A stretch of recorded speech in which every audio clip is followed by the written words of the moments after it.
What's up, everybody? How you doing out there?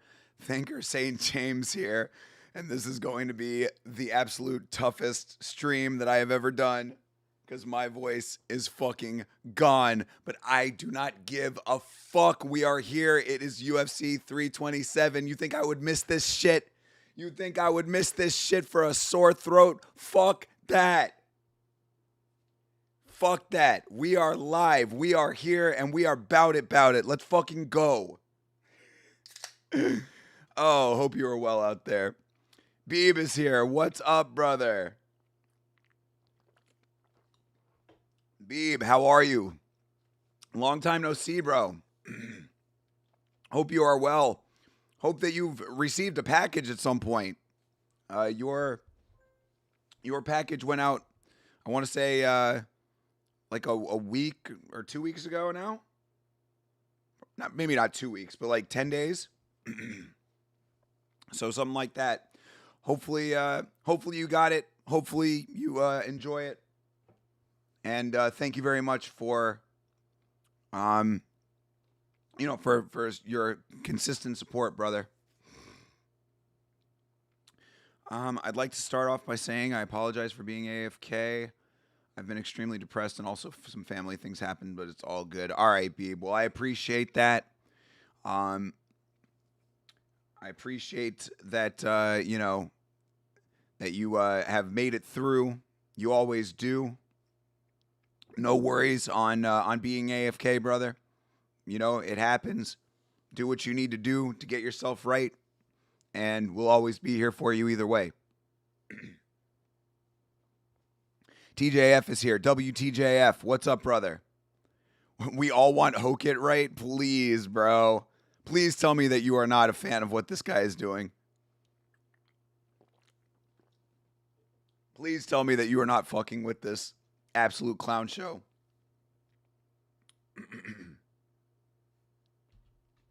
But I do sadly want Hokit for my predictions.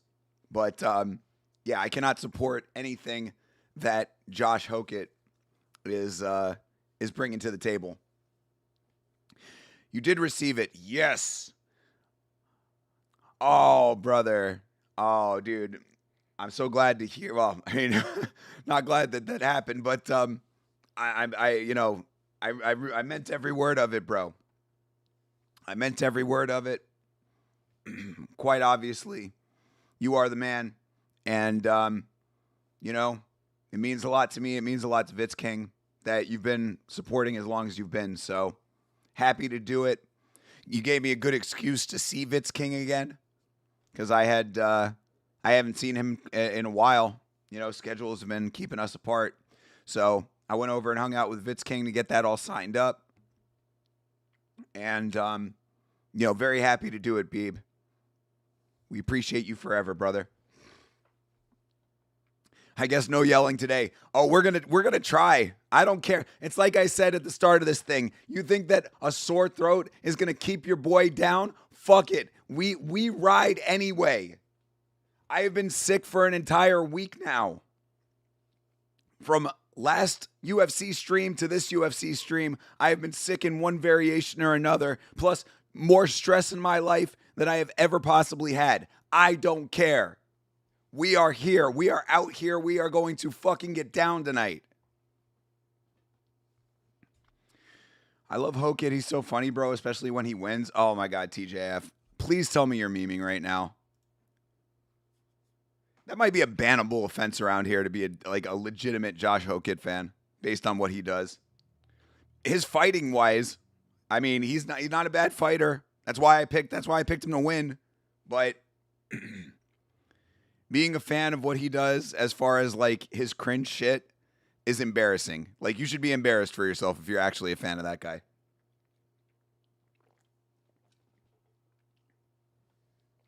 The shirt is awesome. Thank you for the autograph. I'm psyched. Hell yeah, brother. So glad that you enjoy it. It was an honor to sign it for you.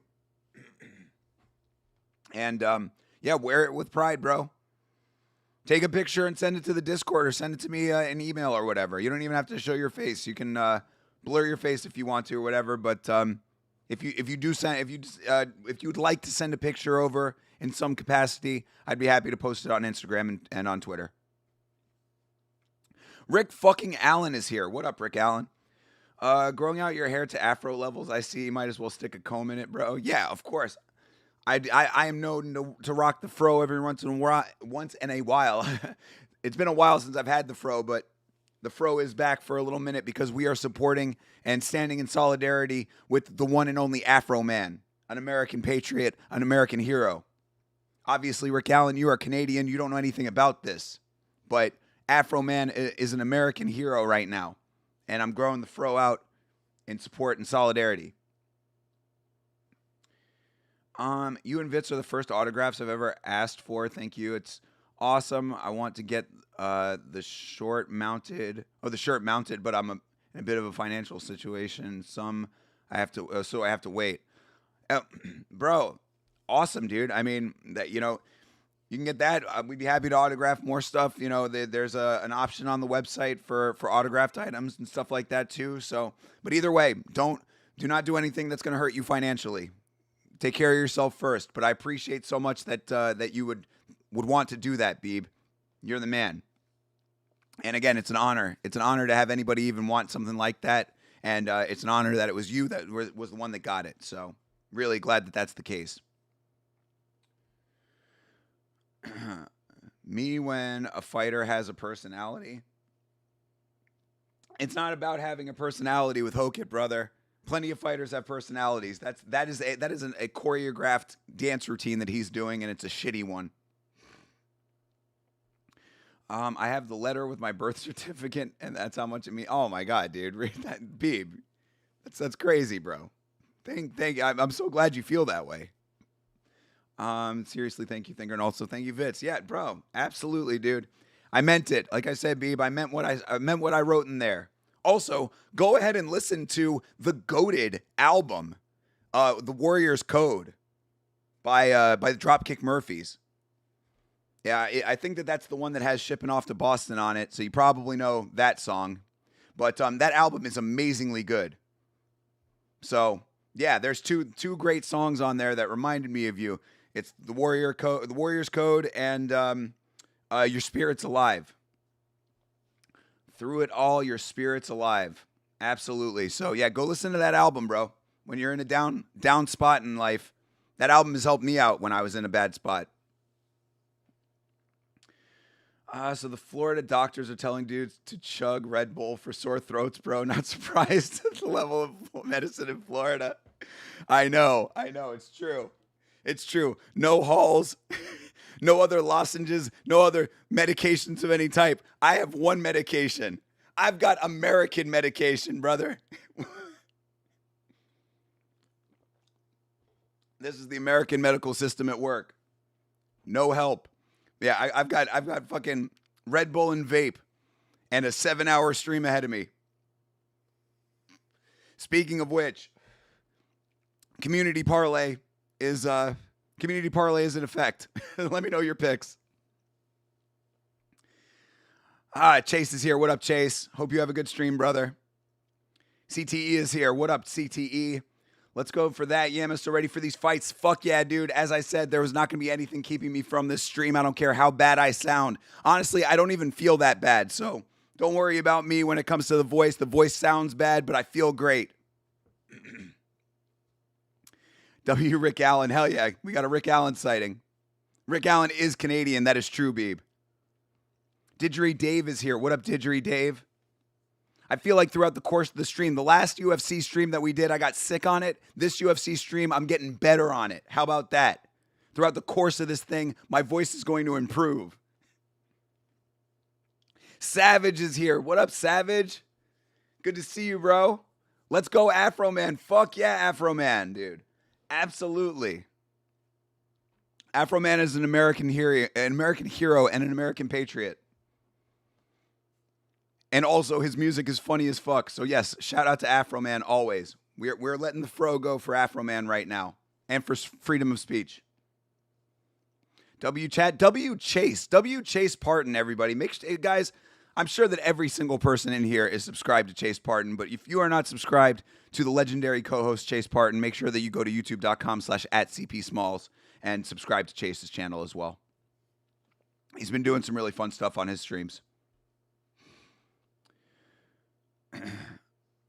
America and Israel better? I don't know about all that. All right, looks like we got feed. Yeah, there you go. Your first shot of downtown Miami, or the Miami skyline, is your sync point. We've got feed. I'm probably not going to be having the headphones on for too much of today because it makes me feel like I have to scream louder. Even though I can hear myself in the headphones, I feel like I got to scream louder. So I'm probably going to keep the headphones off for a decent amount of this. Makes it easier for me to talk. Bleeding Edge is here. What up, Bleeding Edge? How's the voice feeling? Like I said, dude, I feel physically, I feel fine. It just sounds bad. Dropkick is goated. Dropkick is awesome, dude. Dropkick Murphys are fucking amazingly good. And they give a great great live show. If you ever have the chance to see the Dropkick Murphys live, go do it. Definitely go do it. See, I can already hear myself sounding better. We're gonna be fine today, bro. Y'all listen to Nine Vicious? Never heard of him. Put it in the Discord. Happy to be watching on Fight Pass again, dude. Yeah, that I saw that I saw the post that you did about that. I didn't realize that was the case, that they were off of Fight Pass for you guys out in Australia. But yeah, definitely good that they're back. The prelim fights. Hokit Moneyline. Look, man, I took Hokit on the podcast, so I got to stick with it. Like me and Chase, we have the agreement. We have the handshake agreement. You can't go back on your bets. So I did not put him on any parlays, but I will take Hokit on the money line. As I would just be happy to have the win. Oh, shout out to Chase for posting the links in the Discord too, by the way. Oh yeah, I was going to talk about my parlays. What are the parlays? Also, community parlay is in effect if you guys want to throw the picks in. If you want, if you want to hook it on the money line, I could probably put it on there for you. All right, so Hokit money line, Radke, Gamrot, Padilla should hit. I like that one. Although I don't think the Gamrot's hitting. I think Esteban Ribovics is taking that fight. I heard vaping is bad for you. Probably is. Can't be good for you. But certainly not good for me right now with this throat that I've got. But again, tell me about some shit that I actually care about. Feeling like $1 million right now. Sounding like 1050. Sounding like a negative balance in your bank account. Feeling like $1 million though. All right, the parlays that I have for today. Tatiana Suarez, Esteban Ribovics, and Holland versus Brown to go over 1.5. Parlay number 2, Charles Radke, Yuri Procházka to win in round 2 to start, and Kelvin Gastelum. So those are my parlays. Let's see. So I'll take Hokit and Radke. I think that those are good. Yeah, somebody throw one more pick in there. And we'll go for that as the community parlay. And now you got no excuses. I have no excuses not to be hitting the sound effects. So if you guys are wrong, you are getting the shame drop. Hold, please. Give me 1 second. There we go. Bro, 3 weeks ago, I got super sick. I had a fever for 6 days, and I was coughing up blood and shit. What? Coughing up blood, Beeb. Please make sure that you are getting medical attention if it's that bad. That's scary shit. Shout out CP, the GOAT of the early pods. Hell yeah, dude. Absolutely. Yes, always shout out CP. Sound is fine, bro. Whammy today, bro, whispering. I mean, we might have to. We might have to at some point. But it's not going to sound any better if I whisper, so I'm leaning in, bro. I don't care. This is my job, goddammit. Rain or shine, I'm like the post office over here. We are yelling about mixed martial arts no matter what. I will do it until I drop. Red Bull and vapes get rid of sore throats, I heard. Well, I'm going to TJF's doctor then. God damn, Mego Levy looks good tonight. Holy fuck. The all pink Mego Levy. Jesus Christ, dude. Oh, every goddamn broadcast. I feel the envy in my soul for Joe B.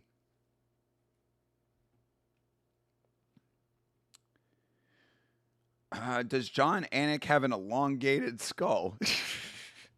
Nah, bro. He's just got a bald head. Don't be hating on bald people. You can shame me all you want if Hoket wins. No, I'll put Hoket on. I'll put Hoket on the community parlay. I just need one more pick. Somebody else. We've got Charles Radke, Josh Hoket, and who? Who's the other pick?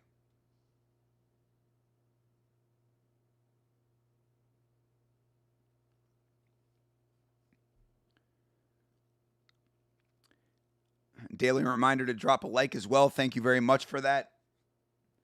Quick goon break. Yo, it's so necessary, dude.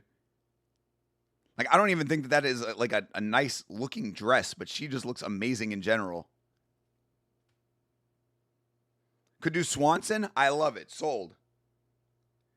Anytime that I have the ability to bet on my boy Cub Swanson, I will definitely do it, even though I do not think he will win, but I like this parlay. I like this as the community parlay. Super necessary. Fuck it, bro. I mean, y'all are seeing what I'm seeing, right? She looks insanely good.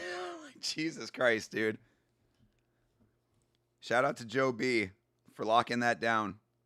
The same way that I am locking down this parlay right now, people. What we said? We said Cub Swanson. We said Charles Radke, and we said Josh Hoket. All right. Josh Hoket, the slight favorite on my book. It's a pick'em fight, but minus 112 for Hoket and minus 108 for Blades. That is a plus 444, brothers. I love it. So Radke, Swanson, and Hoket, there's your community parlay. Be prepared for shame, but if you come through with the win on this one, you will get the praise of the angels and my eternal gratitude, which you know that you already have, but come on.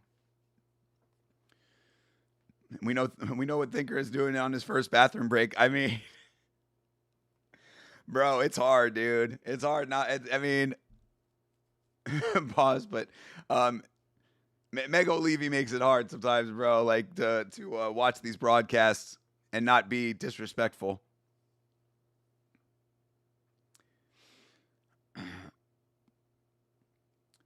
Thinker got the fro going. Yes, Jeremy Hall. Shout out to Jeremy Hall. And as I've said, Jeremy Hall, we are keeping the fro going for Afro Man. In solidarity with the great American hero, Afro Man. Overcoming tyranny.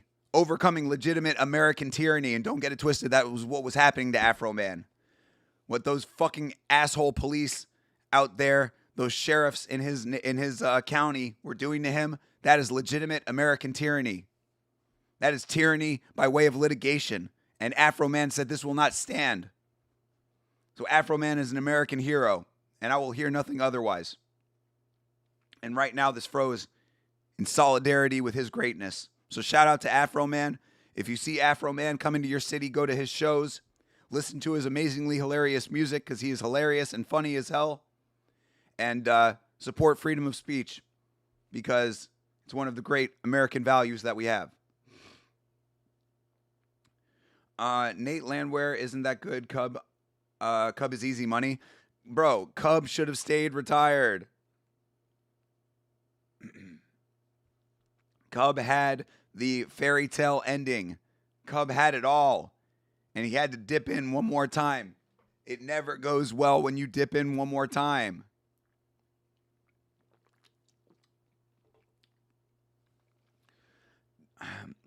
Dominic versus Johnny will end in a double KO. I said that on the podcast.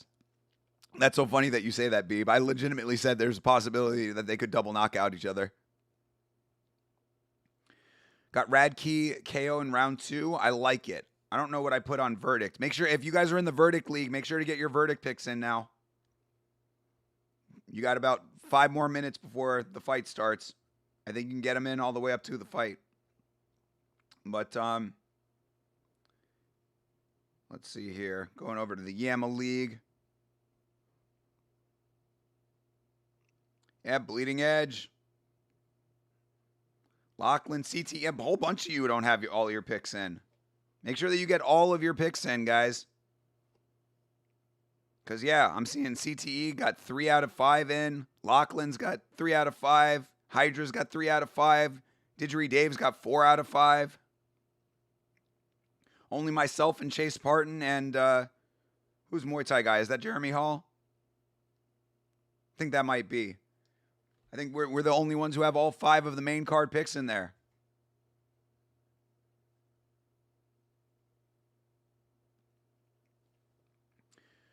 I've got a parlay on Gamrot, Padilla, and Radke. Let's go for that. I mean, aside from Gamrot, I'm with it, bro. I think I got to ride with Esteban Ribovics. He's one of my favorite fighters, and I think he's one of the best right now. I think Gamrot is another one of those dudes that has cast a level 5 charm spell on people. Afroman also socked the shit out of a woman on stage. No respect for a woman beater. I mean, I know that there was some issue with that. I have to see exactly what the circumstances are, because what I will say about that, obviously, you never put your hands on a woman. That's first and foremost. But what I will say is that during live performances, crowd members can get pretty rowdy. So I need to see the actual footage of it to like know exactly what happened with all that. All right, headphones going on. Oh, God. We're doing it. Charles Radke versus Francisco Prado about to start off here.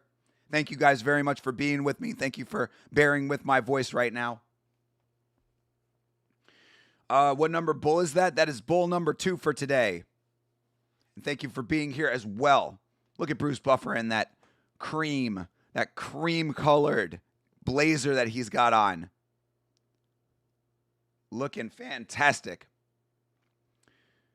That's you? All right. Well, then Jeremy Hall has all of his verdict picks in as well. Everybody else, get up to snuff.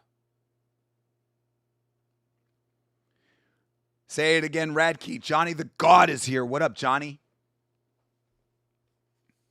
Good to see you as well, homeboy.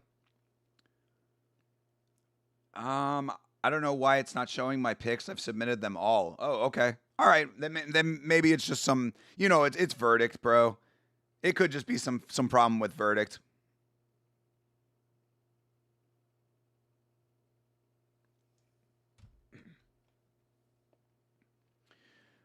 Security. What is security in reference to? Sorry if I'm going a little quick today, so I'm always with you, thinker, always. Hey, Savage. I was saying that before. I was like, I hadn't seen Savage on stream for a while, but I'm like, he's probably in my closet. If Savage is not on stream, I know he's around the corner somewhere. Look how empty the Kaseya Center is right now. These Miami fucking casuals.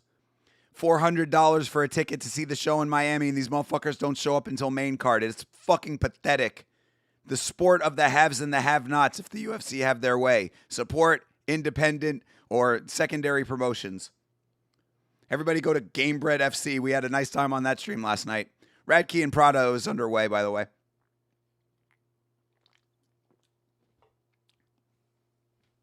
Radke letting himself get back down early in this fight.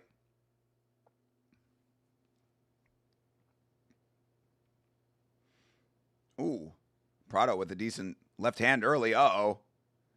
Radke getting touched. Radke's letting himself get back down, and he's getting touched right now. I could see Couch remember the name. Okay, I'll remember the name. Badass lion tattoo on Prado's chest. Yeah, I mean, that's probably the dopest thing about Prado is the lion. There we go. Nice takedown for Radke. There you go. Radke with the real that was an easy takedown. Always remember Francisco Prado is not UFC caliber, so he is probably looking for a pretty swift loss right now. Oh, Afroman didn't have security to have fans removed, or did bro self-promote himself? Oh, true. Yeah, well, that's the thing. I mean, if security wasn't doing their job and the fan was interacting with the artist, it gets a little bit dicey, you know? It gets a little bit dicey sometimes. So, again, I have to find out the entirety of the story with that one, B, but yeah, I don't know. Because I have heard that that was the case, that, you know, he had some incident with the lady on stage. I'll do some research on it and let you know. And the wrestling is why you bet on him. I mean, I always thought that Radke had some pretty nice hands too. Where is this wrestle heavy Radke? Has he always been this wrestle heavy? And maybe I wasn't picking up on it. Because I remember fights of his where he would like throw hands pretty decently. I was like, oh, he's actually got nice striking. Now it's just wrestle fuck Radke over here. Blood brother wrestle. You already know. Yesterday I had 3 screens going for Game Bread, Dirty Boxing, and 1. Damn, dude. Shit, bro. I guess I understand now why not one of those screens was available for Yama. Your brain was short-circuiting with all the fights. Yeah, we are in a very cool time of year. You know, all of the promotions are going. Ryzen is after this tonight. If it wasn't for the overlap between this and Ryzen and the fact that my voice is shit, I was thinking about possibly doing Ryzen tonight as well, but we are not going to be doing that, unfortunately. But yeah, we got tons of fights going on. Tons of fights going on around this time of year. We are in the swing of it. You're banking on that Bilal training camp paying off. All right, I like it. I'm good with that. I didn't know that Radke was training with Bilal, but that always helps. I think that is actually a really good way to look at it. If you can apply Bilal to other fighters, it will make, like, Bilal's skill set can make other fighters better. And by extension, that's a good utilization of Bilal so that you don't have to actually watch Bilal fight. PFL bound for Prado? I mean, yeah, I would say so, dude. PFL got a decent card tonight. I did hear that. I've been saying it for a while. I want to watch another PFL card at this point. And maybe more, maybe like 2 months from now. Somebody mark down when like the next like big PFL card is in like 2 months' time, so that new guy who's taken over Don Davis's spot has enough time to like really make some actual changes. But at that point, we can definitely do another PFL watch, because I am interested to see what has changed over there. He's training in Chicago, Radke. All right, I like it. Right now, Prado is trying to leg lock him. This is not going to work well for him. Nothing that he's doing is going well, and Prado is not even trying to get off his back. How are the prelims? Sanjay, what's good, my guy? Quick first break to have a smoke as fast as possible. The card just started, brother. The card just started. We are in the first round of the first fight. So have a good rest of your day at work, my guy. And hopefully we'll see you a little bit later on. Sucks because that Ryzen card is looking sick. Bro, Ryzen is sick as fuck. Shout out to Napoleon Blown Apart. I watched his most recent video, and he did a Ryzen promo. I guess Ryzen partnered with him for a promo, and he was spitting the most largest of facts. Napoleon Blown Apart was hitting the largest facts on the planet during that promo, saying that, you know, the UFC product is not great right now. Since Paramount, it has been declining in quality. If you go over to Ryzen, you still have actual quality. That's a promotion that actually cares about the quality of their cards. And it shows. It shows when you watch it. So yeah, you do not have to twist my arm to watch Ryzen, brother. I would love to be watching Ryzen if it wasn't for the fact that it was tonight and I cover UFC for the podcast. We probably would have had a big, tough choice on our hands here. Because yeah, if I didn't have the voice and if it didn't overlap with the main event, there is a good shot, a good chance, a good shot that I might have done both. I might have done a back-to-back stream for UFC and Ryzen, but it's just not going to work out that way. Hot water, honey, and lemon will help. Yes, I've heard this from many people. I don't fucking care. It's going to go away naturally. All of those things are just stopgaps anyway. Yes, it'll soothe my throat for a little bit, but I'm not in any pain. I just sound bad. And it's not going to help me sound better. So we're just going to have to deal with this together. We're in it together with this shitty voice that I have right now. Good jab to start the second round for Radke.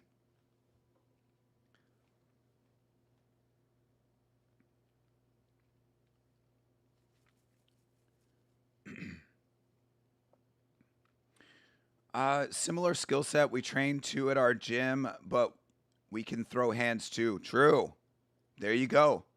It's a good base. I'm going to listen to the fights when everyone leaves and I'm cleaning. Hell yeah, Sanjay. Do your thing, bro. Do your thing. And, as long as you're not getting any trouble at the workplace, then you're good, bro. And there's another takedown almost for Radke. Gets the back. Yeah, has the back now. Prado on the knees. Hooks in, basically. There's the hooks. Oh, now both of them are sunk. Prado trying to tripod.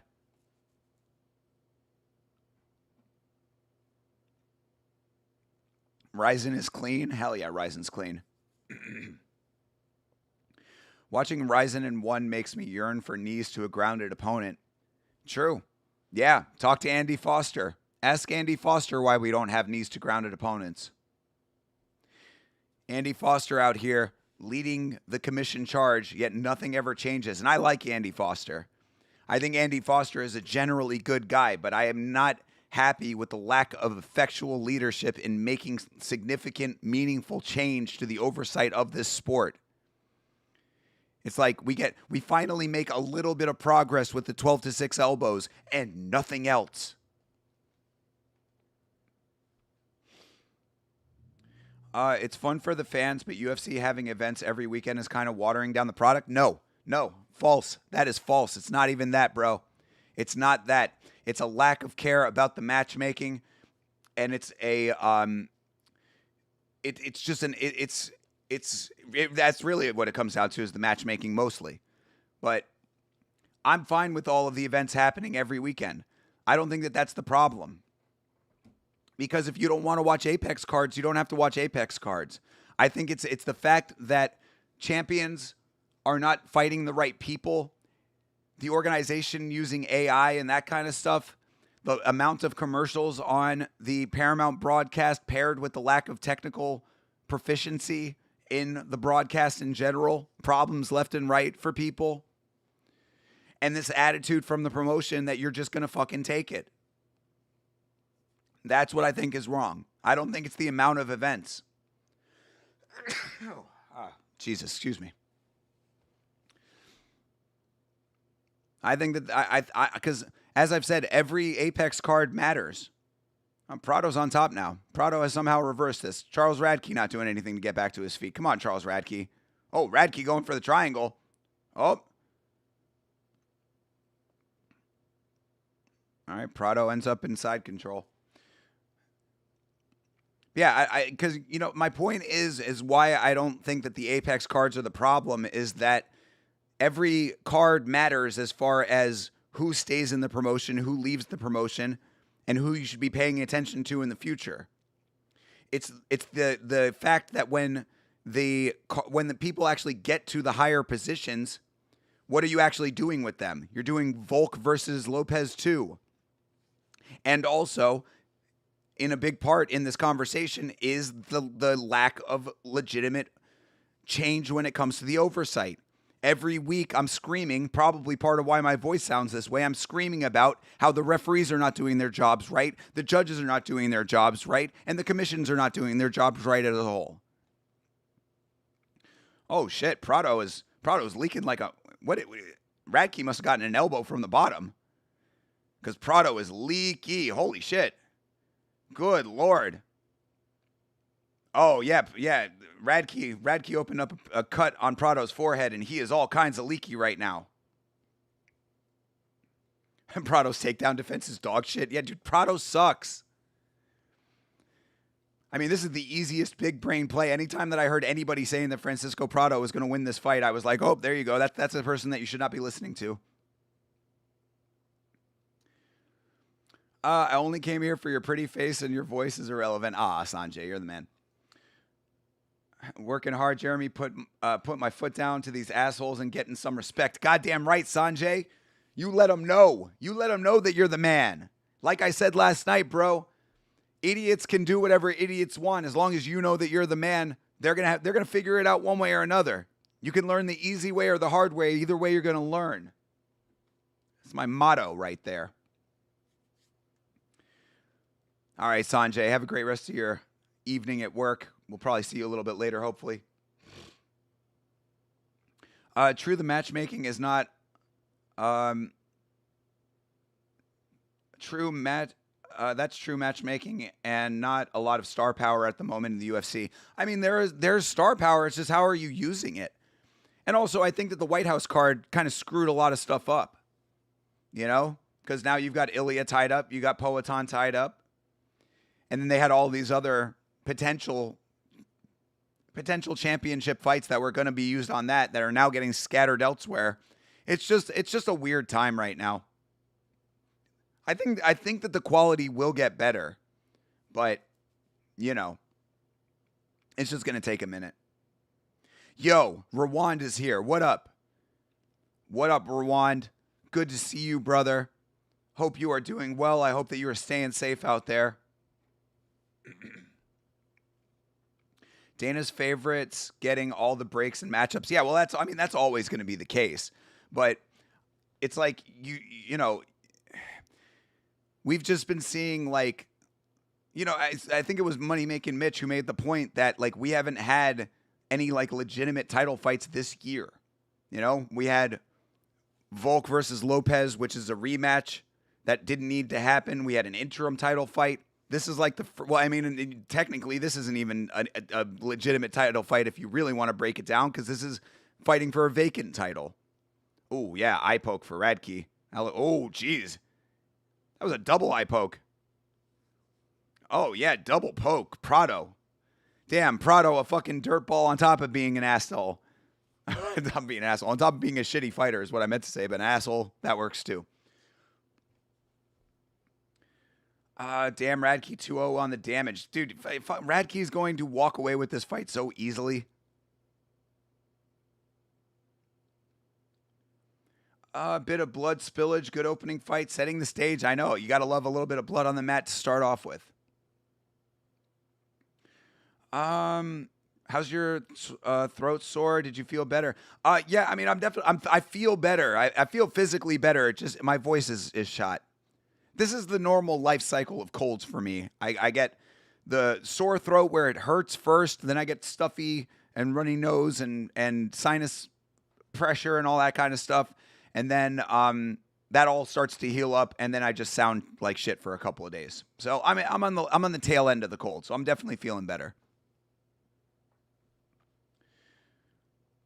Oh my God, DC is legitimately talking about the Three Stooges right now. Shut up, DC. Ilya Islam needs to happen. See, there you go, Jeremy Hall. You're speaking the language now. You're speaking the language. You know what's going on.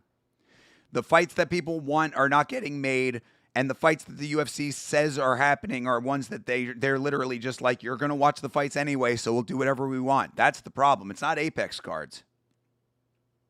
And like I said, for me personally, and for a lot of people who bet on this sport, another big part of the problem is the fucking lack of oversight, like the problems in the oversight of the sport, the problems that the motherfucking Bahamundez versus Musayev fight, that type of shit. That's what I'm talking about. That's the kind of stuff that waters down the product.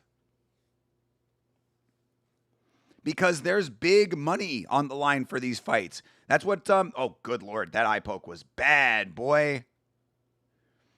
That eye poke was bad, and it was a double. Shit, dude. Charles Radke not pulling the Tom Aspinall, though. Oh, damn. Goddard taking the point, too. See? There we go. Mark Goddard has me in the earpiece. He heard that bad refereeing was taking its toll on the organization, and he made the fix. Let's go. Take the point. Yo, Nav. Beautiful eye poke, perfect placement, accurate sabotage. Nav is the shit, dude. Hell yeah, dude. Take the point. I love it. I love it. Well, I mean, if it wasn't already a foregone conclusion that Prado is losing this fight and getting cut from the UFC, it certainly is now.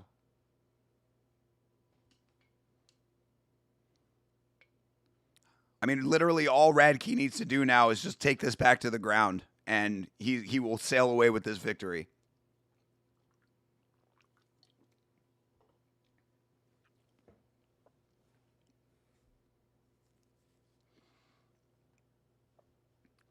Ooh, there's another nice counter shot for Radke.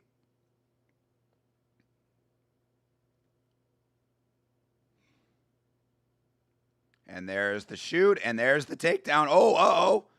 Prado getting silly. Prado getting silly and jumping Gilly. No! Could this be? No! Radke! Are you, bro, if Radke really lets himself go out to this goddamn choke, this is wild. His chin's out. His chin does not look out to me, Joe Rogan. Bro, Radke, break those hands, goddammit! Yes, he does it! Oh my God, that was scary for a second there, people. Good Lord, that was frightening. Wow. Bro pulled the Volk versus Ortega right there. And oh my God, yo. Francisco Prado looking like a goddamn shit show with all that blood on his face. He looking like Gigi Allen right now. Could you imagine, people? Could you have imagined that?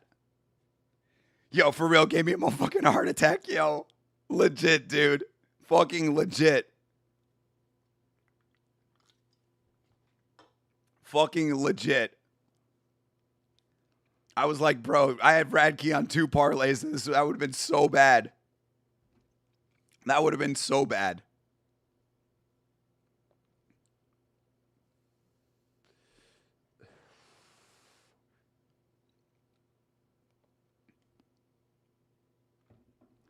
But yeah, this is an easy sail to victory now. And shout out to Charles Radke. Shout out to Charles Radke for overcoming that little bit of adversity. Now he really deserves this victory. Brother got poked in the fucking eye, got an elbow from the bottom in the second round, and won the first round on top of it, and then broke the Gilly. So, yeah, Charles Radke deserves this win. Him and his vaguely racist tattoo and vaguely racist attitude towards DC. He's an interesting guy, I guess is what I'll say about Charles Radke. But either way, he's about to win this fight, and I'm happy about that. Classic Joe Rogan thought Radke was out. Yeah, no shit.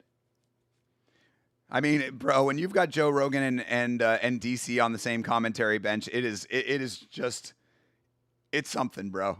It is something else. Oh, Radke was going for the rear naked for a second there. 20 seconds, he can lay right here, bro. You don't got to do anything else, Radke. Sail off into the sunset, my son. My bets are always so cursed. I'm praying tonight's the exception. CTE. Brother, I need these wins so goddamn bad. Chase Parton is lapping me on the podcast with our predictions right now. I need the comeback. I need Tatiana Suarez to win. Sadly, I need Josh Hokett to win. In fact, that would be the one that I'm like, if that doesn't happen, I'm not even too mad about it. Oh, ho, ho. Also, look at Sarah Toby rocking the Yama shirt. Sarah Toby with the yams on. Shout out to Sarah Toby with the Yama shirt. Let's go.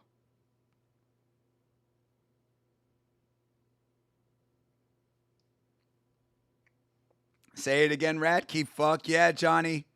We are sailing off to victory on that one. All we need is the other two to come in on either parlay, and we are set. Well, one parlay's got to go, though, because we've got Rebavix on one and we've got Gamrot on the other. So nice to know that at least. Oh no, we've got Swanson on one and we've got Landwehr on the other. Wait, what? Oh no. Yeah, no. The community parlay is completely clean. So yeah, Cub Swanson and Josh Hokett. I do have yeah, no, actually, yeah, no, we're completely clean. All right, we're not in any contention. Good deal. All right. Either way. Your voice sounding noticeably better. I'm telling you, dude, throughout the course of this thing, we are coming back. We are coming back. Thank you guys for bearing with me during this unfortunate voice, time frame, whatever you want to call it, this stretch of me with the voice being like this. It sucks for both of us, but I appreciate you guys bearing with me on this, being absolute blood palm riders. As always, chop the hand, touch the blood.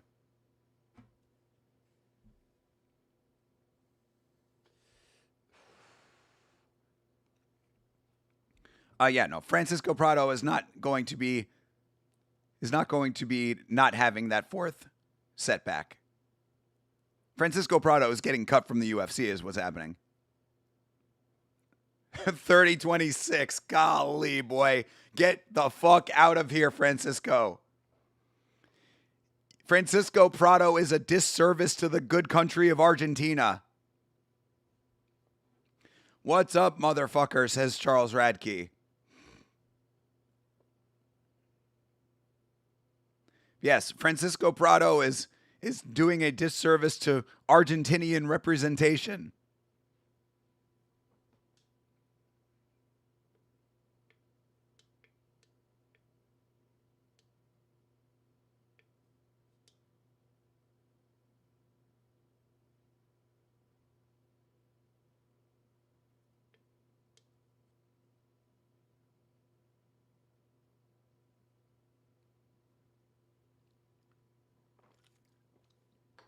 I like it.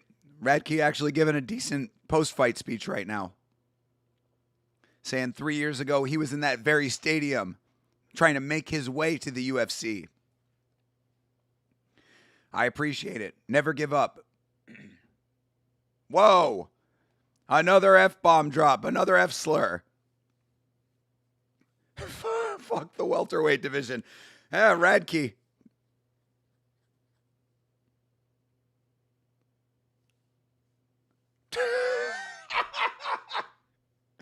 What the hell?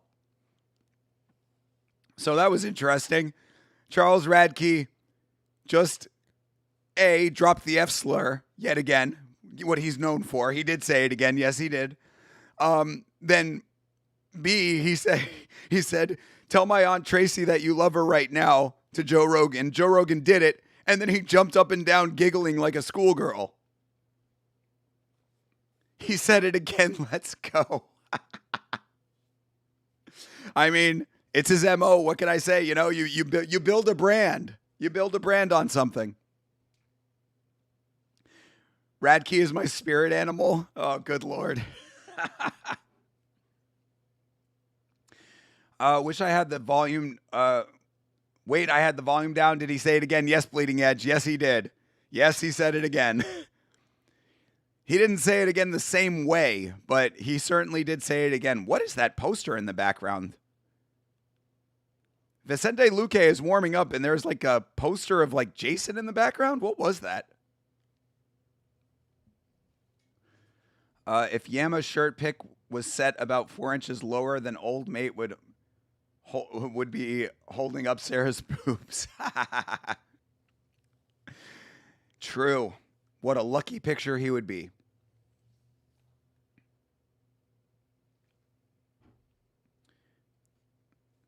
Spirit animal? Yeah, apparently. Charles Radke is the spirit animal to some, I suppose.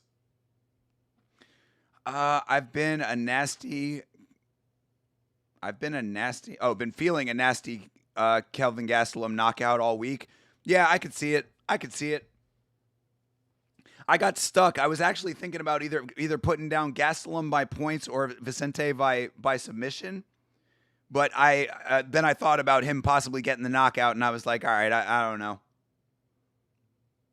I was thinking actually maybe about triaging that, going by Vicente by submission, or Vicente by submission or Gastelum by points, and then also doing Vicente by points and Gastelum by knockout.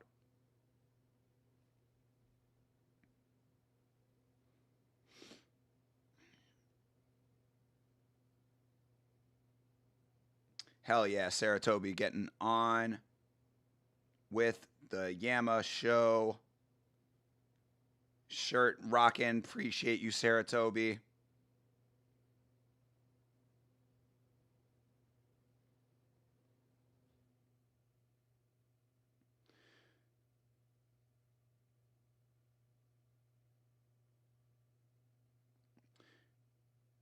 Trying to multitask here.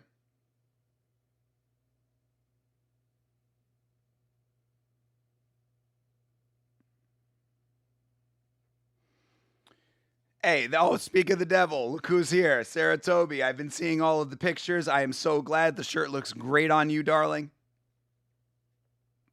Hey, Ram is here. What up, brother? Ram and Sarah Toby. I know that there are people in the chat who would like to ram Sarah Toby. Now that I mentioned you show up, I appreciate it. I was looking for you last night. What happened to the stream last night, Sarah? I was ready to chill. I'd gotten off stream. My voice was killing me. I said, now I don't have to talk anymore. I can just type to Sarah Toby. And then I didn't see any stream.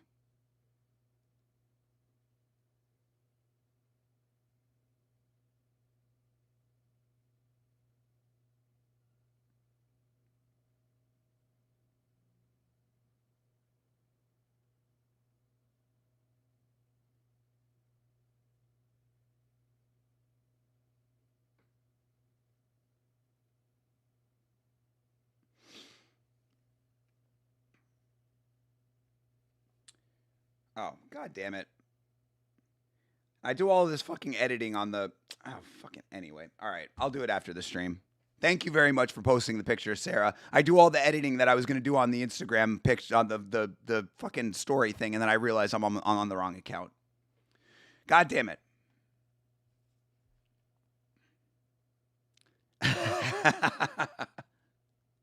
Y'all a bunch of freaks? I mean... And that's coming from someone with a tongue piercing. If a woman has her tongue pierced, she'll probably suck your dick. If a man has a tongue piercing, he'll probably suck your dick. That's Chris Rock.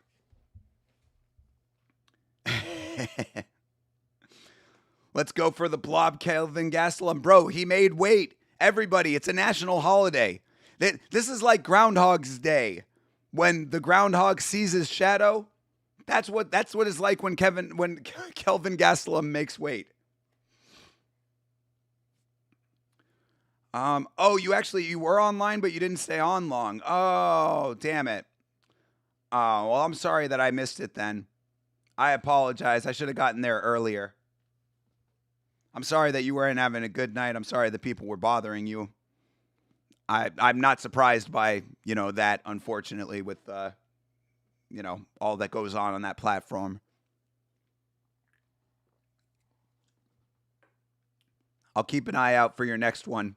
The problem is that I have to remember because I can't get, notifications. You know what I mean?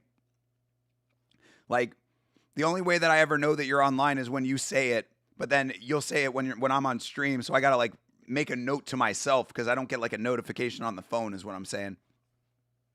But, yeah, I'm sorry that it didn't work out for that one. I'll try to get there earlier next time. Hopefully make it a little bit more, fun for you. But hopefully your mod's doing something about that,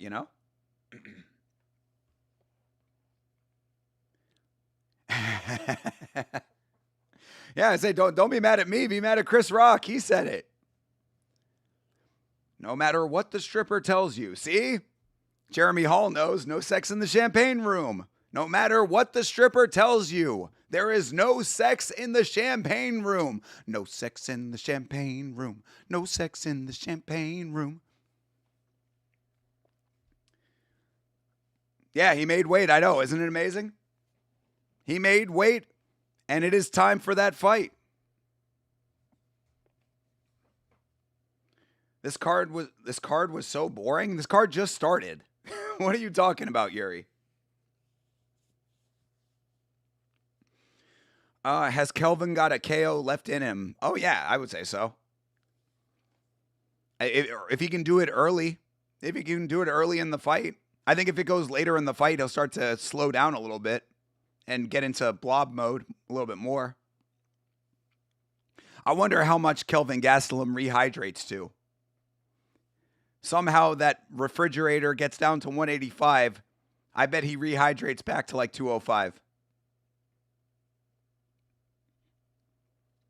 You put it more on Luque's chin than Kelvin's speed? Yeah, I would say so. That's literally what I was thinking about when I was trying to do the parlay picks. I was like, yeah, I mean, I think that I was saying that I think Kelvin by points makes sense, but then I was like, yeah, but Luque gets knocked out though. You'll be online tonight after the fights? All right, cool. Post it in my Discord when I go live and on IG. Need the entertainment and good conversation? Yeah, absolutely. I'll try to get on over there. I'll try to do it in a timely fashion. Damn, that dude's Yuri shirt is fucking dope. Holy shit. You see that guy's shirt in the crowd? In that crowd shot? That black and white Yuri shirt with the Japanese lettering? That shirt looked fucking dope as shit. I actually genuinely dislike Kelvin. He's so garbage. I agree. I am not a fan of Kelvin Gastelum at all. I don't know how he has had the Dana White privilege to get away with the shit he has gotten away with in this organization, including getting this layup fight with Vicente Luque. But either way, fight is underway. We'll see what happens. I have a disdain for his weight missing, but at this point, I just have to laugh. I know, right? Ooh, nice body shot for Kelvin. Oh, geez, big overhand left for Kelvin. McDonald's got a body cam on, so hopefully we get a KO here. True. When I started reading that sentence, I thought you were going to say something about McDonald's having a camera in there so that they know when Kelvin Gastelum shows up. McDonald's has extra security cameras so they know when Kelvin Gastelum's arriving.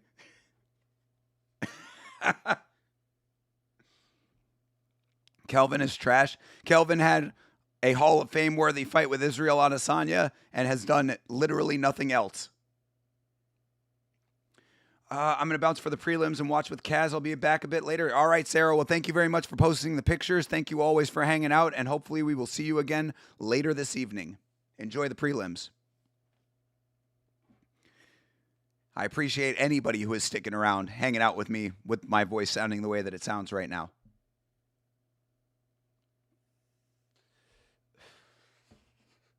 Kelvin has a credit line at McDonald's. Kelvin walks up in the place and he gets to skip the line. Kelvin walks up to like, you know how they got the order line and then like where they give you the food, like the counter. He doesn't walk up to the order line. He just walks up to the counter. They just start handing him food. Yeah, you know the deal. He knows all the McDonald's workers by name. What up, Steve? Hey, Rashawn.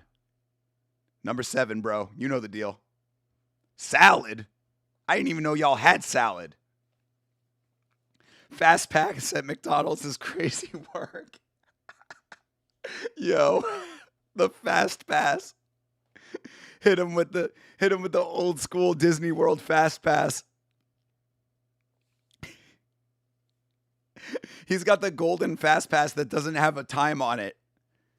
That's old school too. They don't have Fast Pass anymore at the theme parks. Now it's the Genie Plus system, which sucks. But yeah, they used to have back in the day, the Fast Pass system was to skip the line. Beeb obviously knows ball.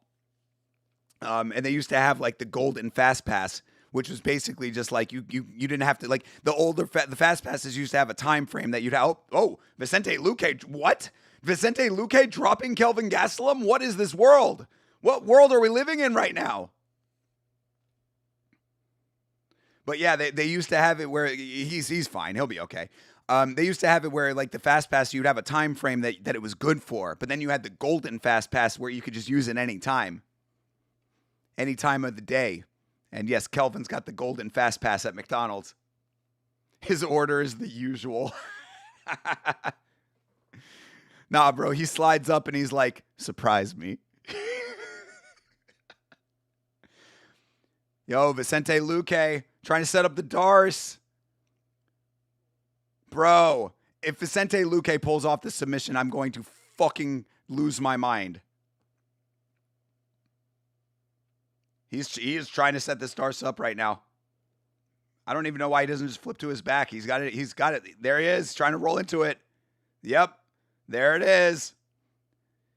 It's just the girth. He's out. He got it. He fucking did it. Sit that man on the fucking beanbag. And god damn it. Yet another instance I should have listened to my fucking gut. Fuck. I should have listened to my goddamn gut. Every time Vicente Luque gets counted out, every single fucking time. I'm so glad that I didn't bet on that fight, and now I really am pissed. I even said it on the fucking podcast. I said, no concern about Vicente Luque's submission. No concern about that. This is not Chase's fault. This is not Chase Parton's fault. All I'm saying is this is my fault for not me listening to myself saying, if you're saying that there's a potential for Vicente Luque to get the goddamn submission, why don't you go for it? Fucking A. Good Lord. You saw him. You saw it from a mile away and trying to set that Darce up, and then he fucking gets it. Puts the refrigerator to sleep.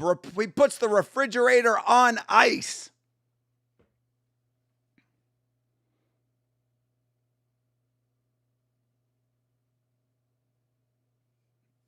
Bro. Easy sub. It's like DC is saying he didn't even fully have it like 100% locked in. I mean, he did have it locked in, but he didn't have like the full position on it. He was still on the side. Easy work. Let's go, Vicente Luque.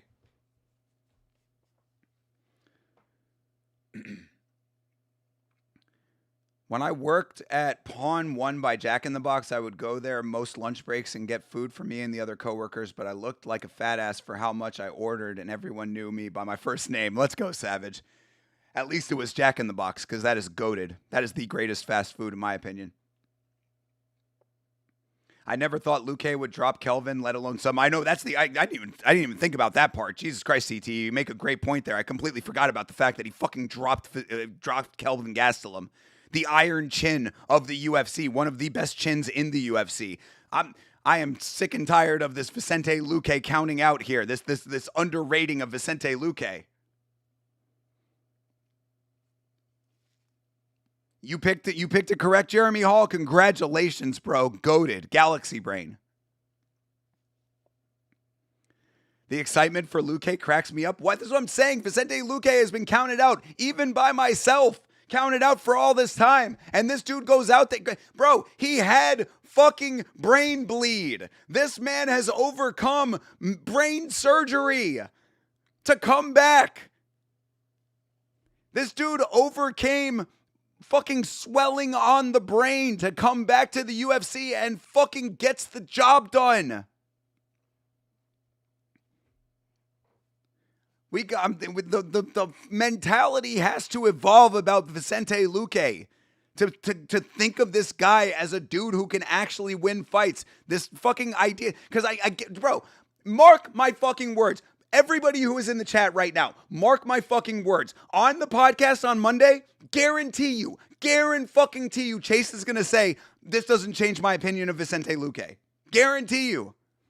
He's old, he's this, blah, blah, blah, he's not that good, whatever. That's what I'm talking about. You're going to have people still counting Vicente Luque out. Even after that, they're going to be counting him out. We must be the ones to know the truth. I am a Vicente Luque truther.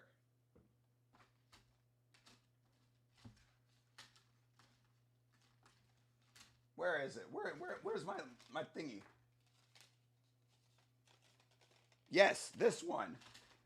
100, goddammit. We are on the 100 train for Vicente Luque. Is Vicente Luque good?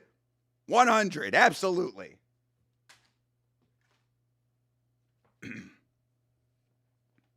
You put a bit on Luque? Shout out to you, John Dong. I wish I had listened to my goddamn gut. Luque by submission. Oh God, I was literally just saying that. Gastelum by knockout, Luque by decision. Or Gastelum by points and Luque by decision. Oh, wait, Luque by submission, excuse me. Good Lord. I'm going a mile a minute right now, crashing out over Vicente Luque. Kelvin Gastelum dreaming about hot apple pies and sundaes. He went to Candyland real quick. Kelvin quitting that choke. How do you lose to Luque in the big 2026? See, this is what I'm talking about. CTE saying the exact shit. Right there. Also, I heard a Chi Wee Wee. So shout out to wherever that Chi Wee Wee was coming from. There was a new follower. For some reason, the alerts are not lining up. Like the thing on screen is not lining up with the sound notification for me. So whoever just followed, appreciate you. Welcome to the Blood Palm. I remember swinging by there with a girl, and I just started dating, and everyone was like, "What's up?" and calling me by my name. She was cracking up. Most popular guy in the Jack in the Box. Not a proud thing. I mean, I'd be okay with it. I think any girl who's not okay with it, probably not the one I want to be with, you know? Vicente is a beast. I mean, he's definitely a beast for that one. I think everybody was counting him out. I only picked it because he's a Kill Cliff guy. All right. I mean, whatever the reasoning was, works out. So glad he got the W, especially love seeing Kelvin lose, so it's a win-win. True. Absolutely. And now we'll see Chris Padilla win, even though he missed weight, which I do not like, but I will take a Chris Padilla win. Hopefully this weight miss is not because of some shitty illness or something. I don't know. I don't know why he missed weight. Markham, goddamn right. I just feel like it didn't prove anything aside from what we already knew. He's got a nasty Darce choke. Yeah, but that's all he needs sometimes, though. And he dropped him. What are we talking about right now? You were the one that pointed out that he dropped him. It didn't prove anything that he dropped one of the best chins in the UFC. And if you come back and say, oh, all it proved is Kelvin Gastelum's losing his chin, I might lose my mind. Mainly because it could be true, but that's besides the point. Mainly because it might be a cook, but we're not going to listen to that. We're not considering that right now. We're no longer together. If we can't be the most valuable fast food couple, then I don't want you. Exactly. I guarantee that the current Mrs. Savage, the once and future Mrs. Savage, would know the deal if you took her to the OG GOAT Jack in the Box. That's what you really need. You need a young lady that says thank you when you take her to Jack in the Box. Because really what you're doing is you're exposing her to the best fast food that there is. This is what we call deep ball knowledge. Who else has Luque dropped recently, though? That's exactly what I was going to say. Bro got dropped like 3 times in a round by Pyfer. True. Yeah, he is starting to lose his chin. But either way, again, I think that there is still value. There is still value to Vicente Luque is what I'm trying to say. And what I will be saying on the best podcast in the world, Last Week's Fights, Monday night at 10 o'clock p.m. Eastern Standard Time. Myself and Chase Parton will be breaking down all of these fights, and you know that your boy will have some positivity to shine on the OG legend Vicente Luque. Strickland would be Vicente Luque? Yeah, probably. I don't think Luque could get the sub on Sean Strickland. Also, Sean Strickland is a middleweight. I have a parlay: Luque, Holland, Swanson, Walker, Hokett, Costa, and Ulberg's fights, all to not go the distance. Jesus Christ, dude, you are wild, John Dog. You put all of that on a fucking parlay? How much do you bet on that? Fucking 10 cents? You think all of those are going to be finishes? You are a crazy man.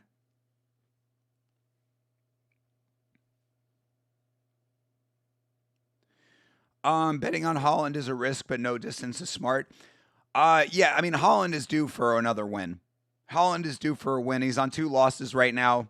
This is the Kevin Holland cycle. 10 cents, there you go. Okay, 10 cents parlay, I can get behind that.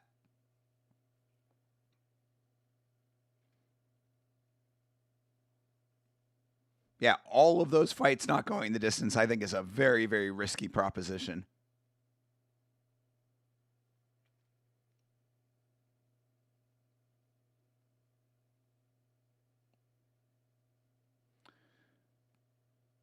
YouTube keeps deleting your comments if you used an actual plus sign? That's so weird. Dude, I do not understand YouTube's fucking censorship platform, bro. I do not understand what they decide and, is like worthy or not worthy.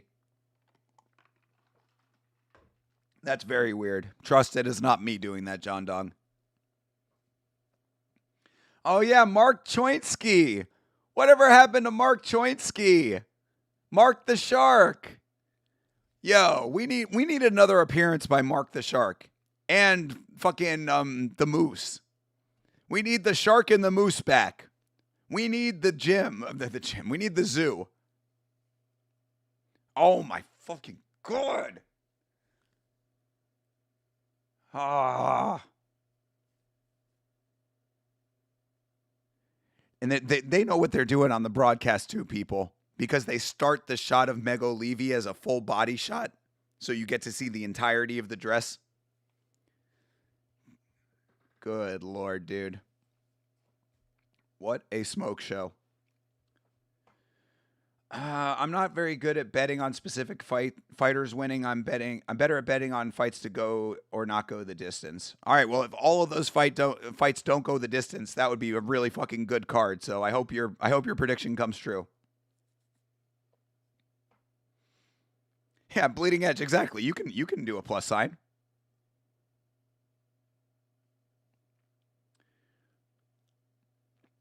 It's weird because in a lot of comment sections there are obvious bot comments that don't get deleted. Yeah, because YouTube is too big to know what they're doing. They try to put in things that make sense, and they have like use cases that like inform their decision making. But those use cases are not applicable cross-platform. So you still end up with like this dumb, shitty decision-making from the top down when it comes to how they decide what they're doing or not doing on YouTube. Thinker's going to blow. Bro, I certainly get closer and closer every time they put her on the screen. I'm not even a fan of pink on women. I mean, I'm a fan of pink inside women, if you know what I'm saying, but... but yeah, I'm not a huge fan of the color pink. But Meg is making it work tonight. Padilla, please win and keep my parlay alive. Yeah, I was very concerned when I found out Padilla missed weight. Because as we know, the new meta of truth is missing weight is an indicator of a fighter not being properly prepared. And that frightens me with Chris Padilla. Because he's already not like the greatest fighter on the planet. And missing weight by 3 pounds is certainly a significant weight miss. He also does not look super confident walking out right now. And he's on a 7-fight win streak right now.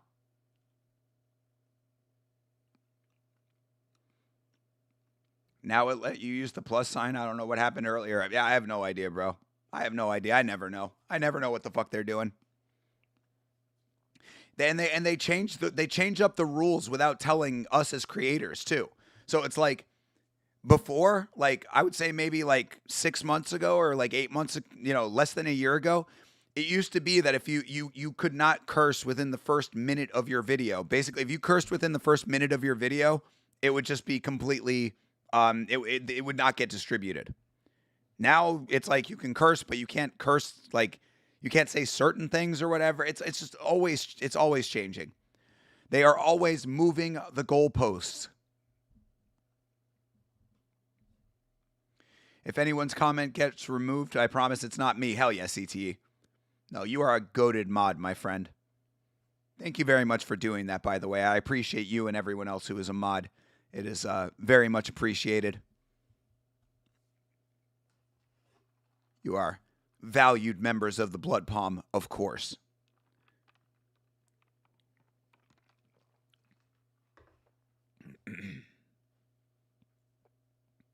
He's got Chris Padilla has the 4th longest active win streak in the UFC right now.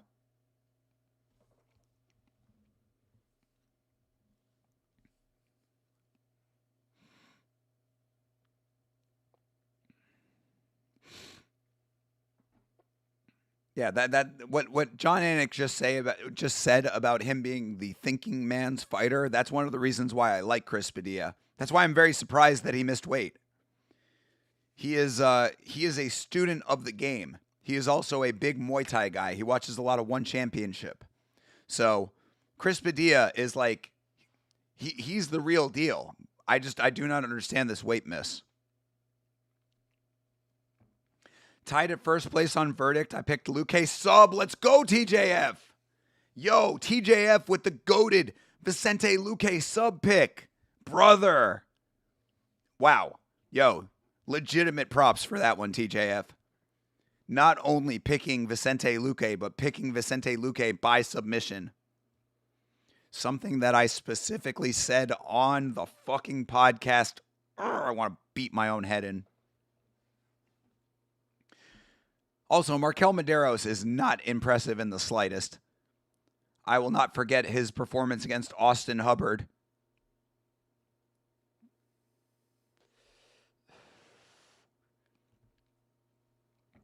Nice, but prelims don't count. True. That's unfortunate. How the fuck does Verdict overhaul their entire system and then still not make the goddamn undercards count for the league? It's so fucking dumb. It's so dumb. Like, why is that not a fucking option that you can toggle? Full card, main card. That really bothers me about Verdict, dude. Like, they make this big whole overhaul, which is actually better. I give Verdict a lot of credit. The overhaul of Verdict looks really good. But why can they not implement something as simple as that?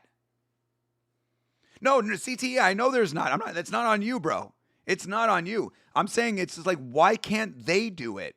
Like, they are the devs. They have the option to do it. And they just don't. Like, it's like they don't listen to the people who use the app. And they've been talking about premium, which Chase mentioned and pointed out, which I'm like, bro, do not pull this premium bullshit on me. All right, fight is underway. 30 seconds in. Padilla's in the clinch here on the outside. Got Medeiros on the cage. Medeiros pushes out.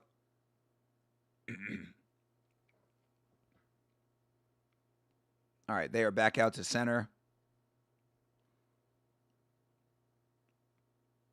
Yeah, the Muay Thai influence on Chris Padilla is certainly not lost on the legend Joe Rogan.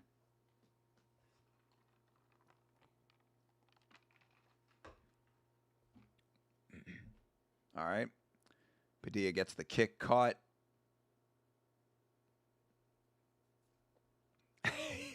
Nah, definitely not on CTE. Not this one. Not this one. That was a good right hand. DC needs to leave the event. Maybe DC could go meet Kelvin Gastelum over at the McDonald's. The two of them could share a milkshake. They both walk up to the counter. Obviously, Kelvin Gastelum knows all the people. Say, Frank, we would like a milkshake. 2 straws.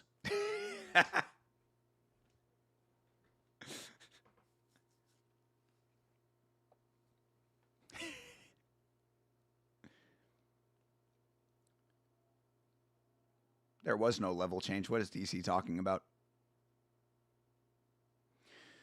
Padilla does a great job of creating space from his opponent's hips before throwing clinch knees.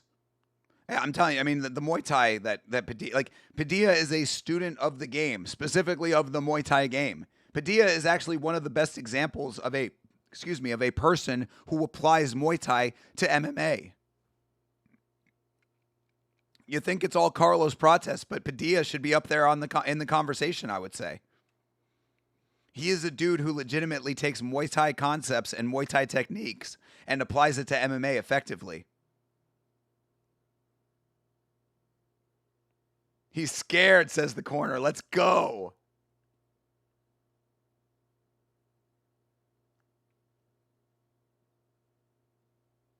Yeah, they're talking about the forward pressure of Padilla, and it's really showing in this fight. Medeiros is not gaining himself any respect.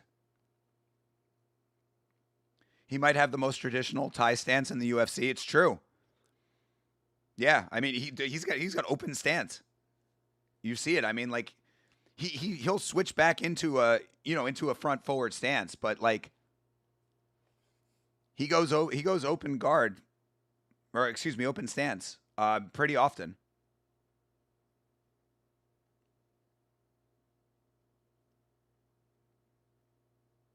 Yeah, he's looking technically sharp, and I don't think Medeiros has an answer for this.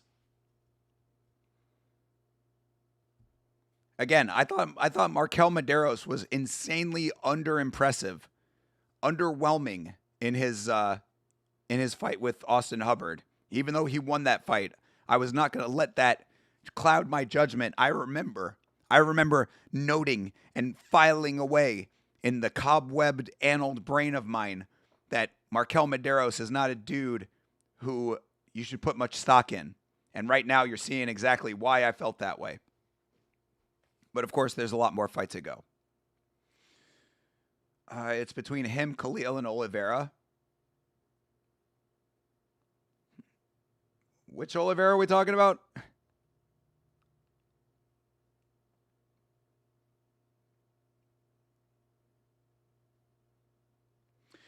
Love those short elbows. Hell yeah, dude. The short elbows are one of his best weapons. Oh, Padilla's got a little blood on the eye. What happened to him? I guess he took an elbow. He just threw. You talking about Charles Oliveira? Really? As a classic Muay Thai guy? That doesn't. I don't know. Maybe I just don't consider him that way. But I'll have to look next time he's out there on his feet. Yeah, Padilla took away. Yeah, he must have taken a decent elbow. He's got a little divot out of the forehead there. That's a decent sized cut. Oh yeah, wow, that's actually a pretty big cut. How the fuck did that happen? He just threw a toe kick to the inside calf. Fuck yeah. Yeah, he must have. I mean, something must have. Was that a head clash? Yeah, head. Oh no! Oh, it was just a forearm. Wow. All right. Well, shout out to Markel Medeiros. He got a good one. Yeah, that is that's quite a divot. Of course, it was really Padilla like throwing his face into it, but he's all right. It's just a little bit of juice. I like his corner, dude. Padilla's corner is fucking fresh. I'm surprised that cut him. Not even the elbow there. Yeah, no, it was literally the blade of the It was the blade of the forearm. It was the bone. It must have just been how much force he was putting his face forward, you know? He was walking himself not walking himself into a punch, but you know, he was putting power on a punch, so he was in forward motion. But Patia's all right. He certainly took that first round. I don't give a fuck about a cut. All right, Madero's trying to turn up a little bit. I think he knows that he's down around.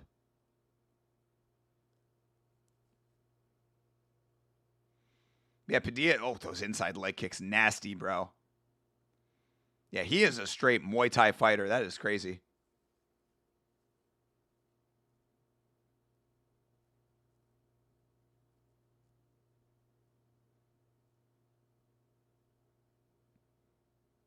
I love it. I love it. And like I said, I like Padilla's corner, bro. Padilla's got the kind of corner that I would want for me. Like, well, fuck this guy. Like, all right, yes. Yes, coach.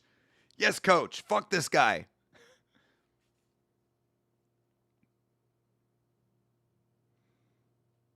Yeah, if Padilla can just keep this output up, his mouth is wide open. I hope that he's not tiring out here. He is certainly sweating a hell of a lot right now, too. I'm hoping that the weight cut is not a cardio issue. Nice knee on the inside for Padilla.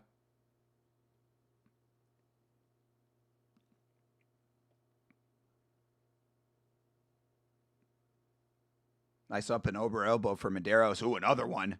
Yeah, Medeiros with those elbows. Padilla's got to be careful he didn't get cut again, because that's an easy way to get this fight stopped.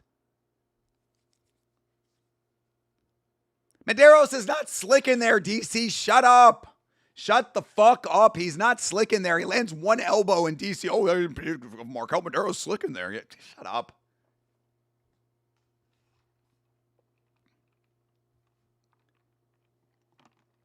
And there's the eye poke. Will Keith Peterson also take the point? Place your bets now, people. Let me hear it in the chat. I wish I had the praise hands in my emoji set.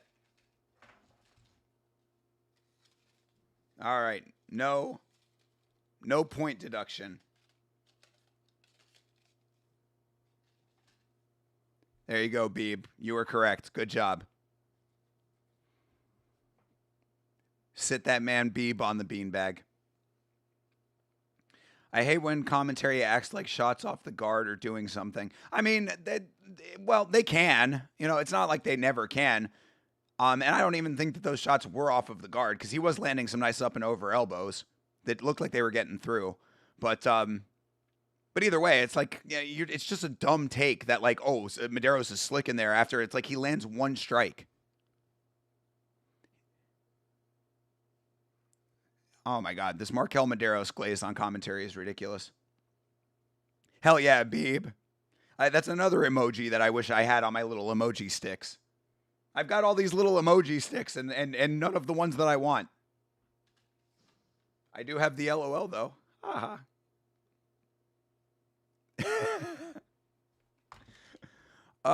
Yeah, it's my literal two most despised commentators on right now. So glad I got Yama, Joe, and DC are Kelvin levels of garbage.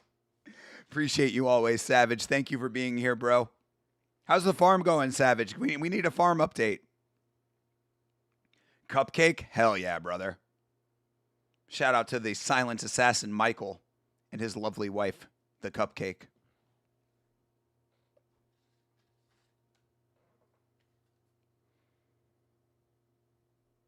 Ooh, another nice tomahawk elbow from Padilla.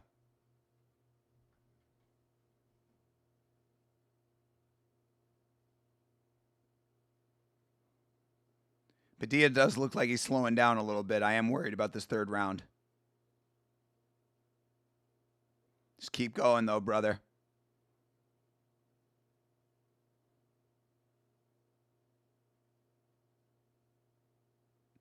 Nice. New personal best for strikes landed for Chris Padilla. As an elbow lover, I'm having a great time. I agree. Yeah, this is a fun fight, honestly. Medeiros is doing better than I anticipated him doing, but I don't think he's winning this fight. Ooh, that was another nice elbow.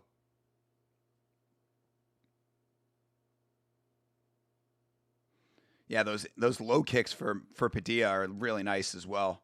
He's just eating up those legs. You see Medeiros stance switching. Oh, nice body shot for Padilla. Yeah, look at all those low kicks, dude. Oh, wow. Padilla on his back at the very end of the round. What was he pissed off about? What was Medeiros pissed off about? Hey, Beast promo. Beast promo. Everybody, make sure that you check out our review of the motion picture Beast. Let us know what you think if you see the film. Farm's going good. Goats got out the other day and ended up in the neighbor's yard. You got some wily animals, bro. They find a way. But their fat asses, all I had to do was shake the can of oats and they followed you right back over. Nice, dude. Boar or something blew through. Oh, okay. Interesting. Well, cool. Glad that they were all able to be corralled back up. Glad you didn't lose anybody. Shout out to the goats. Did one of them end up getting named Valentina? I don't remember if that ended up happening. What were the goats' names at the end of the day? All right, round 3. I'd say that it's 2-0 for Padilla, but some absolute insane judge might have given round 2 to Medeiros, possibly. So let's see if Padilla can finish this thing strong. You feel like it's 2-0, maybe 1-1. There you go. Said the exact same thing. Oof. Yeah, I will say that Medeiros is definitely nice with his elbows. I will give Medeiros a little bit more credit than I was giving him in the Austin Hubbard fight. I feel like he didn't do any of this in the Austin Hubbard fight. I felt like he was running like a motherfucker in that fight.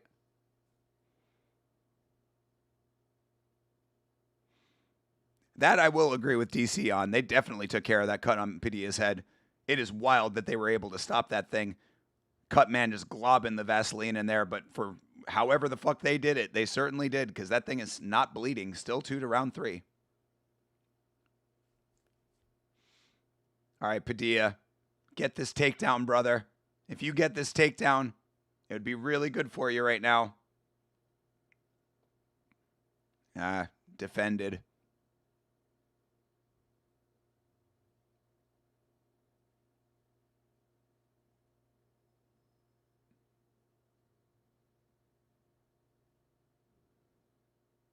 Yeah, Padilla's looking real tired, dude. This is not good. Medeiros is looking fresh. Princess Valentina and Octavia. Okay, at least one of them got a name from the. One of them got an MMA related name. I like it. All right, Padilla on the back now. This is actually really good for Padilla. If he's tired, hang on him, wear him down. Eye poke again? I said it was a glove. Keith Peterson shaking his head at Chris Padilla. Oh, yo, what? Yo, Keith, what the fuck was that? Keith Peterson was literally looking at the fence grab. What the fuck was that? Keith, what the fuck was that, Keith? He was literally looking at 2 fence grabs.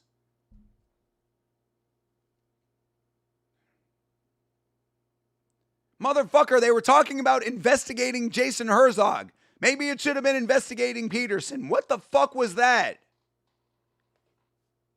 What the fuck was that?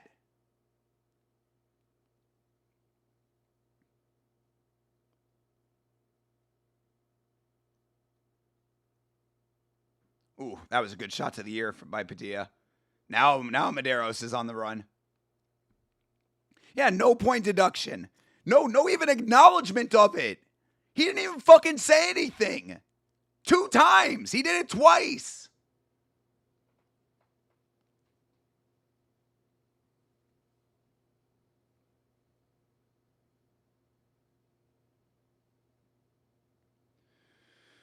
Fucking ridiculous. Damn, look at those strike numbers. This is a good fight.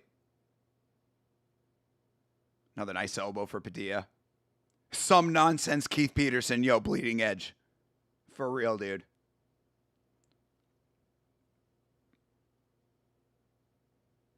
Oof. Another nice elbow for Padilla. Padilla looking good in this fight, dude. This is a good fight.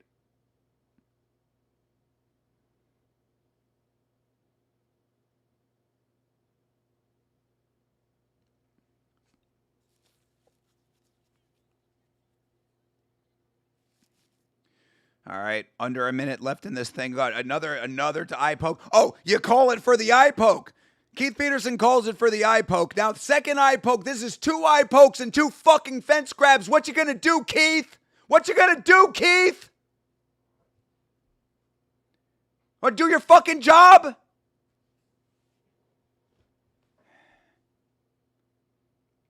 If he doesn't take the point, I'm gonna fucking throw something. All right, thank God. Thank God. Thank God this fucking dirtball gets away with 2 fence grabs, finally gets the fucking point deduction. All right. Thank the fucking Lord. Give me a fucking break. I'm not, dude, look, the eye pokes, they suck, and I'm glad that he got it for the second one there, but what about the fence grabs?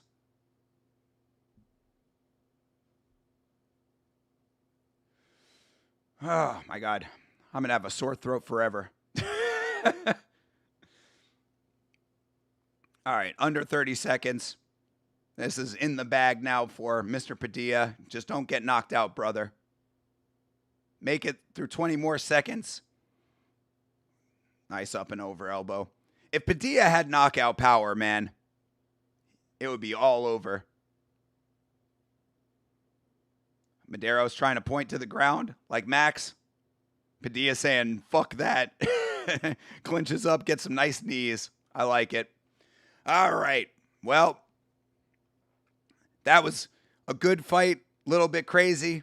Had to do some screaming in there. Catch back up with you guys.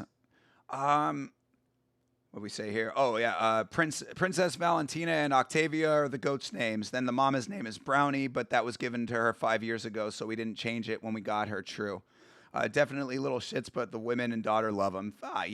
Come on, man. You got to do it for the ladies. That's being a good dad and significant other. Didn't see the fence grab, but I was also looking away for a second. Keith is apparently needing to wear glasses. I mean, he grabbed the cage twice. He grabbed it twice.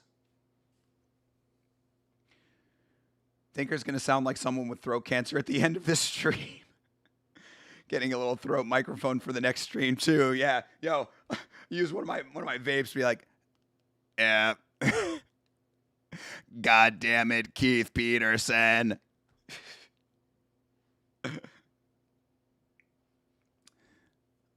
Assuming there's no judging fuckery, I just need Tatiana to win, and I made $60. Let's fucking go, because I also picked Tatiana Suarez, and I believe that she is going to win. I don't know if I actually put her on a parlay. Did I not put Tatiana Suarez on a parlay?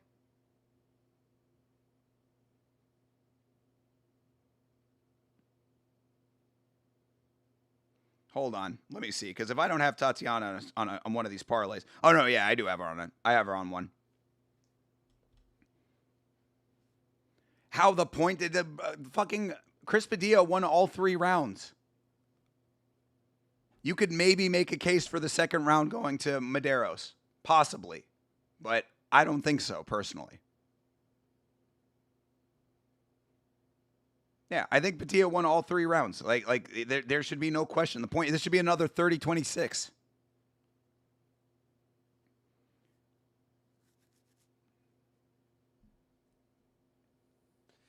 That is a crazy divot on Padilla's forehead.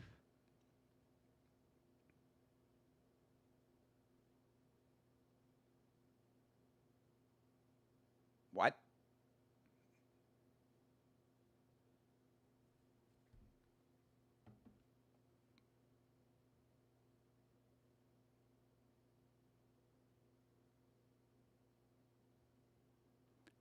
Bro. 28-28 from one of those referees. Oh my, dude, for one of those judges. It's going to be one of those nights, people. 29-27, 29-27, and 28-28. Bro, we are so fucked. This is what I'm talking about, guys. This is ridiculous. What an absolute disgrace.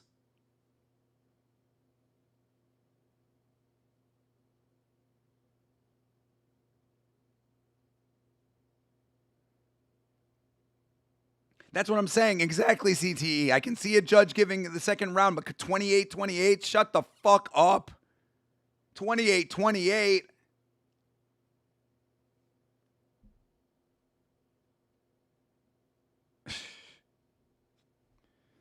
It's going to be one of those nights. Now I really hope that John Dong's prediction comes true. That all of those fights go to fucking, that are finish inside the distance. It sounded like Ned from South Park. You'll be my Jimbo. I actually already have a Jimbo.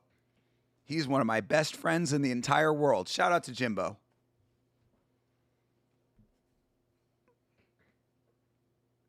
Yeah, Jimbo is one of my closest friends.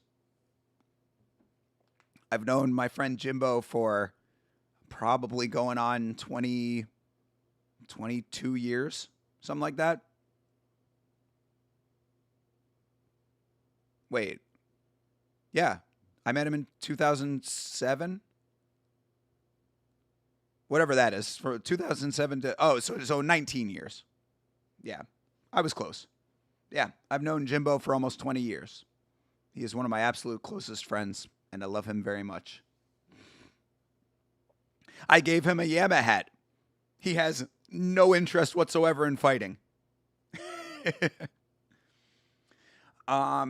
Man, I was so nice. It was so nice watching one yesterday. Hell yeah, dude. Every judging decision was spot on and not fuckery. Made me realize what I've been missing watching UFC. True, there was one.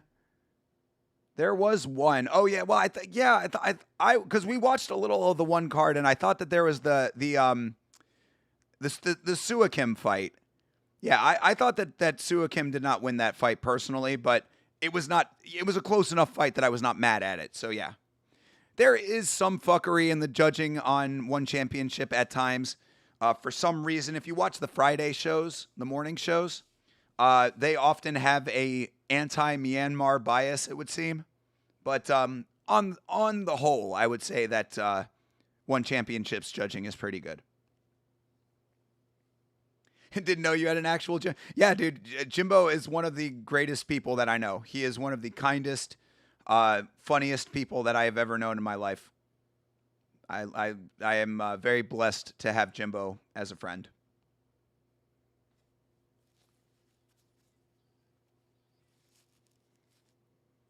But yeah, he's like a theater guy. He's not big into fighting. Watch all the fights in my parlay. Don't go the distance except for Walker versus Reyes, which is the one fight that has to end in a finish. I know, right, John? Ain't that always the way of it? But nah, dude, I'm hoping that you're correct, John Dong. I want it. The only one that I need to go for a little bit of time. It can still end in a finish, but it has to go over 1.5. We need. Which one was it? It was Randy Brown and Randy Brown and Kevin Holland to go over 1.5. After 1.5, it can end in whatever way it wants to end.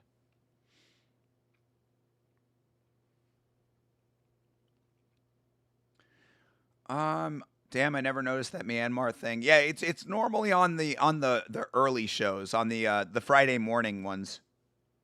The Friday morning ones.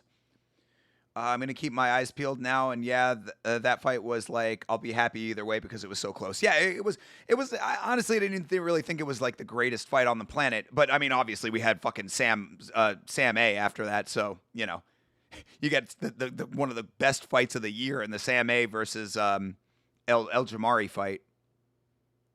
So it was fine. But yeah, that was the only one that I thought was a little bit wonky. But yeah, it wasn't, it certainly was not one that I'm like, oh man, that was crazy. Not like what we get in the fucking UFC. Not a 28-28 in Padilla versus Medeiros. ridiculous bullshit. All right. I know that it's a little bit early, but since we are starting main card and I gotta go, I'm gonna take my first break real quick. You know how quick the breaks are. Talk that shit in the chat. I will be RB.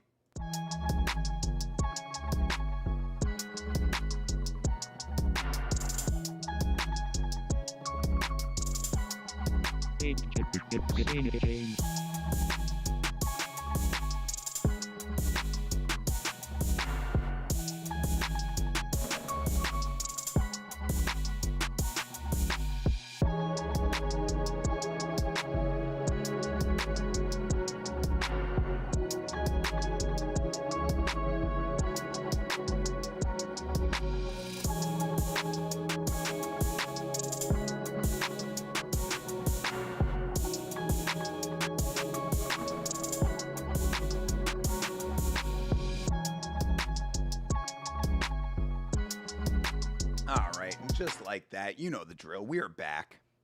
Did I say main card? We are coming up on that was the end of the early prelims. I don't know what the fuck I was talking about. And DC looking wide. The one head kick and the guy emoted and got dropped mid emote was spectacular. That was the Sam A versus El Jamari fight. Then got up and dropped immediately right after. Sam A is the man. Nearly fucking 400 pro fights. Or over 400 pro fights, actually. My mistake. I sprinkled a little on this WMMA fight to end in a finish. Probably won't hit, but I thought it was worth it because Suarez has gotten some subs before. It could. I think the issue is that neither of these girls are going to want to strike, even though both of them are wrestlers. So what you're going to end up with is grapple versus grapple in this fight, and because of that, they're both good enough grapplers that I don't think either of them is going to get subbed. But it could happen, though, John Nong. As long as it's Tatiana Suarez getting the win, I could care less. Quickest goon sesh, bro. I mean, you saw what I saw. You saw what Migo Levy's wearing. She just, oh my God, what a stunner. The GOAT Sam A, you know it, bro. Dude's got 2 Lupini belts, 3 national belts, and 3 1 championship belts. What a fucking legend. Plus, some I'm forgetting, bro. He's probably, he is like fucking, what's her name? Chandra? What the fuck's that chick's name? Chanel Dyer. He's like Chanel Dyer. He's one that actually fucking, he has all of the accolades around him and he can just sit in the middle. And you take a picture from a mile away and it's just, the entire frame is all awards and shit. You can't fight 400 times and not be him. It's amazing. Bro has won he's won almost 300 pro fights, 278. This motherfucker has won 278 fights. That is an insane thing to be able to say about any person. UFC record 17-1. Muay Thai record 278-51.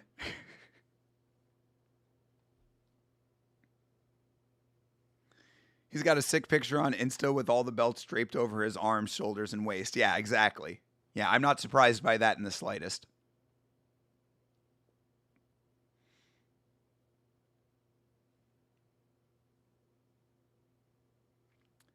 That's right. Don't rob people, join the Navy. Navy commercial saying, hey guys, don't go out there and commit crimes. Instead, go out there and die for your country. Shout out to all of our active military members. I feel terrible that our government is making you engage in this unnecessary war right now.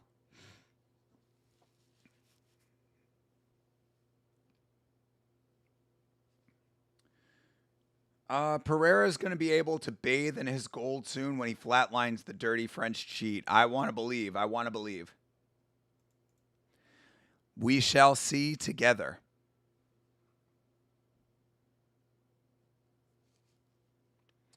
All right, Loopy, 14-5.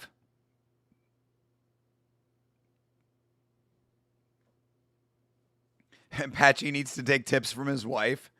Both of them are like a little bit. Both of them. Like, it is not surprising to me that Tatiana Suarez and Patchy Mix ended up together, because both of them have this like overly cocky attitude that they really shouldn't have at this point.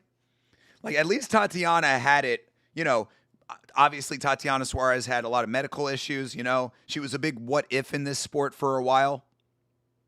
Olympic ambitions that were quashed by a very unfortunate diagnosis that she had, overcomes all of that. But then she goes all the way to the belt and loses the belt, and then somehow still has this air of cockiness about her. So again, I say, it is not surprising to me that her and Patchy Mix are together. They are both somewhat similar in their delusion.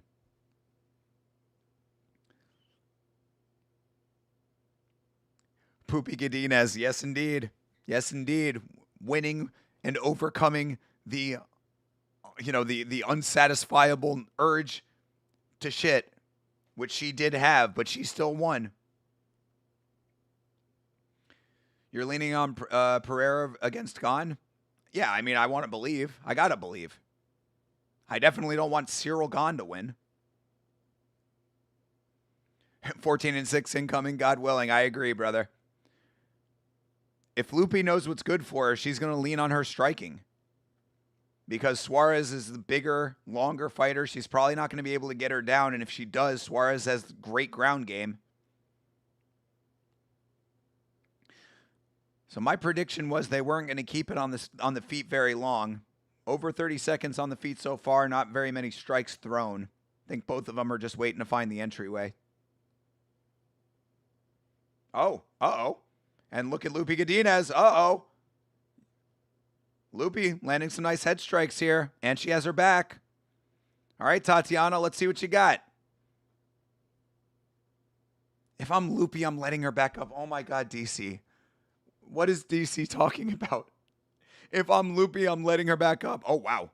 Lupe with showing the power. This is really nice work from Lupe.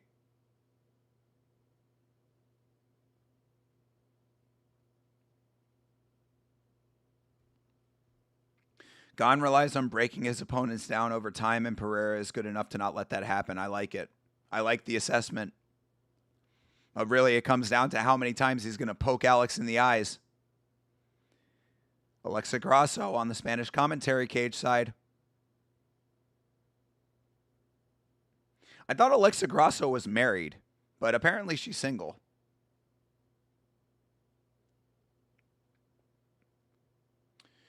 I can't pick someone to beat Poatan if they're getting flooded by Taito Ivasa. Wow. I mean, you do make a good point. How'd that fight end, though?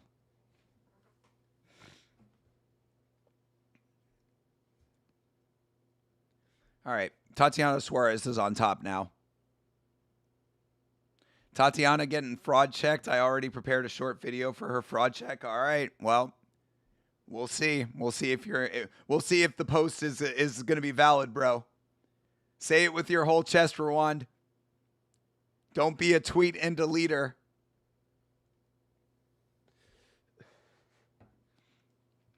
Thinker, why don't you marry Grasso? I'm not like, I mean, I acknowledge that Alexa Grasso is a very attractive woman, but she's like a little too wholesome for me. And that's number one. And number two is apparently she has a, like her stipulation, she said one of the reasons that she stays single is because the man that she ends up with has to be a champion, because she has been a champion. And I was like, that's going to keep you single for a very long time. You're 32 years old. You might want to open those standards up a little bit. But I mean, hit me up, Alexa. I'll talk. I'm not opposed to it. At Yama Show on Instagram, DMs are open. Probably with back of the head shots knowing Gane. Yeah, that's another one. Exactly. How many fouls is Gane going to be able to get away with on the lawn of the White House? You're the champ of YouTube. A, thank you, Rwand. B, you are correct. This is a big facts, you know? It's how do you define champion?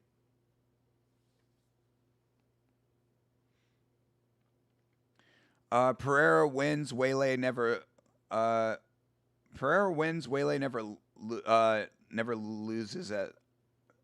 If Pereira wins, we'll never lose as a heavyweight. True. That I can agree with too. Yeah, if he beats Cyril Gane, who's going to beat him at heavyweight right now? Fucking nobody. I guess maybe Tom Aspinall. If Tom ever comes back. I mean, how crazy is that? Tom gets poked in the eyes and, whoa, hello. camera just decided to go on holiday for a second there. But yeah, how crazy is that? Tom Aspinall gets poked in the eyes and now we're talking like he's not even around anymore.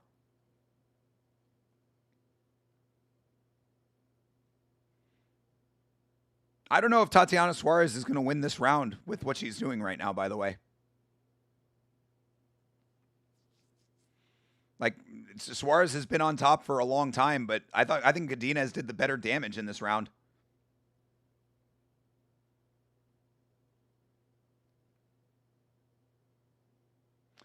My issue, though, is that Gane is so much more bouncy and light on the feet than most guys Pereira has fought, so I'm very split on this fight. I appreciate that thoughtfulness, John Dong, because, yes, that is a concern.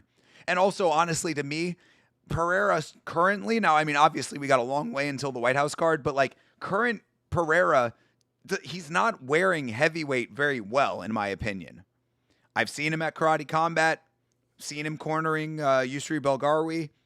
I have not thought that he looks like heavyweight ready, personally. But I also said the same thing about John Jones. So take that for what it is.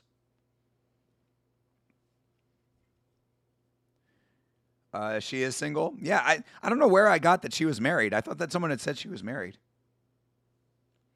Exactly. You are a champion. Get that Grasso. I see what you did there, Savage. No, I mean, honestly, like I said, I'm not like super simping over Grasso. I did appreciate that her other stipulation was that the person that she gets with could not have a foot fetish, because apparently her fans online make a big thing about her feet. And if you know me, you know that I do not have a high opinion of foot fetishists. I think that it is an indicator of deeper seated issues. Gane has bad leg kick defense, though. I think he'll get cornered in the second. All right, I like that assessment too. So she only dates fighters. I don't know. I mean, I guess it depends on how she defines champion, right? Because yeah, you know, if she's broadening the definition, then I mean, a champion of the business world, right? You know, what if you've started a successful company and have been very successful at it? Does that make you a champion? How do you define champion, Alexa Grasso? Tell us so we know.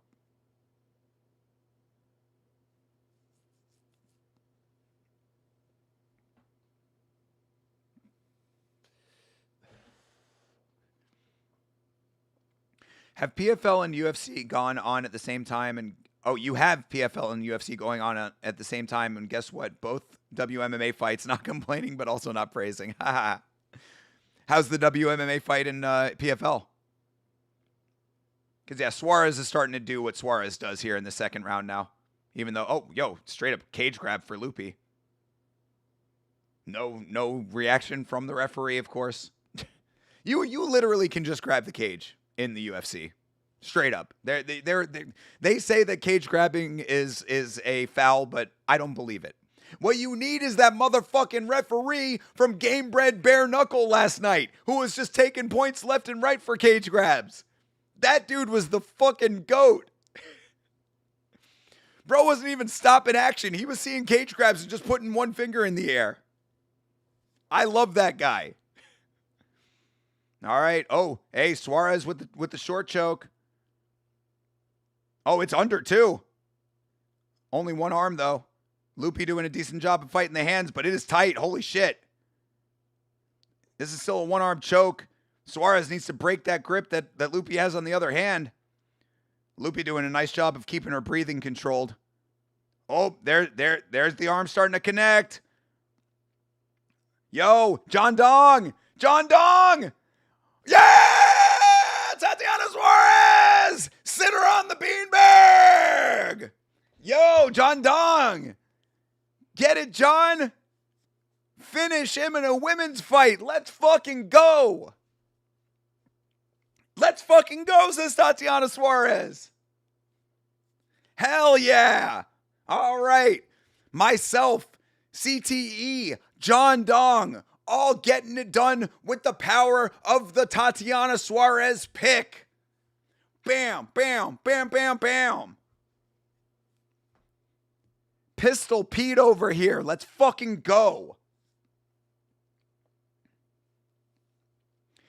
Gon got kicked 56 times against Volkov first fight. Poatan made Ankalaev switch stances with only 3 leg kicks. True. That's actually a really good assessment, Rwand. I don't think Gon survives 2 rounds. His leg/calf going to be dead. Nice, Rwand. Gon can't grapple. It's going to be a kickboxing match. Gon going to box and get slept. True. Yeah, true. I mean, I wouldn't necessarily say that Poatan's the greatest grappler either, but yeah, definitely going to be all on the feet. Should be a good fight. Herb Dean thinking about Miami hoes. Don't let yourself get caught down there, Herb. It just started. They've been doing walkouts this whole time. Got you. They milk these walkouts for sure. Oh, dude. Well, that is also a criticism of one championship. Yeah, walkouts take fucking forever. Your cursed parlay streak is broken? Fuck yeah, brother. What do we need? What do we need on the parlays right now here? I mean, unfortunately for me, Tatiana's on the long shot parlay, but Esteban Ribovics and over 1.5 for Kevin Holland and Randy Brown. Oh, shit. And my fucking other parlay is already dead because of bum-ass Kelvin Gastelum.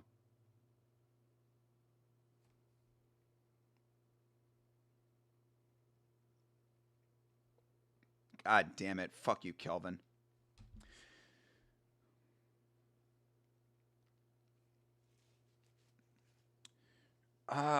Dude, imagine if I included that WMMA fight in my parlay. Imagine how big the parlay would have been. It would have been like a plus 6,000. Let's go. I mean, I still don't know if that parlay is going to hit, but so far so good, my guy. Keep it going. Unfortunately, she didn't get fraud checked. Exactly, Rwand. You picked it. Let's fucking go indeed, Jeremy. Told you Patchy needs to take some notes. You are correct. Fuck yeah.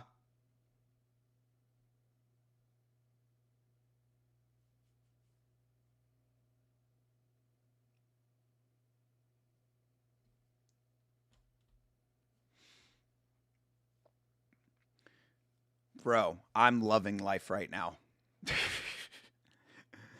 Sore throat, don't care. Also, I am up too on the picks that myself and Chase Parton picked differently on. So, making my comeback card over card, people.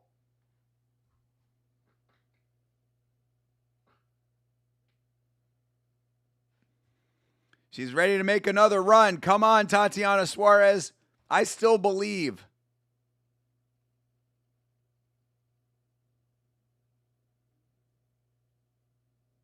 Jesus Christ, her and her brother both had cancer?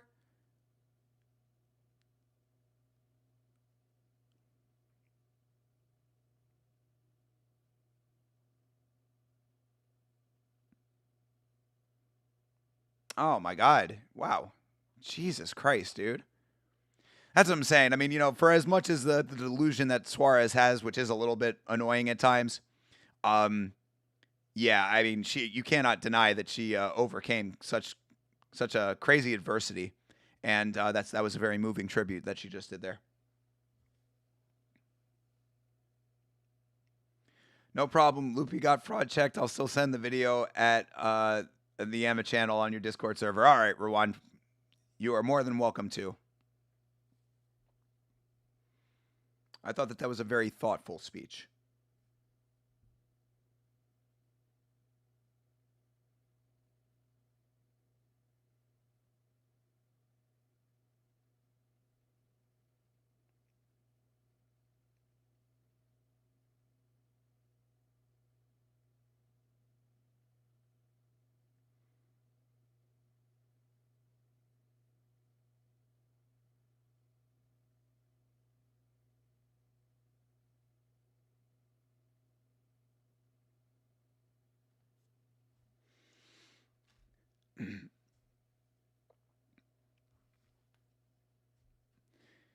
All right, Mateusz Gamrot is coming up next here, people. I don't understand what Mateusz Gamrot has done to everybody to make everybody think that he is this god fighter.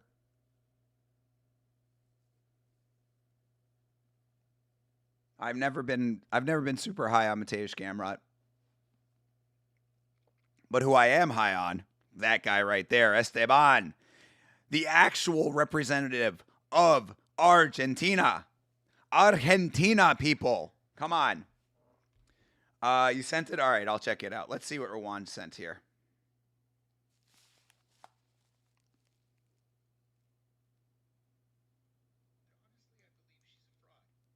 Wow. I don't know if that picked up on the mic, but that's funny.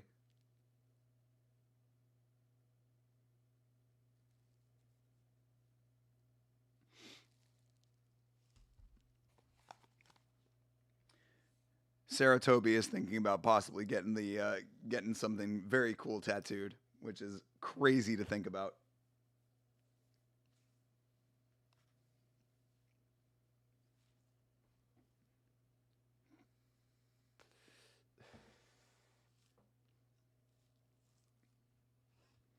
Yeah, Rwanda, I think I should get that for the soundboard.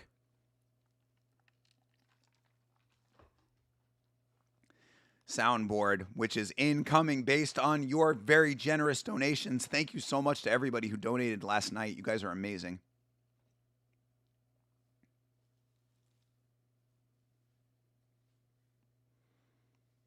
Yeah, I'm thinking that a trip over to Best Buy might be in order. How much are they costing now? How much does a Elgato cost?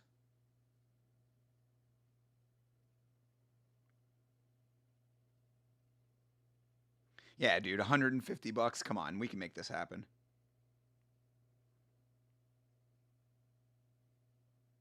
How do they have?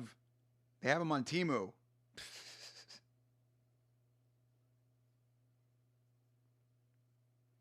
Yeah, we ain't doing that.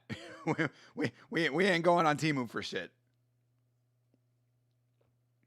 But they do have knockoff ones. Come on, we ain't doing that. We ain't doing all that. We're doing it right. Wait, what? Hold a second, please. What? There was a scoring error. What the fuck is this? What the fuck is this?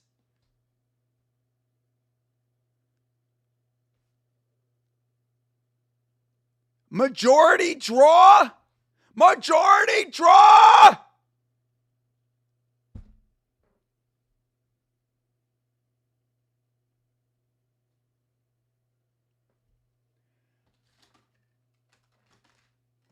Number one bullshit. Number one bullshit. What the fuck is that? He won all 3 rounds. First 2 for Medeiros. Oh my God, dude. Is there anything left in this?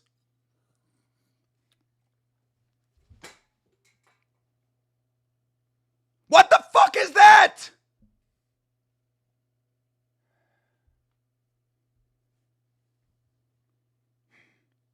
All right, now I got to pick up that can that I just threw.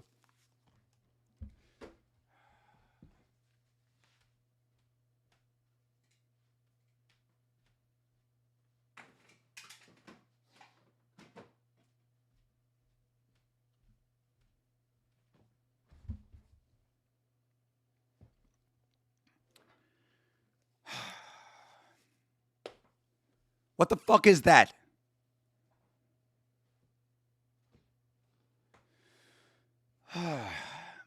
Does that fuck anyone's bets, or is it too late? It's probably too late. I believe that. I think that it's locked in once. I think it gets locked in like at that point. But I don't know. I honestly don't know. There might be some books that aren't going to do that. All right, Rwand. Sorry about that, brother. Sorry that you had to go out on a crash out, my friend.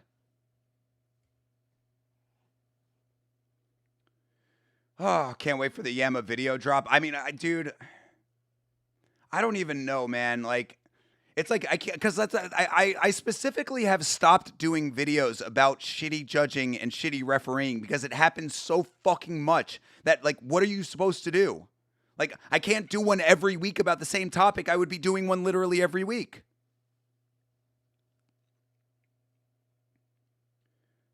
Some of these judges need to genuinely be retired. The names. I looked like two of the judges were like local Miami judges. But what the fuck are you talking about? Sometimes it's time for the old horse to become Elmer's glue. I mean, I don't even know if those guys are old guy judges or whatever, but like, bro, are you kidding me right now? He won all fucking 3 rounds. You maybe have a shot to say he lost the second round, but that is it. And a fucking point deduction. Are you kidding me? I'm losing my fucking mind. I'm dumbfounded by this.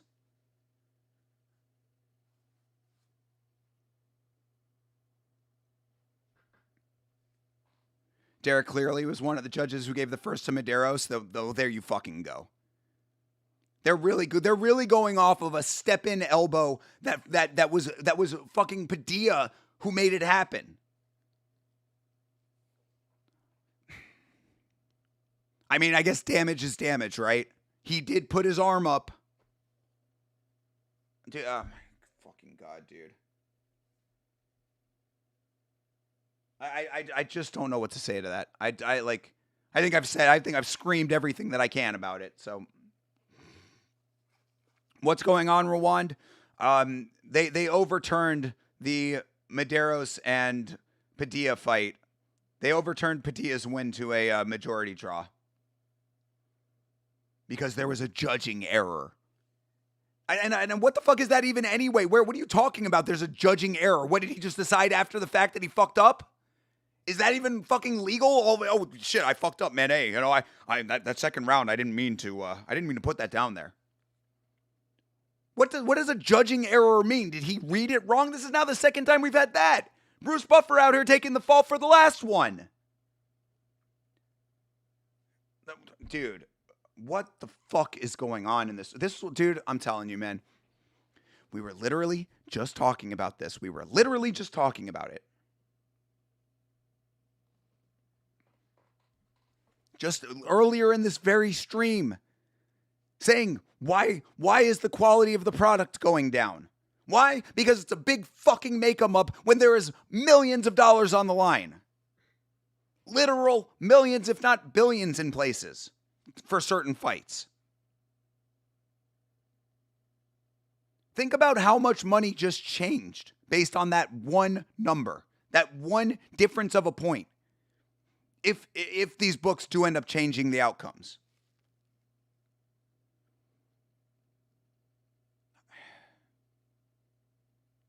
I don't know, man. I don't know. They should add me to the judges roster to fraud check those judges. Yo, Rwand, I would love that. I need Rwand to just go out here fraud checking all of these goddamn frauds. I mean, I need a Rwand signal. Like the bat signal. What would the Rwand signal be, Rwand? Yeah, it's a majority draw. If it was 28-28, if it was 2 28-28s, that's 2 draws. That's a majority draw. No, yeah, CTE, they overturned it. It got overturned to a majority draw.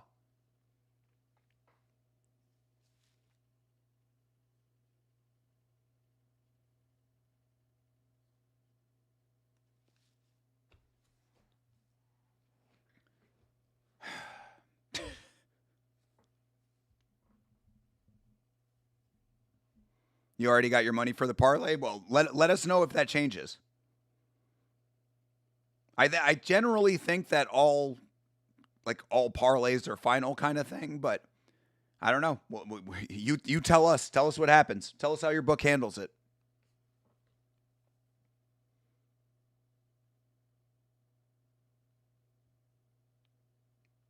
I can't tell you how mad this makes me. Again, it's not even only because of that. It's not. I mean, it definitely is because of the awful judging. It's definitely because of that. But it's also the fact that all of a sudden, a full other fight has taken place. One fight later, we have a revision, a fucking revision. This is revisionist history in real time. What the fuck is that?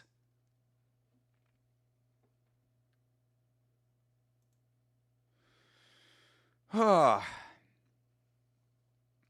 Rwand signal. Yes, my sign will be Bruce Buffer should scream to his mic saying, name of a judge, you're a fucking fraud. No, but it's got to be like an image, though. It can't be audio. They didn't have a fucking sound signal for Batman.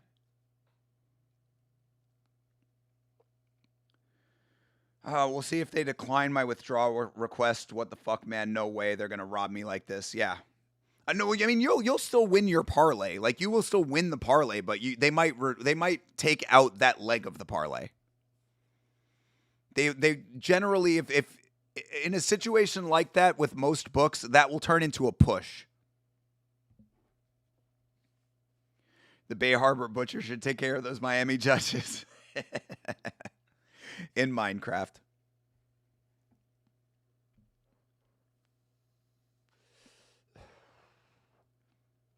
I'm telling you that it's not about the draw. It would have been about the draw in real time. To me, it's the fact that all of a sudden, one fight later, who made that call and when? Who made that call and when? Why was that call made? Did the judge not write the right numbers down in real time? Did they, after the fact, say that they fucked up? Did Bruce read it wrong again? I need details. Anyway, all right. I'm done. I'm done yelling about it. Esteban Ribovics is fighting people. Because that's always what happens, right? We just move on to the next fight. Fuckery happens and we have to eat it. Fucking they serve you shit and you have to fucking eat it. All right. I'm done. I'm done now. I'm done now. I'm done. I'm done. I'm done yelling. Done yelling about it. Nobody bring it up again. Trust we're going to be talking about it a lot on Monday. And if my voice is back, you're probably going to be hearing more yelling. I generally don't yell all that much on the podcast, but that might actually get some yelling out of me. You'll generate an AI image for the fraud check sign? All right. Well, if you generate an AI image, I'll have an actual artist draw it. How about that? Come on, Esteban. All right, Gamrot trying to get the wrestling going. Oh, he gets the takedown. God damn it. Gamrot with the smother fest that he generally puts in on these fights. He has taken down all 13 of his UFC opponents. That's pretty impressive.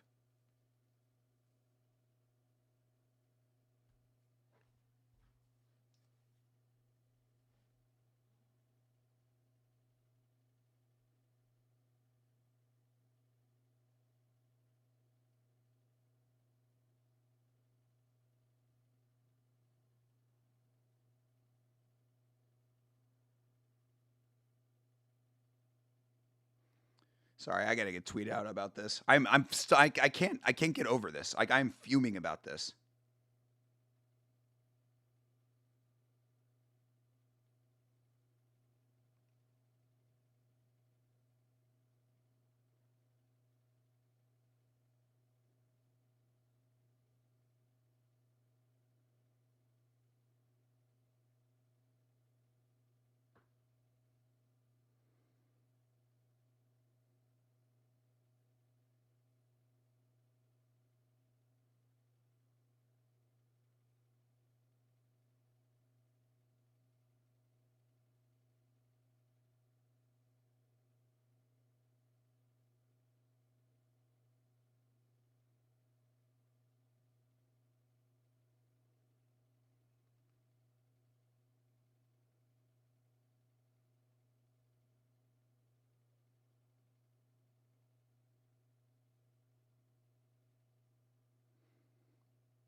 All right. Rebovic's back to his feet.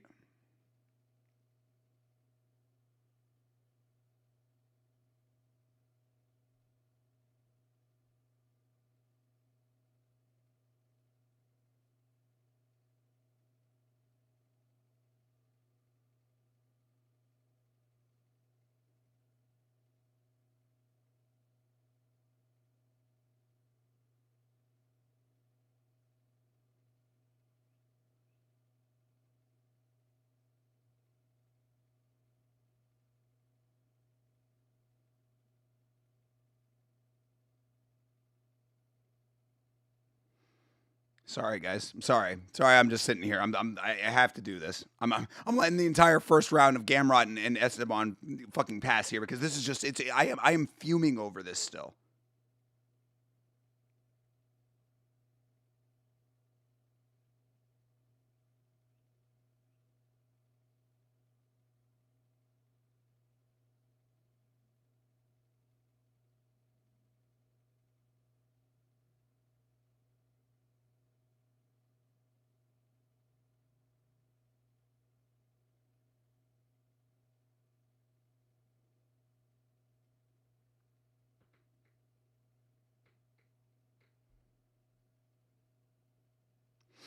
All right, I'm done. I'm done. Okay, that now we are completely done. We're done with this.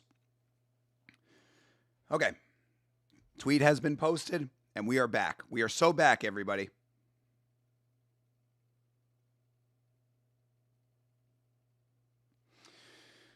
Unfortunately, this is exactly what I expected from Gamrot. Yep, you're not wrong.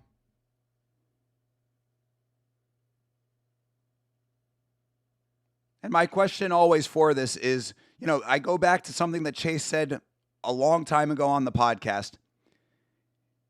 I mean, Gamrot just like laying praying basically. I mean, like, is this active enough to win a fight, what he's doing? Sure, he got him down. Sure, he laid on top of him for a whole bunch of time. So I don't like Gamrot. All right, I can't. I need to get back into a positive state of mind here. That what just happened? I'm telling you, man. Dude, what every fucking week? Literally every week. It is every week. Anyway. But yeah, no. I mean,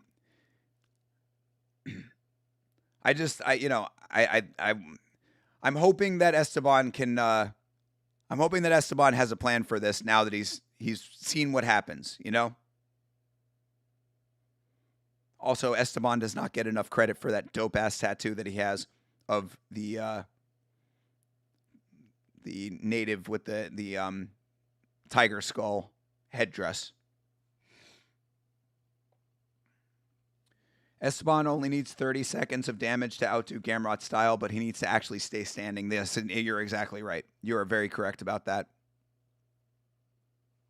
Yeah, he needs to just make sure he does not get back down, or excuse me, get taken down. Yeah, put the fucking damage on now, bro.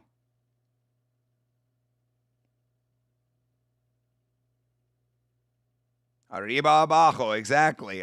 Yo, for real, listen to your corner.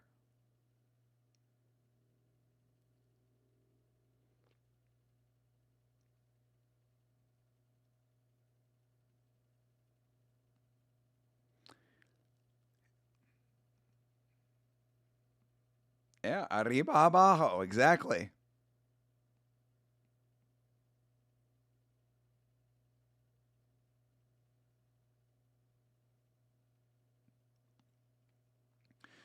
Rebovix looks clueless during those grappling situations. Yeah, I mean, Rebovic's not necessarily great on the ground. He is definitely a striker, but he's one of the better strikers that we have. So I really would like to see him doing that right now. I think he's a little gun shy now because he knows if he kicks, Gamrot's going to catch it and take him down again. There you go. Nice. There was a stuff. There you go. That was good. That should be a confidence builder. I have something to tell you which you really don't like. Top G is in the arena. I don't like him much, especially after he got brutally fraud checked last December. All right, Gamrot gets another takedown. I don't care that Andrew Tate is in the arena. I mean, again, dude, you can't undo the fraud check that he got. In fact, Rwand, I was actually thinking about linking you to Napoleon Bonaparte's video about how bad of a fraud check that was for Andrew Tate. But yeah, I mean, he's already been exposed as a legitimate fraud. Oh, geez. Gamrot with the toss over. That was actually a really nice toss. Oh, my God. Gamrot with the fucking smotherfest.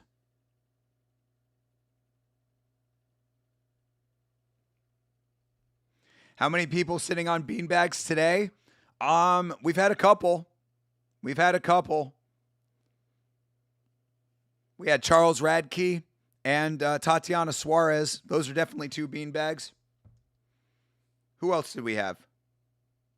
Lunch break, PB&J today. Hell yeah, brother.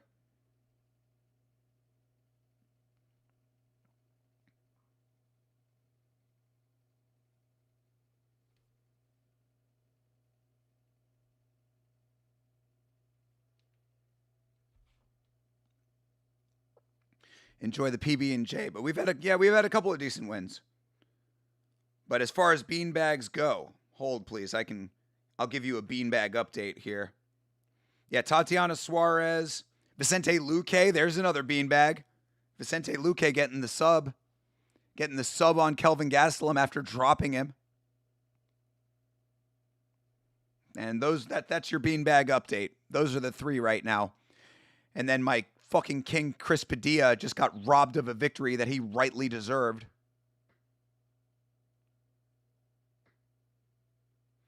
Go back on the VOD, Sanjay. You can hear all of my thoughts on the Chris Padilla robbery. Justice for Chris Padilla. Can't blame Gamrot if Ribovics can't stand up. No, you're not wrong, Jeremy. You're not wrong. Sucks. Just sucks watching my parlay escape me right now. Because not only is Gamrot going to walk away with the victory if he continues to do this, but, I mean, he's also, because he's going to be up 2 rounds, and then he's going to come into the 3rd round completely fresh. Oh, he's got head and arm. Oh, no. Oh, Jesus. Oh, Esteban.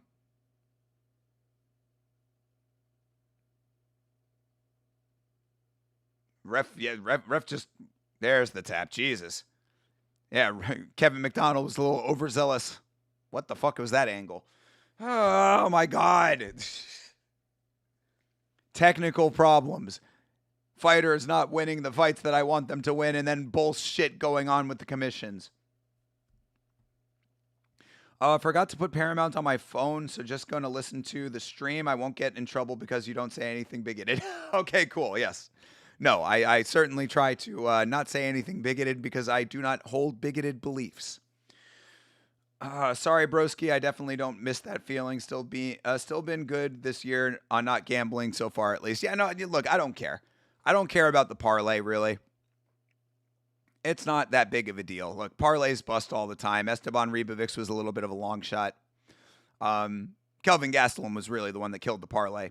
But, yeah, no, I mean, really, I think that Ribovics just showing a very lack of wrestling and grappling abilities is unfortunate. But, yeah, Gamrot doing what Gamrot does, I really can't be too mad at this one. I was really hoping that Esteban Ribovics would just get his striking off earlier, and he didn't. So, oh well. But look, all of that, dude. That's a fight just ending how a fight should fucking end. The guy who did the better work and had the better game plan won that fight. What I'm still upset about today is the Padilla decision, which of course I'm going to be fuming about on Monday. For some reason, I thought I listened to the fights on my UFC Fight Pass. Yeah, no, well, it's not going to be on there now. Not under the current situation, not under the current rights deal. But, you can probably download the Paramount app if you just want to actually listen to the fights. But I appreciate you either way, obviously. Sanjay, more than welcome to hang out with us. I will keep you posted on what is happening. You missed a serious crash out. My voice already only half here, and I lost probably a good 10% of what is currently here on that last crash out. But oh my God, I cannot believe. I'm still in shock.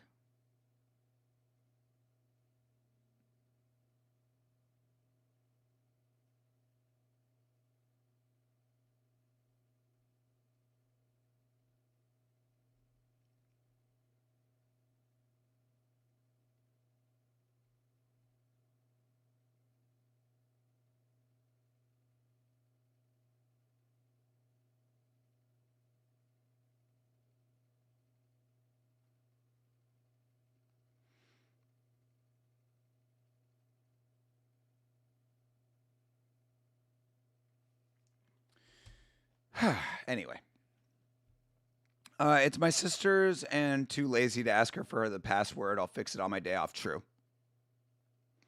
You're on a roll tonight. Sprinkled a bit on Gamrot fight not going decision. Hey, yo, John Dong, I want you to hit, bro. I want you to hit on that. I mean, shit. I think I'm busted on both of my major parlays now. So we've got community parlay still in effect.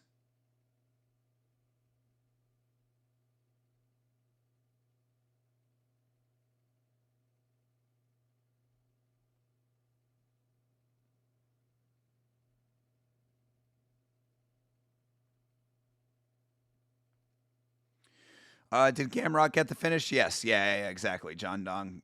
Head and arm triangle.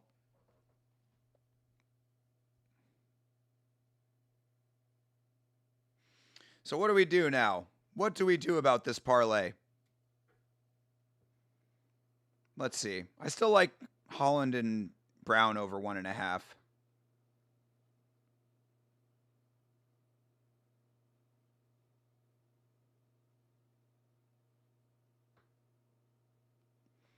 Do that. We can do Mirzakhanov, and we can do Yuri. How about that? Plus 259. Not great, but I'll take it.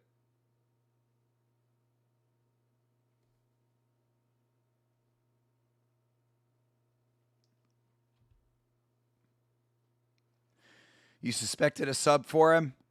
I hate it. I hate that it's Esteban Ribovics. I forgot, who do you have left that needs a W on that parlay? Or yeah, no, it's burned. Yeah, that parlay's done. It sucks because it's like, it's just who you put on what parlay. You know what I mean? Because like I had on that one, I had where's the settled ones? Yeah, so I had Tatiana Suarez on that one. And then I had Charles Radke on the other one. So if I'd put Tatiana Suarez and Charles Radke on one, and then Kevin Holland and Randy Brown over 1.5 on that, if that had hit, then that would have hit. But I could have also, Yuri to win in round 2 to start. God damn it. Should also have done that one too.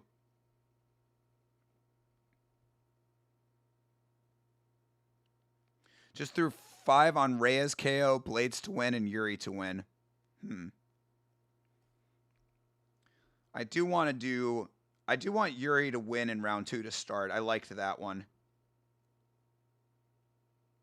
Yeah, still a plus 140 on that, so I'm gonna take that, and then what can I piece that with? What's the over on strikes in the Swanson and Landwehr fight?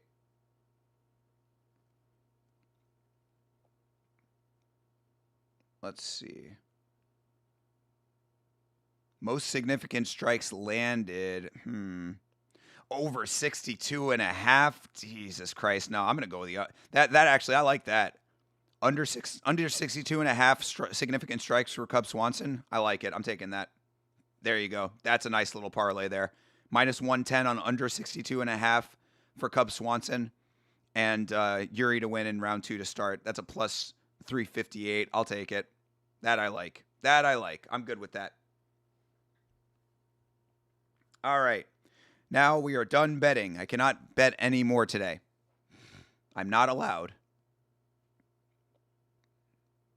What do you guys think of that, though? Under 62.5 for Cub Swanson versus Nate Landwehr. I'm good with that. I think that's not a bad one.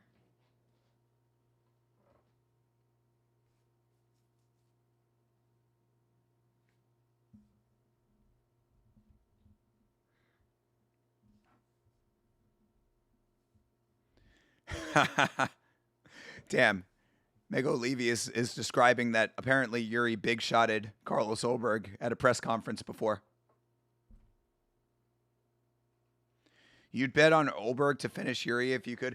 Bro, Sanjay, you are literally the only person. So you're going to be very galaxy brained if this comes through, but you are the lone wolf on this one, dude.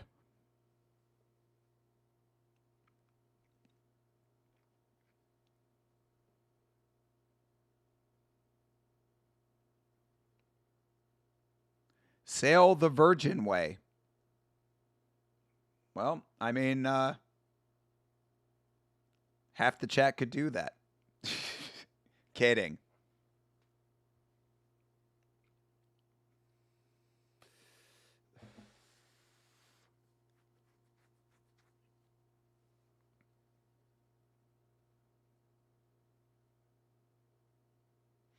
Yeah, it's unfortunate about Loopy. You know, I like Loopy. I thought that Loopy had the makings of possibly a champion, but it's looking less likely by, fight over fight. Yuri always seems to pull out the W. Can't bet against him if I was a betting man still. Yeah, I mean, Chase makes a good point. The only person to ever beat Yuri in the UFC has been Alex Pereira, who is one of the GOATs of the sport. You mean to tell me that Carlos Ulberg is also potentially one of the GOATs of the sport? I mean, is it impossible? No. Is it what I think is the reality? Also, no.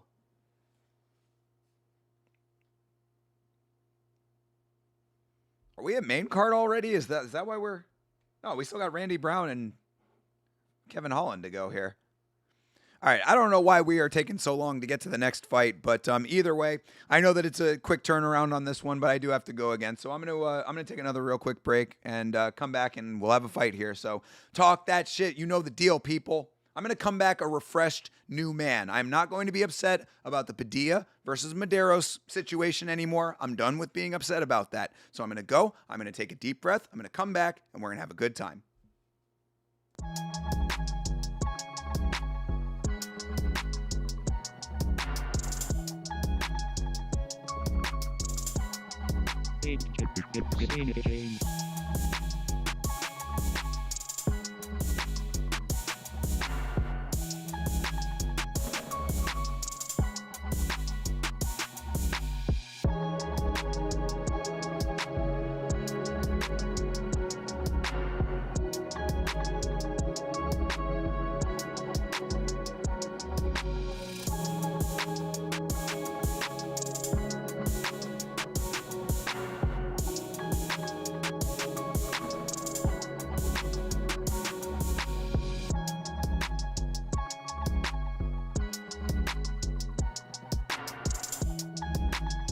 All right. Just like that, we are back. God damn it. Florida Athletic Commission hurting my voice even more. I suspect Tatiana was going to finish Loopy too. Yeah, I didn't know if Tatiana was going to get the finish, but I was pretty confident in the win. Although, of course, now Esteban Ribovic's losing drops me down. Basically, they literally robbed me of my ahead on predictions when it came to the podcast. Because I had Chris Padilla to win. That's been taken away from me. I had Tatiana Suarez to win. That stands. But then I also had Esteban Ribovics to win. That even. Basically, me and Chase are now even on the fights that we picked opposite. Vlad the Impaler. That is a whole lot of stuff in a different language. I see Tagir Ulanbekov, bro. Savage. Is Savage, are you playing the long con right now? Are you playing the long con? Are you on an alt account? That is wild. That is wild if that's the case. Hold on. Translate going here. Has anyone ever told you look like Tagir? Bro, you are fucking with me right now. That is fucking hilarious. All right, Savage. All right. There is no way. There is no fucking way. There is no way that that is a random Russian dude.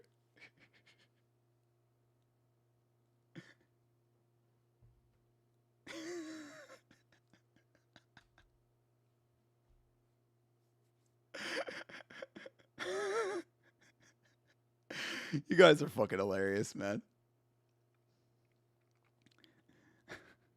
Shout out to Vlad the Impaler. Vlad the Impaler, a.k.a. Arrogant Savage. Arrogant Ruski. Privyet. Arrogento Saviacho. I would have parlayed Tatiana, Gamrot, and Ulberg all finishes. All right. Well, Sanjay, if you hit on that, then congratulations, even though you didn't place the bet. Got to be in it to win it. You got too many fights going on to do that? Yeah, okay. All right. Was hoping to turn that frown upside down. Well, thank you. Make sure that you're subbed on your alt account.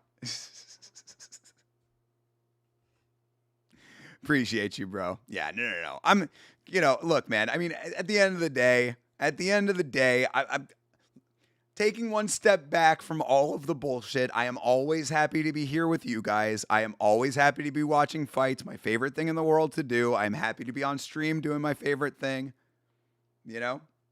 Subbed? Hey, appreciate you, bro. That I definitely appreciate. Again, I take a step back from all of the bullshit, and I obviously recognize all of the greatness, all of the many blessings in my life. So never think that something like that is going to fundamentally change my feelings on being here with all of you guys. But I still can recognize how absolutely stupid that is. And really what a bad look for the sport that is. That's, I think that I'm trying to put it into words, but I think that's really more of what it is. How bad that is for the sport. That all of a sudden fights you thought you won, but no longer. Clerical error. It's ridiculous. It's absolutely ridiculous.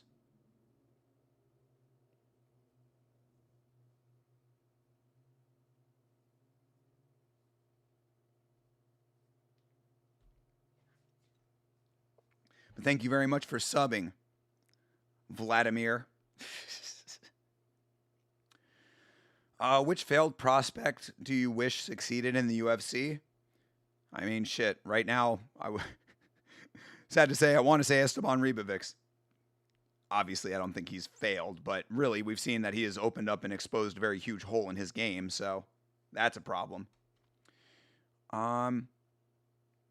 Okay, back to work. I'll be listening. Hey, Sanjay, appreciate you, bro. Keep laying down the law out there. Do the damn thing. Keep being the man, my guy. What other failed prospect do I wish would have succeeded? I'll give you a good one, John Dong. I'll give you a good one. Jordan Vucenic. I thought that Jordan Vucenic had some pretty good elements to him that I thought probably could have been better. I'd say that maybe possibly Robert Rushala as well. Now that we just saw recently, I thought that he did pretty good in his fight, even though he lost it. Other failed prospects. Robelis Despagne, that's a good one. Yeah, I would say that that's a good one. Yeah, if Robelis had any kind of ground game, that would have been really good.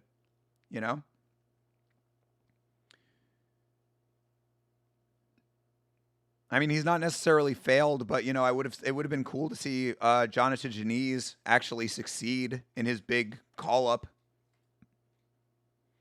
When he fought Marcin Tybura. How about fucking Kaya Sakura?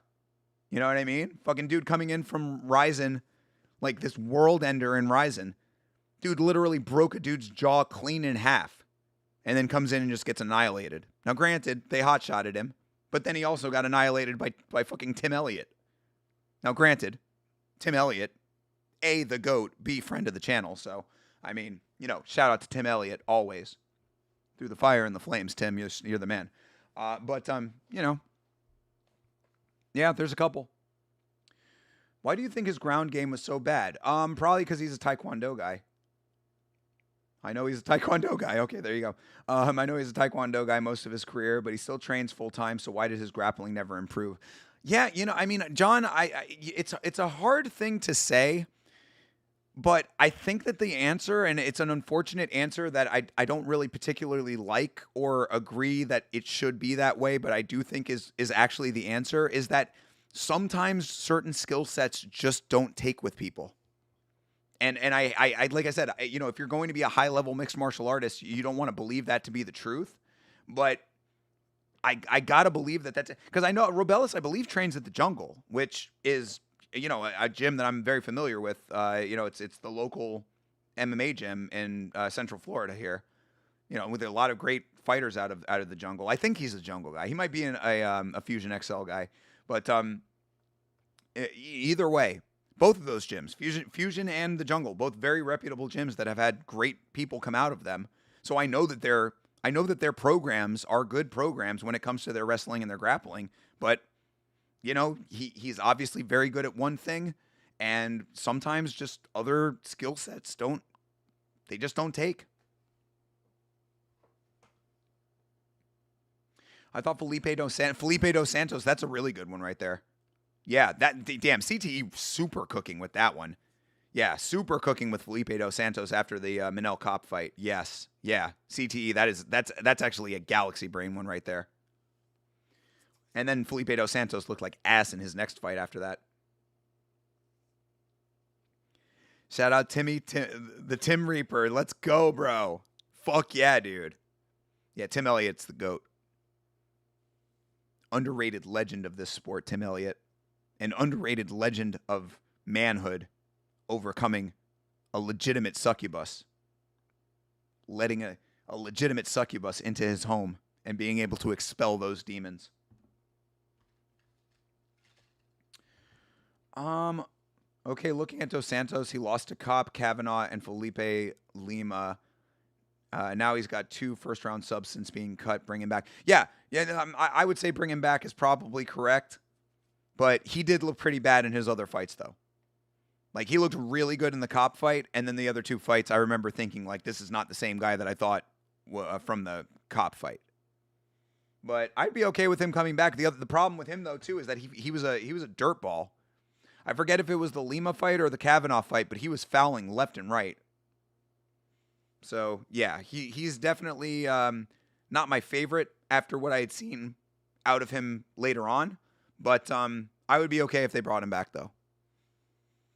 Like, hopefully, same with Yusri Belgaroui, you know what I mean? It's like, yeah, guy has dirtball tendencies, but, you can bring him back and it wouldn't be the worst thing. Another Russian? Is this another alt account? Another Ruski.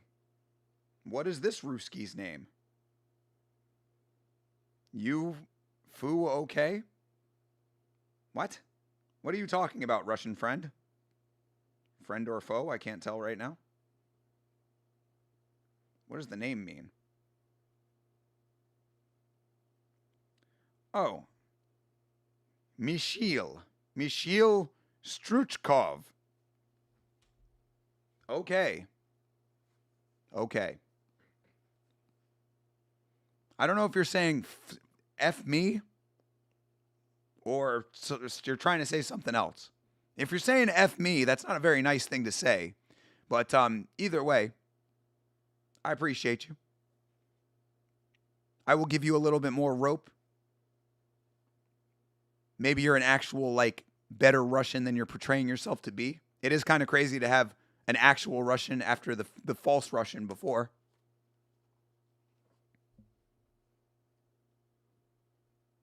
We don't have any Russians on this card, do we?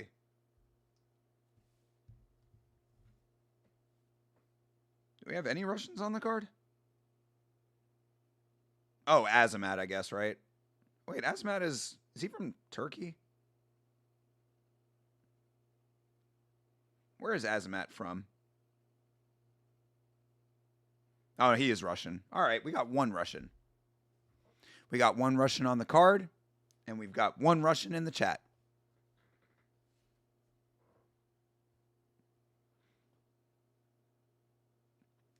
We've also got Kevin Holland and Randy Brown about to start here. Yeah. Yep, Azmat indeed.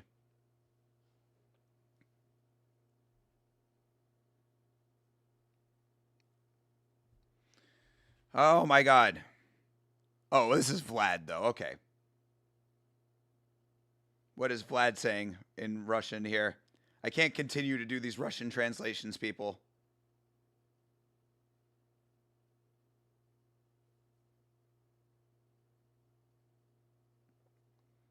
All right, what does it say? Listen, bro, don't you think this guy looks like Takir? Yo. Da. Da, comrade. Tagir. Well, privyet, Michiel. Even if you're a hater, we embrace our haters around here. Because if you don't have any haters, you ain't doing anything right. Is Randy Brown getting booed right now?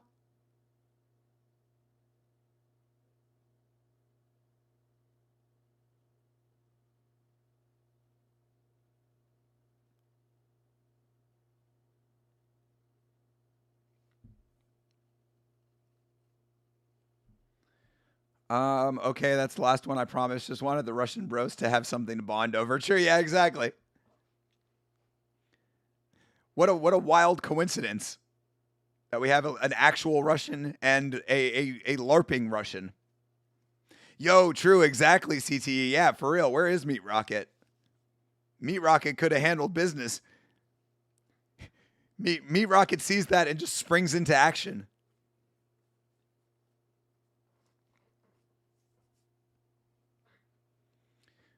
All right. How many more years do you think Chrissy Blair has walking around the skirt of the octagon? These are the things I wonder. All right, Randy Brown and Kevin Holland is underway.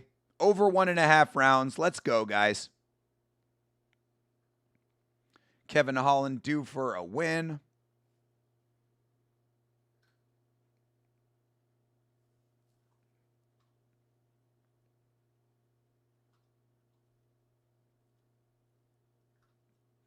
Yeah, this is like a mirror match as far as the size goes, man. They are both tall, skinny dudes with skinny ass legs. And Brown has some wide ass feet. True. You know what they say.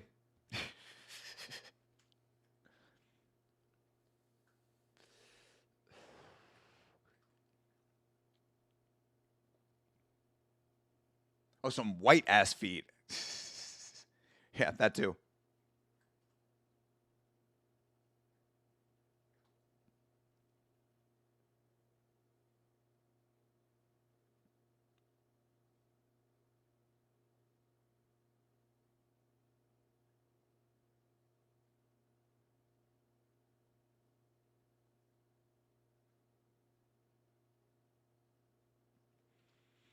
I mean, they're just kind of tossing strikes back and forth right now. That was a nice overhand for Randy Brown.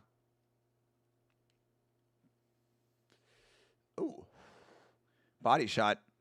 Kind of buckled Kevin Holland for a second. Kevin Holland came out pretty. Ooh, uh-oh, Randy Brown with a nice connection. Damn. That'll wake Kevin Holland up. I was going to say, Kevin Holland came out pretty hot, and he seems like he's sort of somewhat settled in now, which is kind of early in the fight for that. Is he bleeding? Oh, yeah, damn. Yeah, he got cut off of that big hook that Randy Brown threw.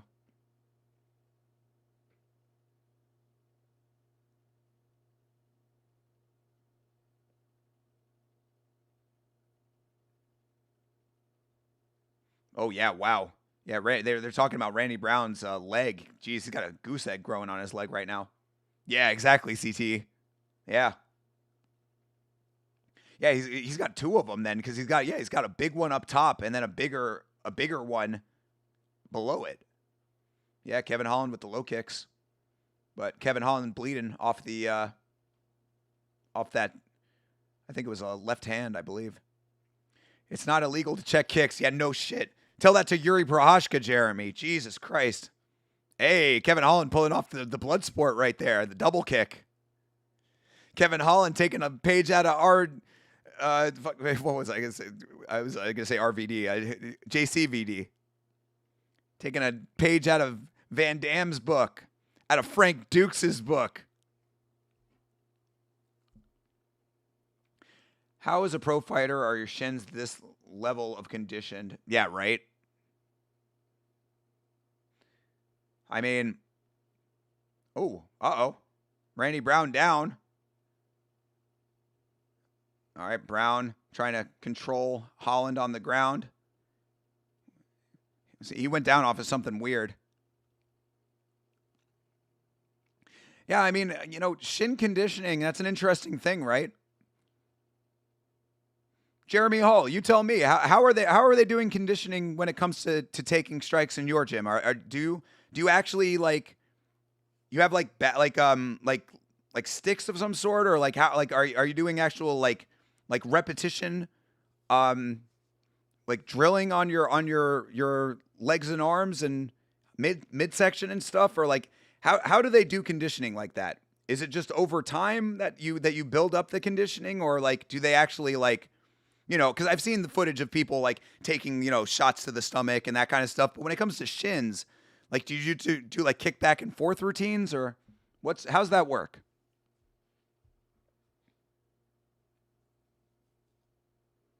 Yuri is a cyborg. Well, we will see. Sanjay, Kevin Holland with a big slam there. Oh, nice up kicks for Randy. Toes in the cage. Randy doing some nice work off his back right now. Hell yeah, dude. This is a good fight. Because they wear shin guards the entire time when they train, could be, yeah. You kick the heavy bag constantly. Okay. You think that's enough? You think that's enough to actually build up conditioning to take actual impactful strikes to the legs? Damn.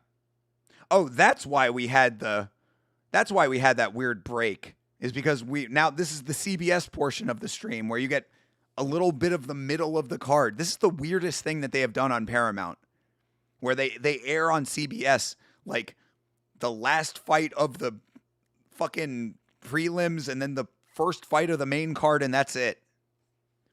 It's just a little taste. Call it the UFC taste. The UFC taste test. I worked with a guy who used a shin roller. Looks like a baking rolling pin, and he'd just drag it over his shin back and forth for about 30 minutes a day. True. That sounds like it is correct in theory. We also take constant calf kicks as a drill for conditioning. That's more of what I was talking about. That's what I thought.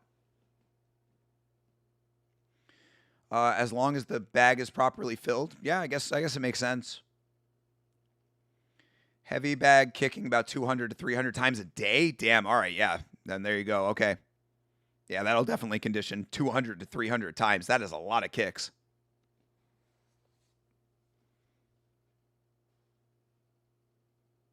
Have I used it? No, don't know if it worked, just what I witnessed. Got you, Savage. It sounds right to me, You're breaking up the blood vessels, you're building up them. You're essentially breaking down the muscle to rebuild it with that, depending on how hard you're using it, the roller. So it makes sense. The heavy bag is the best way. It's more modern versus rollers and trees. Okay, cool. Yeah, good to know. So yeah, I guess Randy Brown needs to be kicking that heavy bag more. I mean, you'd think that they would have better conditioning of their calves, considering that both of them have such small legs, Obviously, people are going to be targeting their legs. They are tall and skinny, and their calves are small. Such an easy target to chop away at. All right, clock continues to tick away in this fight.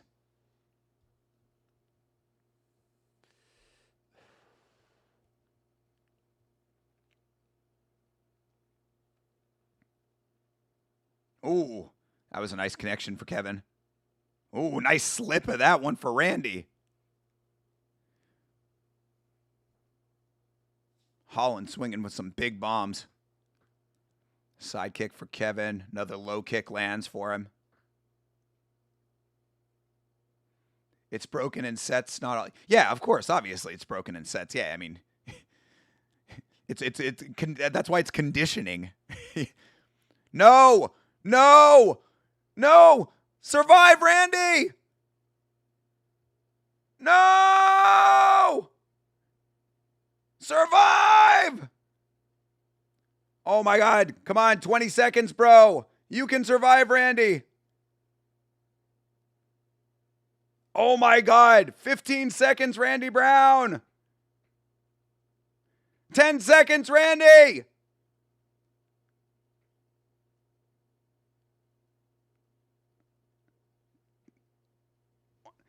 He did it. Oh, thank God. Good Lord. All right, Kevin, you can finish the fight now. Over 1.5. Over 1.5. All right, Kevin. Jesus Christ. How Randy Brown has survived this is wild. This is a crazy choke that he is in. Oh, yeah, he's flat, dude. You must tap, brother. Yeah, Randy Brown surviving through this is wild, dude. Kevin Holland has this choke locked up. Is he going to abandon it? Yeah, he abandons it. Damn, Randy Brown a fucking G. Randy Brown a fucking G. Oh, wow. Dude, this is a great fight. This is a fight of the night so far.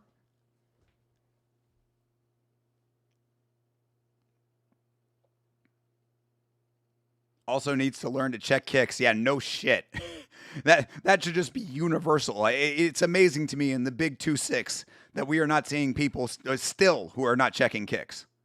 We are still seeing people not checking kicks. You knew this would be a good fight? I mean, shit, John Dong, you were probably screaming for that finish. That looked so close to being finished. I'm amazed that he did not go out. Randy Brown, a fucking G, dude. Yeah, new respect for Randy Brown. I've always had it. Granted, he did lose to the Bonfim, and that does suck. But I've always been a Randy Brown fan. Kevin Holland just spinning himself out of his shoes going for the elbow. Oh, my God, going for the guillotine. Bro, Randy, there you go. Pops out of that. You were wishing Brown would tap? After it hit that 2 minutes 30 seconds, bro, I was like, anything, you go ahead. Bonus incoming? I hope so. We'll see. I mean, we still got all the main card. Right? This is still not main card, yeah? Or have we started main card already? I'm a little out of sorts. That Padilla situation kind of put me in a weird headspace. Excuse me.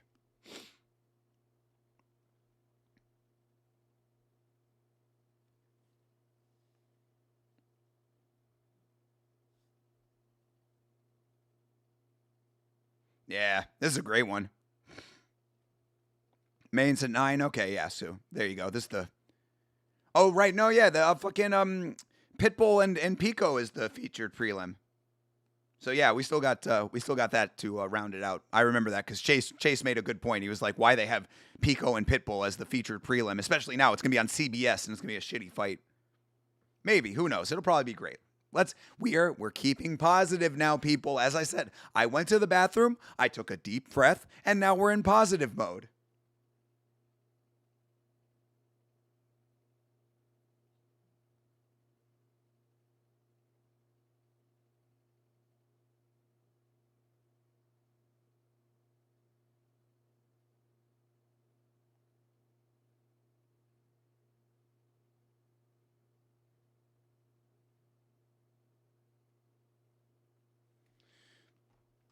I'm shocked Randy survived that choke. I walked away for a second. Oh, yeah, dude. No. That was amazing. Yeah, Randy Brown, a fucking G, dude. Oh, my God. Dude, man. Oh, they really try to make it hard on me, bro. I really have to sit through a fucking event where Gilbert Burns and Mike Malott is the main event. I feel sorry for my Canadian homies. Shout out to Winnipeg, possibly getting the worst card of the year. Certainly one of the worst on paper.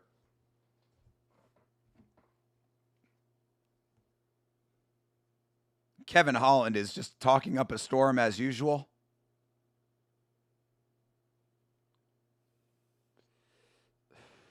And commentary's just eating it up. I can't stand it personally. I think it's fucking annoying as shit. Oof, yo, big connection for Holland. Commentary just laughing away. Oh, ha ha, Kevin's so funny. He talks during his fights.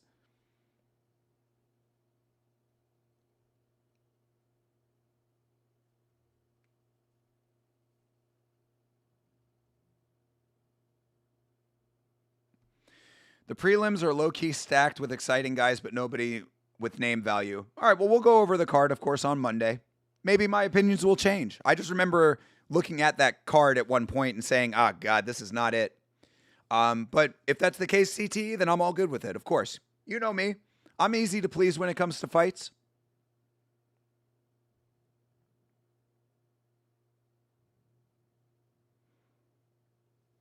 And I am certainly not a person that cares much about name value. In fact, I don't even really believe in name value, to be perfectly honest.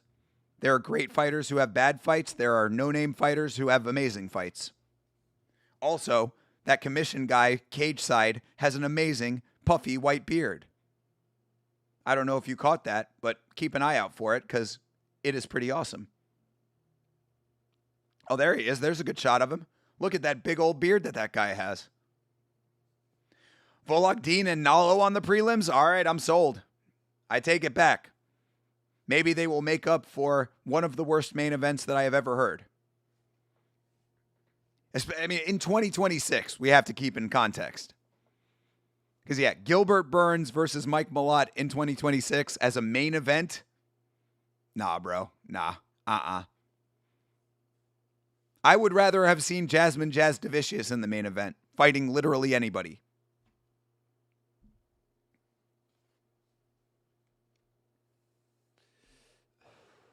Sucks to think that if Jasmine had not lost to Manon, she would be in the main event probably.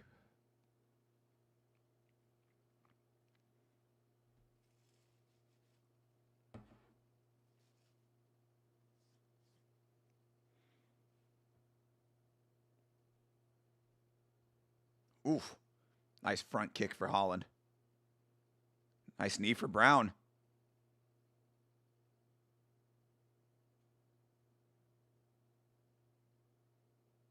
More talking. Oh my God, shut up, Kevin Holland. He's so funny, says Joe Rogan. They put Nalo on the featured fight. Cool. All right, as long as he's on the card. I don't care where on the card they are.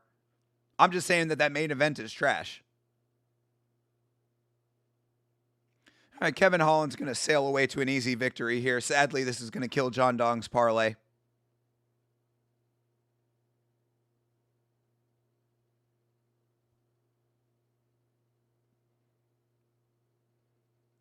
Holland, shut the fuck up and someone get a finish. Exactly, John. I'm looking out for you, brother. I'm looking out for your parlay. I'm rooting for you. It went over 1.5, bro. I could care less at this point.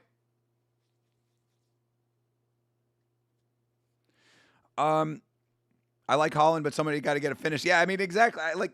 I don't know. I got mixed feelings about Kevin Holland, man. I want to like him, but he bothers me so much. Hey, the Odyssey is here checking in on Twitch. What's up, bro? How are you, brother? Hope you've been well. I'm doing great, bro. Don't let the voice fool you. Just got back Georgia. To Georgia or from Georgia? Wishing upon a star for Yuri to win, but I have a feeling Ulberg will escape with a win. All right, you are in the minority there, Odyssey, but we shall see very soon. Appreciate you checking in, bro. I hope that you're doing great on your trip either to or from Georgia. I hope you had a good time wherever you went or came back from. And there is the horn. Sorry, John. Oh, got back from Georgia. Okay. What were you doing in Georgia? Georgia, a beautiful state. Brown resorting to fence smudging in a fight he's down is certainly a choice. He was gassed, bro. That was what that was. Randy Brown was gassed and he didn't want to take any more damage. I think that choke took a lot out of him. I agree, man. Holland is skilled but annoying. Exactly. He's skilled but annoying, and he's also very selective about when he decides to show up to fights. Sometimes he looks amazing. Other times he really does not give a fuck.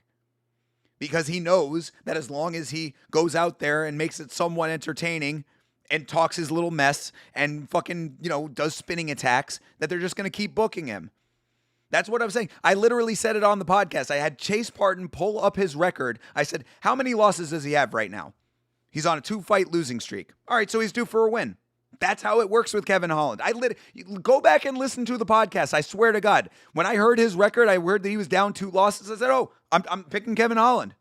He's going to win this one. He has to win. He has never lost more than 2 fights in a row in his career in the UFC. Did you know that?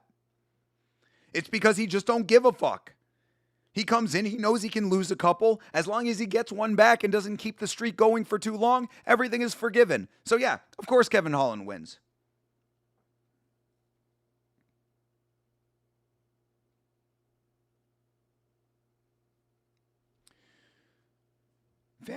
Family function type beat. Glad you're, yeah, dude, no, absolutely. Odyssey, awesome. I hope you had a great time with your family, bro.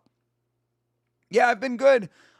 This has been a really stressful week for me last week. I've been sick all week. Obviously, I'm on the tail end of it now. I actually feel really good. It's just my voice is fucked up. But, yeah, no, I'm coming through on the other side of an illness. Things are, well, I don't want to talk about the clients right now, but anyway, things are going fine. And I feel good, man. I tell you, brother, every time that I am on stream, I just feel like $1 million because it's my favorite thing to do, and hanging out with you guys is the best thing in the world.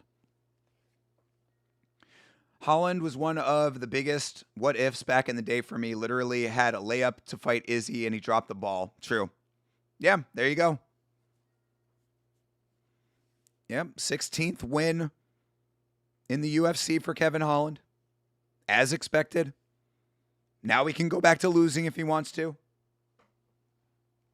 Who would win currently, Holland or Colby? It depends on where, how many losses Holland has on the record at the time. Oh my God, yo, Joe Pyfer with the lady. Joe Pyfer with the lady that he was stepping out on. Oh shit, that's fucking wild.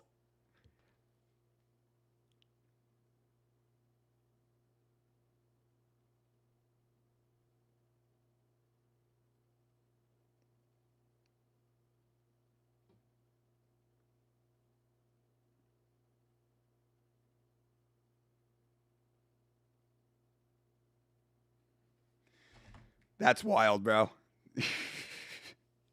This dude, Joe Pyfer, is having a fucking identity crisis. I'm telling you. I said it on the last stream. And it is so fucking apparent, bro. Joey Pyfer is having a crisis of identity. You miss Prime Holland. When was Prime Holland, though? Like, I feel like Kevin has never not been in the same position that he's in currently. My wife, Mighty Mouse voice. Is that the wife Pyfer cheated on? Soon-to-be wife. Soon-to-be wife. That the girlfriend back home who's waiting for him to marry her.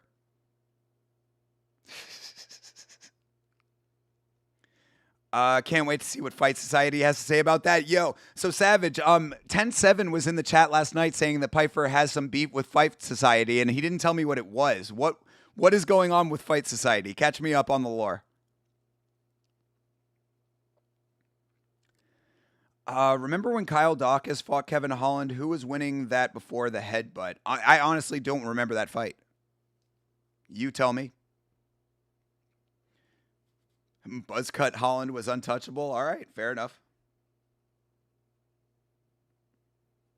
Damn. I love Jeff Molina, bro. Shout out to Jeff Molina being an absolute real one and a representative of the LGBT community in the MMA space. I also thought that he was a pretty good fighter, too. That is wild. That's a wild thing for him to say, though, CTE. 2020, back when Holland was on that win streak. Oh, okay. Fair enough. Yeah, I don't specifically remember that fight. I know I saw it, but yeah, no, I mean, like, dude, Kevin Holland is just a show up at sometimes kind of guy. Like, Kevin Holland has made it very clear he does not care about the belt. He is here for a paycheck, which I respect to an extent. I'm not even really trying to hate on him for it. I'm just saying that when it comes to actually picking fighters to win fights and predict fights, which I am not good at to begin with, I just stay away from Kevin Holland. Or pick what I did, over 1.5. Fight Society did a deep dive and basically made fun of Pyfer threatening to kill himself because he cheated and clowned. That's not a good reason or whatever, but Joe DM'd Fight Society with a whole long message. Oh, wow. I have been... First of all, for legitimate reasons, I've had MMA on film to do, you know? I've been very busy. But I certainly have been withholding any kind of actual video or anything like that talking about Mr. Joe Pyfer because you very well know that your boy, Thinker St. James, and yelling about mixed martial arts has a bit of an inside track when it comes to the situation with one Joseph Pyfer. And we know the truth. And not only do we have the receipts, we have the parties involved as well at our disposal. So I would say to Mr. Joe Pyfer, you might want to be careful who you're talking mess to, brother. Maybe you want to be a little bit more contrite. Maybe you want to shut the fuck up and get out of the space for a while. Put your phone down, Joey. Because there is so much more that could be said about you in that situation that has not been said. Maybe I'll leave it at that. Maybe somebody can clip that and send that to Joe Pyfer. Watch your mouth, Joe. Be happy that you beat one of the greatest fighters to ever fight. Put your fucking phone down and pay attention to your fighting career now. Maybe all this shit blows over. But if you want to be out here fucking trying to be fucking Ian Gary going after the internet will always win, stupid. There we go. Low-key threatened him and said be prepared if he sees him in public. Yeah, well, you know what? What I always say to that kind of comment is, you know what? For Joe and any other person out there, you can threaten as much as you want and you can lay hands on as many people as you want. It's not going to change the truth. And you are going to be the one that always has to live with the truth. So you go ahead, Joe. You try to punch your way out of the truth. See what actually happens with that. See who wins out. Guarantee it's not going to be you. The truth wins out. Anyway. I'm on Demon Time. Joe fucking Pyfer's on Demon Time right now. Joe Pyfer's the one on Demon Time, bro. Ain't nobody make you cheat on your girl. Ain't nobody make you cheat on your girl. Who is out here holding your dick? Saying fucking navigating like a divining rod. Nobody. I'm on Demon Time. Joe Pyfer needs to put his fucking phone down.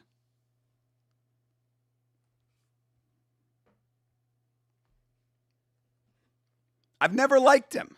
You know what I'm saying? Never been a fan of the guy. Always thought that he had a bit of a chip on his shoulder. Then I hear the things that he's doing, the people that he's hurting in his personal life, and then this is the way that he's handling it. So yeah, I got a little bit of a problem with Joe Pyfer. I also got a lot of Mexican homies too who also have a problem with Joe Pyfer. So maybe shut the fuck up, Joe. Be happy that you just got the biggest win of your career and shut the fuck up.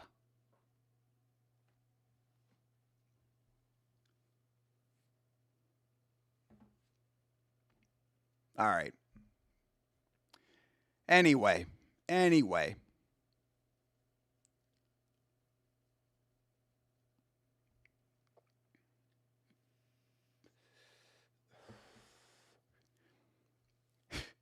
Still can't get over the fact that he brought his girl, though. All right, that's the last thing I'm going to say. Patricio Pitbull is fighting Aaron Pico, everybody.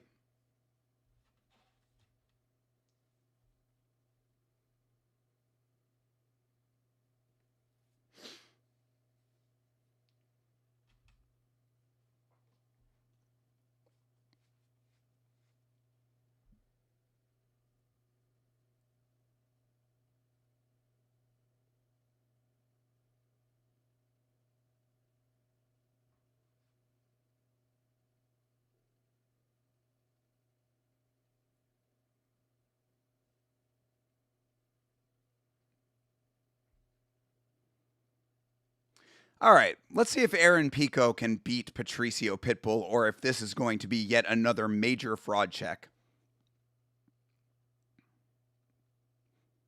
Oh, also, I forgot who said it.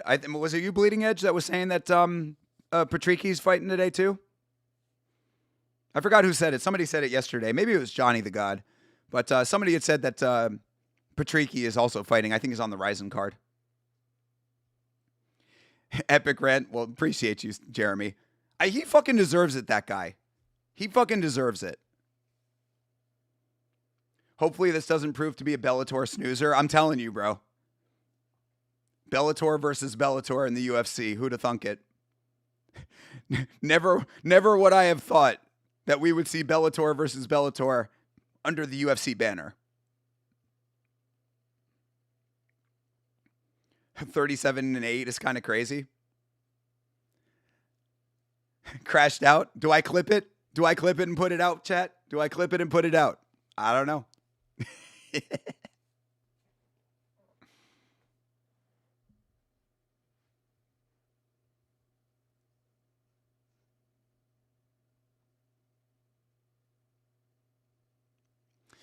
All right.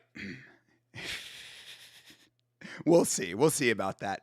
We will see about that. I don't know. I'll have to talk to a friend of mine and see what she thinks.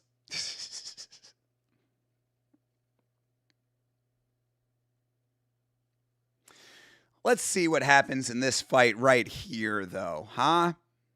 Shout out to Fight Society, too, by the way.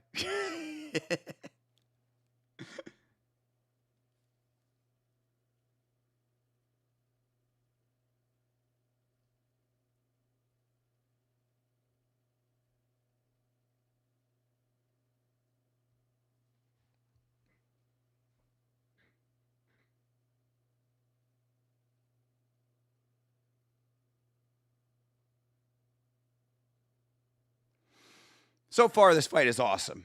I mean, we're a minute and a half into it, and let me tell you, blazing. You've got Pico. I also have Pico. You know who else has Pico? John Jones. He has Pico in the grams form. Ba-dum-bum. God, I need that drop. I need the rim shot drop so bad. God, I can't wait to have the soundboard now. That might have to happen. I might even just go do it tomorrow. Do I have the money? No, I don't have the money. Will I spend it anyway because I'd love this shit more than life itself? Yes. Yes, I will. And I will go broke. And the last sec, they're going to have to evict me. I will be dragged off stream.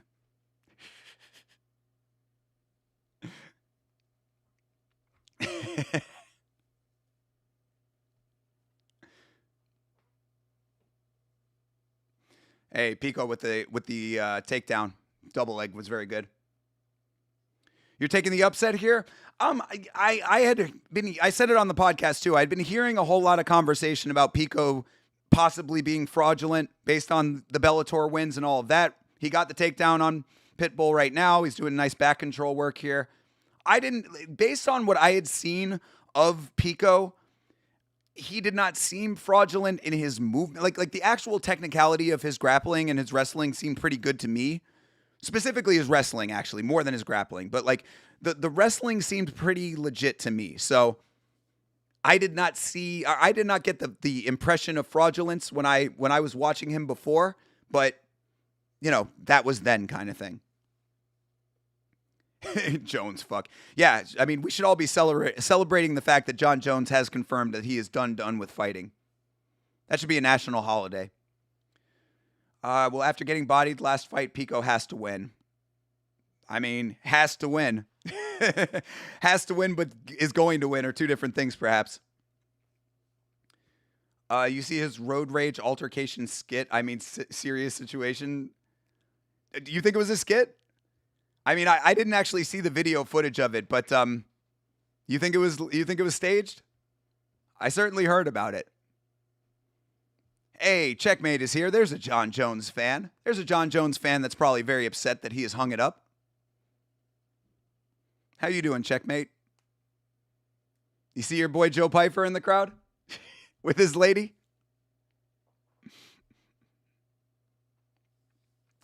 I just feel like Pico is going to be one of the big what-if guys. So much ability, but lacking in chin or IQ. Lacking in IQ. That was a good straight for Pitbull.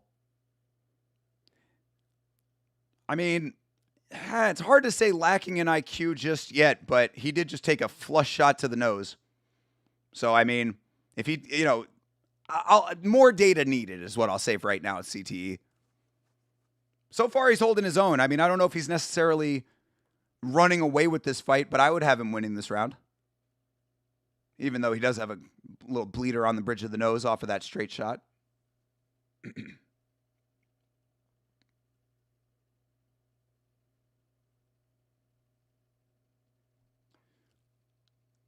All right, that's round one. I'm much more excited to see what Jones, the coach and businessman, has to offer.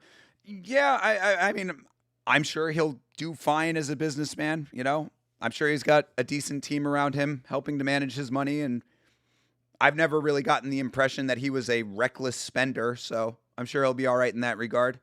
And as a coach, I would actually like to see that show that he did where he coached against DC. How he, what his actual, I've seen him in, like in seminars before. I've seen footage. I did a video on John Jones a while back when he was still supposed to fight Tom. And I saw him doing some seminars and stuff. And he does seem like a decent coach to me. One of your favorite followers from LinkedIn. Oh, shit. I didn't even know that John was on LinkedIn. Well, how about that? Very cool. Well, send him a message. See if he needs any merch made. See if he needs any help with any of his other businesses, bro. You might have an opportunity there. Jones is going to come back to fight Alex. I don't know. It's hard to say. I don't know if the how much stock to put in the arthritis in the hips situation is, the age, all the other factors that come with him. The security of the money that he has, the legacy that he has built, and the need to maintain that legacy. And also how the organization feels about him at this point. That was a couple nice strikes to start round two for Pitbull.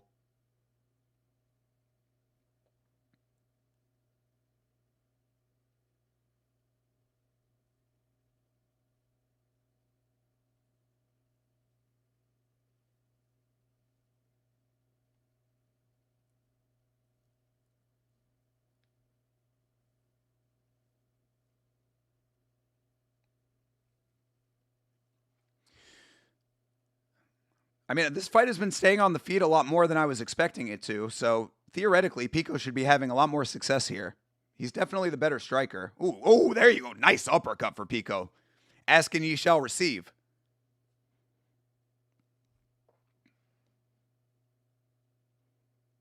I don't know if I'm necessarily seeing low IQ out of Pico. Granted, I mean, he got caught with the elbow. He got caught with the shot on the, the straight shot just now in this fight, but there's the shoot. Gets the takedown again. Pitbull on one knee. Pitbull gets back to his feet, but Takedown. Count it. Who knows if they'll actually count it. Looked good to me. Oh, I didn't know that Pitbull was an Eric Albanacine guy.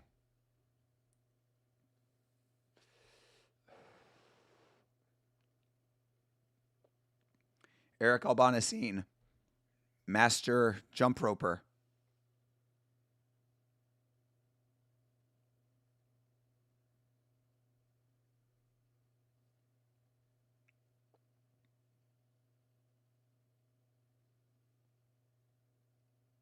Oof, that was another good connection for Pico. Pico's striking is pretty decent, man. Oh, yo, mixing up the shots nicely, too. Body, body, head. Let's go, bro. Yeah, the combos are looking sharp for Mr. Pico.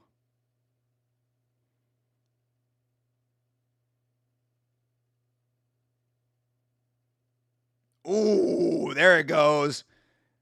Brief dropping for Pitbull. Well, dropping for Pico. Pitbull goes down briefly. Pico level changes again. And finishes it up with a body shot. That is a beautiful maneuver right there, dude. I love that. You want to talk about fight IQ right there, CTE. I think that you should give him a point for that one. He recognizes that the level change is not working and turns it into a body shot. Pico's looking good in this round, dude. Yeah, Pico doing amazing on the feet. I feel you, Odyssey. Speaking of the Odyssey, by the way, when I went to go see the film Beast in theaters now, review on the Yama channel, by the way. When I went to go see that movie, Christopher Nolan's Odyssey is looking pretty good. So if your name is based on the epic poem by Homer, then check out the upcoming film by Christopher Nolan. And also make sure that you're subscribed to youtube.com/@YamaShow on YouTube. That's where it is, on YouTube. And you can see our review of Beast in VOD form and all of the Yama content.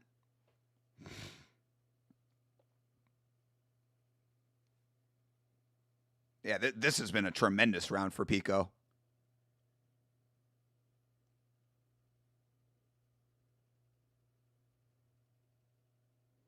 Nice jab lands.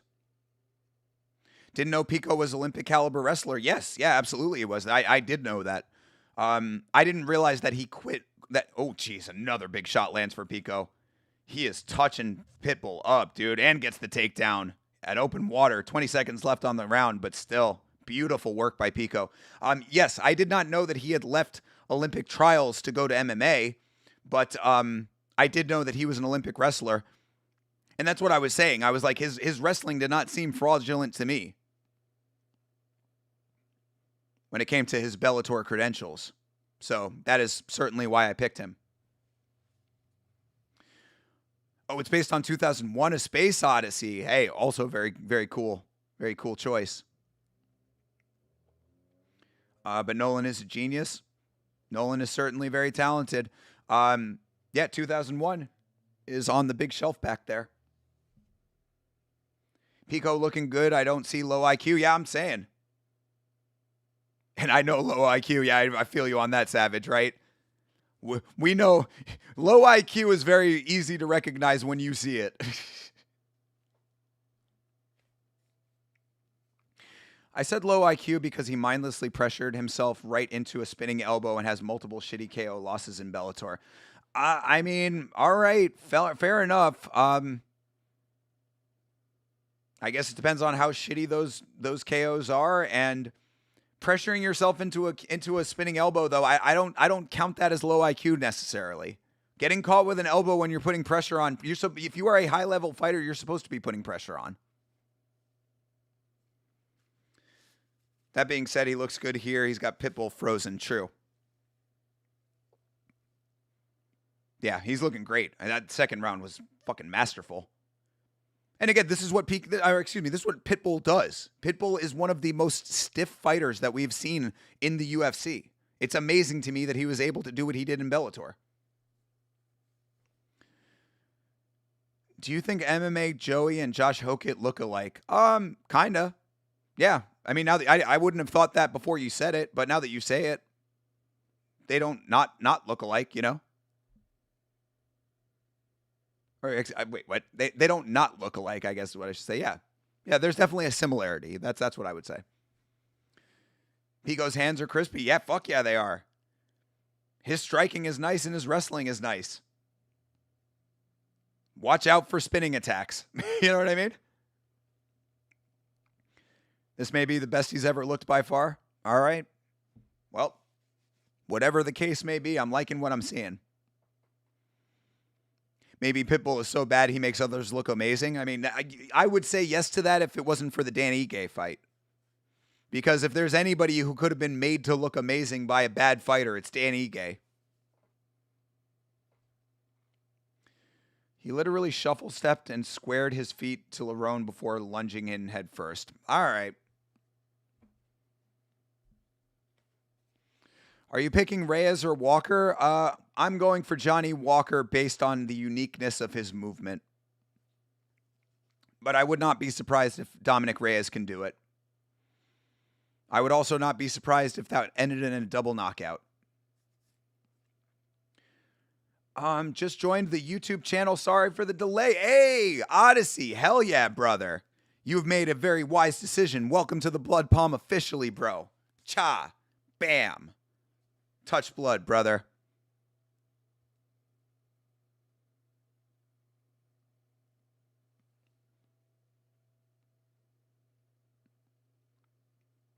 Walker double knockout, says James Bjorn again. Fuck yeah, bro. James Bjorn again, world traveler right now. Bro's out here traversing the United States like an absolute Chad. But hell yeah, Odyssey. Glad to have you, bro. You're betting Walker too. I don't know why Walker's the dog. He's plus 120 on my book. Because Johnny Walker is a dude who is so prone to being knocked out, but we know that Dom Reyes also is prone to being knocked out.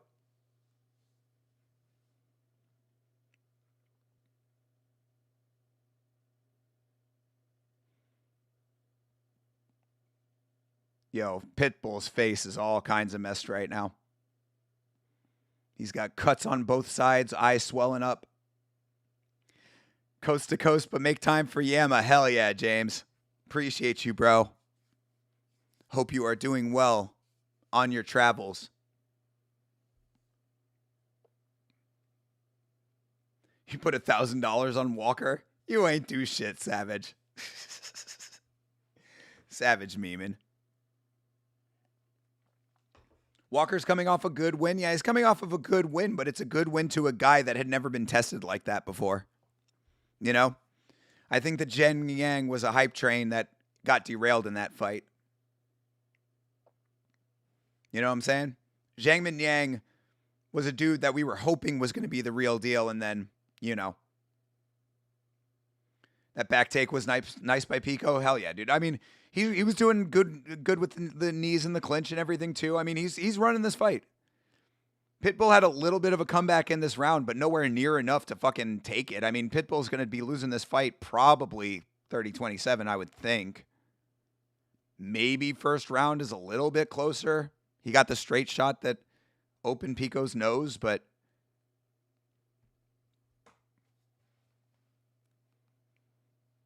yeah, I mean, you know, this is a pretty solid win for Pico, I would say. You don't know me, Thinker? I don't know you. Bro, I've seen you inside of my air vents.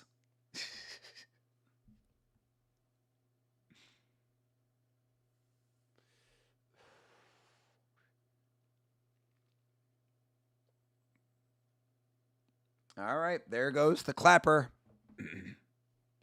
Oh, and now Pitbull's all pissed off.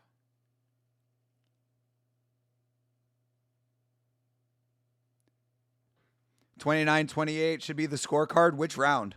First round? It probably will be 29-28. I wouldn't be mad at it. had more damaging strikes in the first. I'm okay with that. Yeah, I'd go 29-28 or 30-27. Yeah, I mean, that second round, I'm not saying it's a 10-8 round, of course, but it was on the cusp of it. You know what I mean? It was a 10-8 and a half. We need to have fractions in the 10-point must system. Where's the emoting hatred? He was pissed off that Pico didn't want to throw down with him in the last 10 seconds. He was pissed off that Pico didn't want to give him the Max Holloway moment. And Pico rightly responded with the get money sign.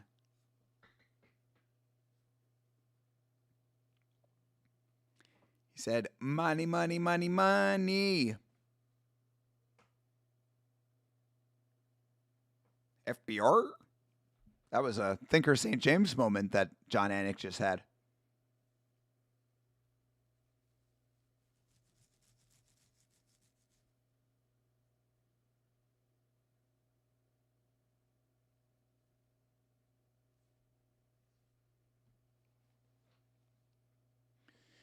All right, let's hear what these dickhead judges have to say. 30-27, 30-27, 29-28. All right, there you go. Oh, Pico was emoting back to, because Pitbull started it. Pitbull did the emoting first. He was responding.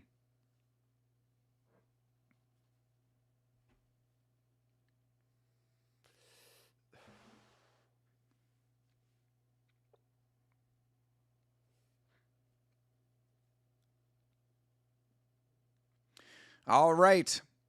Well, that will conclude the prelims. And I don't know why. I have no idea. Maybe it's because I've been drinking so much water to keep my throat okay. But I do have to go to the bathroom again, guys. I apologize. I hate taking so many breaks, but kind of necessary today based on the throat situation. So don't go anywhere. Another quick one. We got main card coming up. This is the main card of 327. This is where the real action goes down, hopefully. So don't go away. BRB.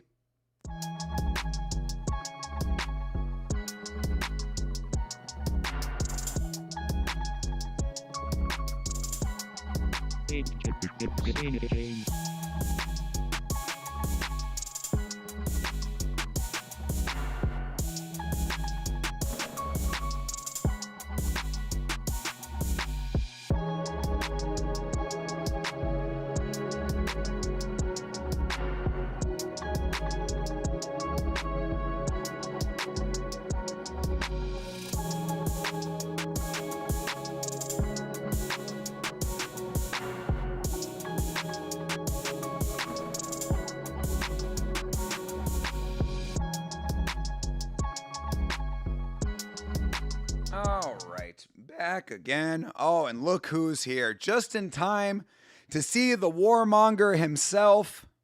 Is he getting a rousing round of applause? Of course he is.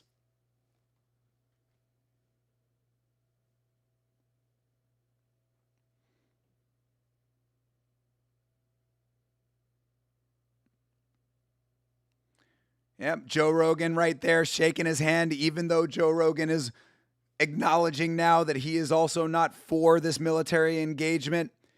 There's the warmonger. There's the liar.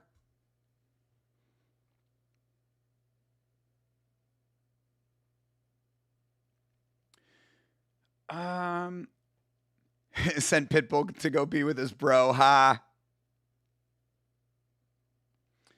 I mean, he was lol maxing. What, Pico was? Bro, you're just a Pico hater there, CTE. I don't understand this. Golden Gloves boxer won't throw down with a 40-year-old. Oh, my God, dude. Dude navigates a fight tremendously well and decides not to risk it in the last 10 seconds. Yeah, I think that it's okay to do that. Great White Hope. Aaron Pico? Finished fourth on Verdict. Let's go, TJF. Where did I finish on Verdict?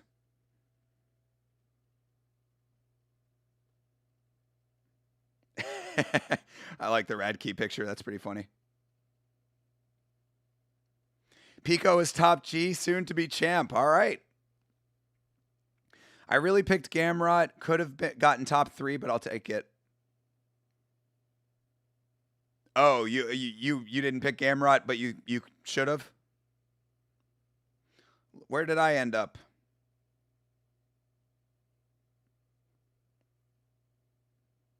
How did I do on verdict? Oops.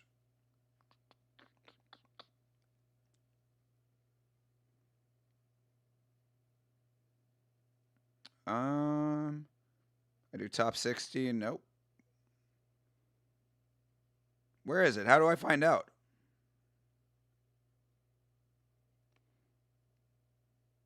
Oh, that's main card. Okay, so let's see. I got 1, 2, 3. Well, no. What are the picks? Okay, here we go. Okay, prelims.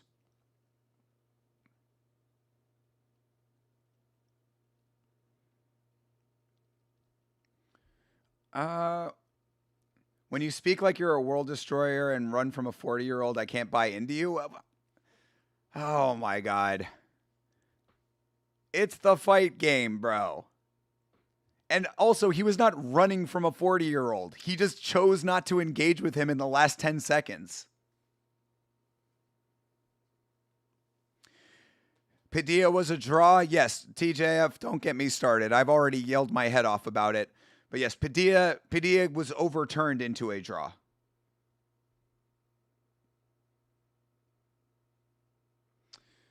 All right, so I got Pitbull. I got Pico by decision. I got Holland by decision. I got Tatiana Suarez and... See, that's what's bullshit, though. That's what's bullshit. It gets overturned into a draw, and then everybody loses. Wait, why did they give it to Madero? So that's weird. Padilla did win by decision, and then now it's I don't know. Verdict is weird with that. But yes, I did not get Kelvin Gastelum correct. I got Chris Padilla correct, but it was stolen away from me. So I was 1, 2, 3, 4, 5, 6, 7. I was 5 for 7.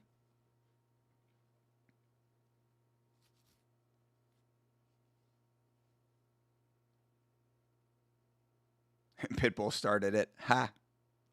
James Bjornigan knows what he's talking about. Pico won. Damn you. You missed it, Odyssey. Where'd you go, bro? Odyssey. Guys, come on. You got to know not to be walking away mid-fight. Either way, Odyssey, you are now a full-on official member of the Blood Palm with your subscription on youtube.com/@YamaShow. So, you are still part of the crew, and we love you anyway. Well, he did so terrible in Bellator, but beat a guy 30-27 who apparently did great things and was a champ in Bellator. So let's go Pico, next champ. I like it, Savage. I like it. I like that outlook. I like that viewpoint. Yeah, I mean, not only was Pitbull a champion in Bellator, he was one of the most dominant champions that organization has ever had. So, if it's essentially like a guy, if it's essentially like having that fight in Bellator, then that's an impressive victory. You know what I'm saying? Pico versus Yair would be fire. I'm okay with that fight. I like that. When the fuck is Yair going to fight again? I feel like that guy fights once every 5 years.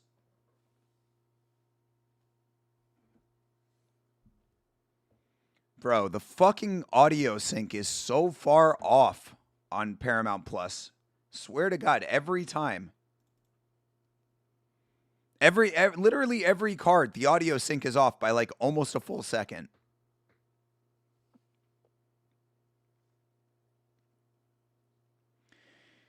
He went 12-4 with 4 finished losses, never touched Bellator Gold, and got finished by no names every time while being a pre-ordered prospect. You can judge his success. I mean, okay, you say he never touched Bellator Gold, but he just beat the Bellator champion. So does that not count for something? Bathroom bake because of Golden Corral. I feel you, Odyssey. Shout out to the goated decision to go to Golden Corral, though. Golden Corral, definitely a great value in today's marketplace. Any all-you-can-eat anything feels like they're going the way of the dodo because of how bad the economy is. Thanks, Donnie. Thanks, Donald. You're out there watching fights while a war is going on, Donald. Anyway, he still whooped the Bellator champ, who's nearly a decade older. He would have still been the Bellator champ now. That fight literally could have happened in Bellator right now. Yeah, always an excuse. Exactly. CTE is just a hater. CTE is trying to justify his haterisms right now. Just admit that you hate the guy, bro. Just admit you're a hater. It's okay to be a hater.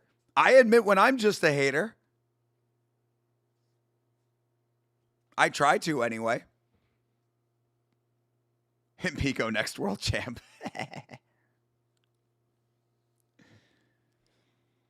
Ulberg with the tribal look going on at the weigh-ins.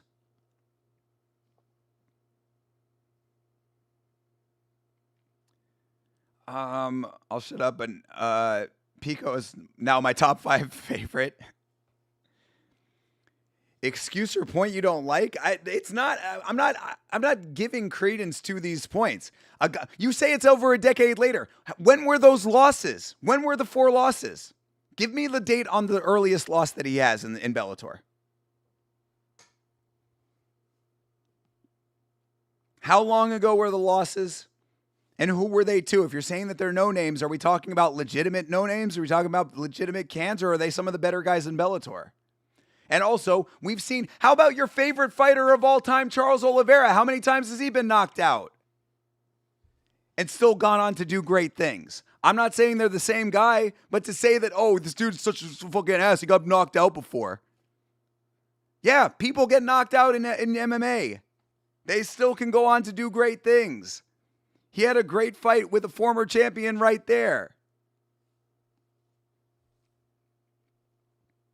He'll be fangirling all over the place. All right, well, Savage is now Aaron Pico's #1 fan. Maybe he'll go and hang out in his closet for a while. Yuri really is the greatest film. The greatest film? You mean like his life story would make a really good movie? I like that idea. Certainly is going to be more entertaining than the George St. Pierre movie we're getting. Good Lord. I hate fighters like Hamzat. Pico is just overrated. That's all. I can stop being critical. I mean, dude, you're entitled to it. I just feel like you're being hypercritical. But we'll see. Look, his next fight, he'll be fighting a better guy now. That's always the consequence of being good, is that you get better competition generally.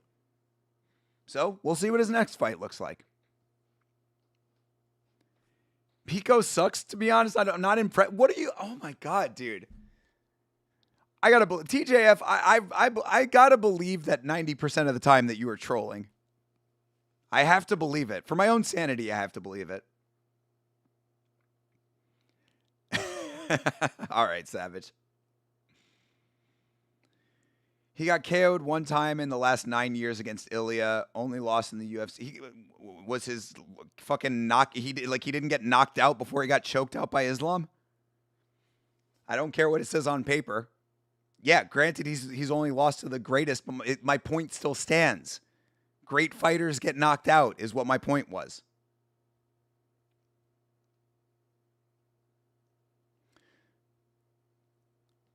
Again, you're not listening to what the point is of it. I'm saying that the reason I brought it up, I even said not the same situation. I'm saying that the point is great fighters get knocked out.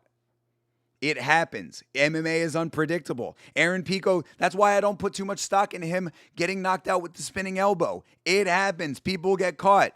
Great fighters get caught. Marco Tulio was on a great run and he got caught. Do I think that now Marco Tulio was an overhyped job? Give me 2 more fights of the same shit and I'll believe it. But Pico goes out there, gets a loss in his debut in the organization against a high-level opponent, a dude who was just in a title eliminator. And it's like, I'm not seeing why you think this is an overhyped job here. But again, I will at least give you the leeway that his next fight will be the indicator. Because I do agree that beating Pitbull is not the most impressive thing in the world. Pitbull has not been good in the UFC, point blank, period.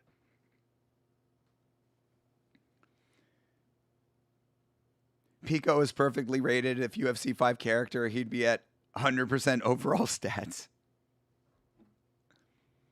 UFC 6 supposed to be announced today? Really? Is that true? I mean, it's almost 9 o'clock. When are they going to announce it? Shavkat and Jones haven't been KO'd. Same with Habib. All right. Yeah, there are standouts that have not been knocked out for sure. But that's not... Those are great fighters who have not been knocked out, but there are plenty of great fighters who have. My favorite champions have losses on their records. Of course, yes. It is very, very common. It is more uncommon to not have losses. The O goes in MMA. Great fighters don't get knocked out by guys in Bellator. All right, fine. We're going to have to agree to disagree on this one. Pico has a Bellator TKO loss in 2022. All right, that's not great. I'll certainly admit that that's not great.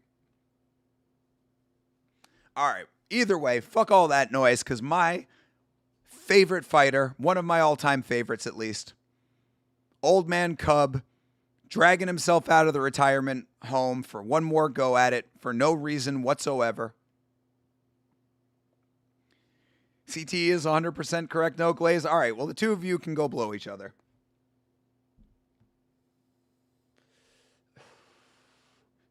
You got Swanson? I want to believe, bro.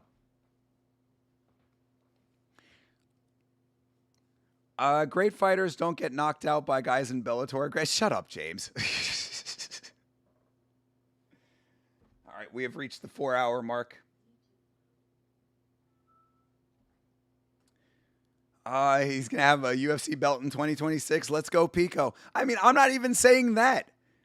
Really, all of this started from just the acknowledgement that he had a really good fight there and that it was not the worst decision in the world to not decide to throw down with Pitbull in the last 10 seconds.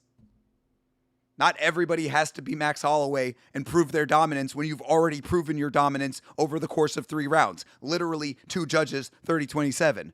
Even with the judges being morons, they got at least that right. So, yeah. I say, what I'm trying to give you the leeway to say, I will at least judge Pico after his next fight. He's got 1 win. He's got 1 loss. Let's see what happens next time before I make my overall call. But I am also acknowledging that there is legitimate haterism going on.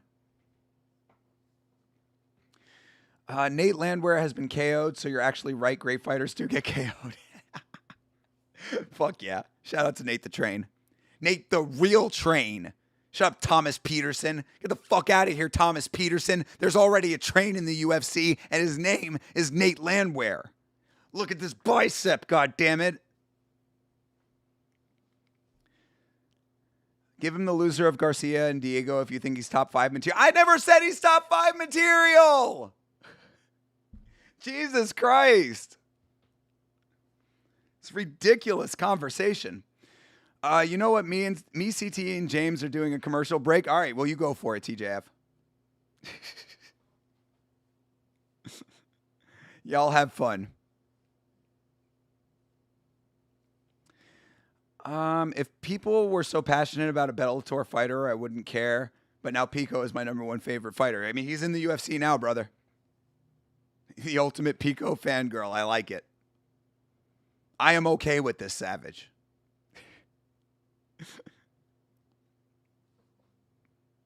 But yes, we got to lock in here, guys. We got to lock in for my dude, Cub Swanson. It's too important. It's too important not to.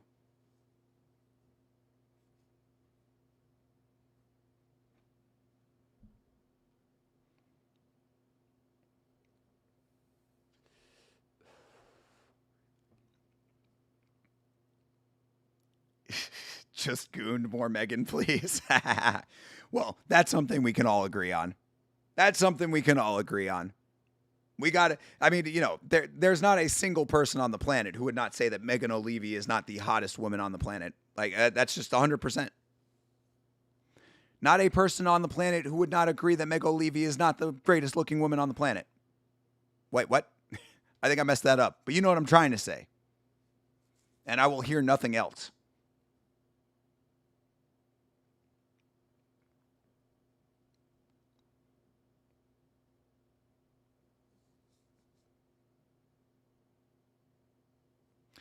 Yeah, we'll see. We will see. We're going to see what the speed looks like for old Cubby boy here.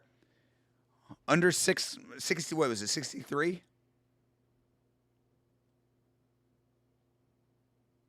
She's cute, but you like bigger? Yeah, I got you, bro. I feel you on that.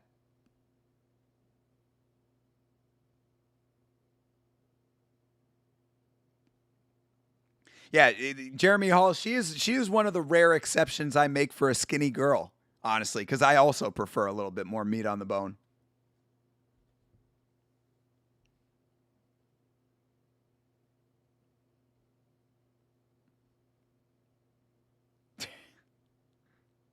All right.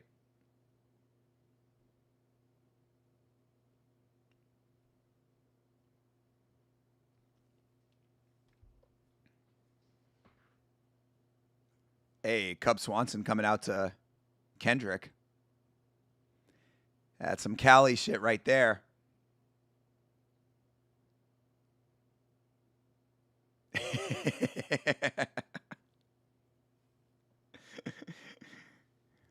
I mean, this is a surprisingly lucid Savage right now, actually. L walkout? Why L walkout? I mean, we know TJF. We know that you have bad musical taste. This is an established fact. Is his name really Cub? No, I think the Cub is a nickname. I forget what his actual first name is, but yeah, I believe that Cub is a nickname. Let's find out.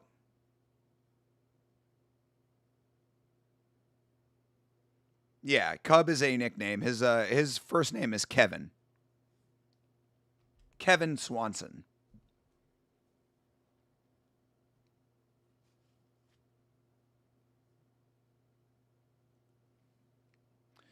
I got a glazed Drake, so me don't like Kendrick. Why do you got a glazed Drake? Why do you have to glaze Drake the the questionable aged enjoyer? Potential PDF file. Good friend of Millie Bobby Brown well before she was of age. How old is she now, by the way? Did she actually become of age, Millie? Because she's always looked about 45, so. Yeah, she's 22 now. But they were talking when she was much younger than that.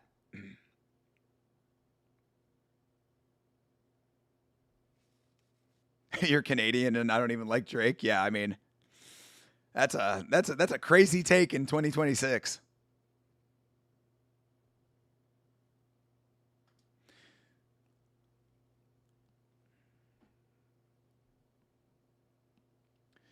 Oh, 42-year-old Cub Swanson, why are you doing this? Why are you doing this, Cub? I'm such a big fan.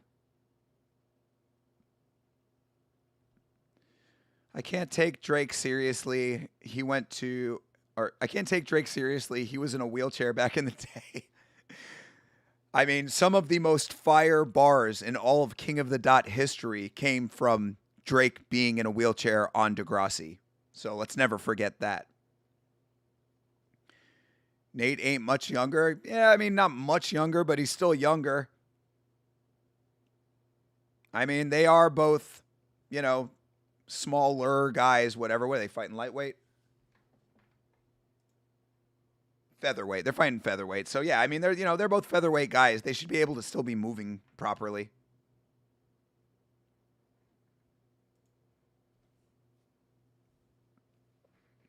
Jimmy Banks. Hell yeah, dude. Jeremy Hall with the deep ball knowledge. Cub by wheel kick. That would be awesome. All I need is for under 63 strikes. I'm good with that. I'm good. I want Cub to win the fight. I picked Nate Landwehr to win because I think it's the more likely outcome, but I'm a huge fan. As I said, Cub Swanson, one of my all-time favorites. Seeing him get the knockout over Billy Q in Tampa is one of the all-time great moments in my life when it comes to MMA. In fact, if you go back into the shorts section of the Yama channel, you can see the short that I made right after that knockout, and you can see just how in awe I was of it. Potential fight of the night? Absolutely potential fight of the night. But we'll see if Cub still has it. As I said on the podcast, Cub versus Hakeem Dawodu. Tells me everything I need to know about current era Cub Swanson as much as it makes me sad. Cub, unfortunately, losing this one. RIP, bro. Should have stayed retired. I mean, Savage, I literally have said the exact same thing. It hurts my heart to see Cub Swanson taking this fight when he really didn't have to, and he had the perfect ending to his career. So many people do not get that. Cub Swanson, one of the rare people to get it, and he's throwing it away with this fight. Your heart always roots for the vet. Well, same here. Especially considering he's one of my all-time favorites. And also, not for nothing, I have always liked the lower midsection palm tree tattoos.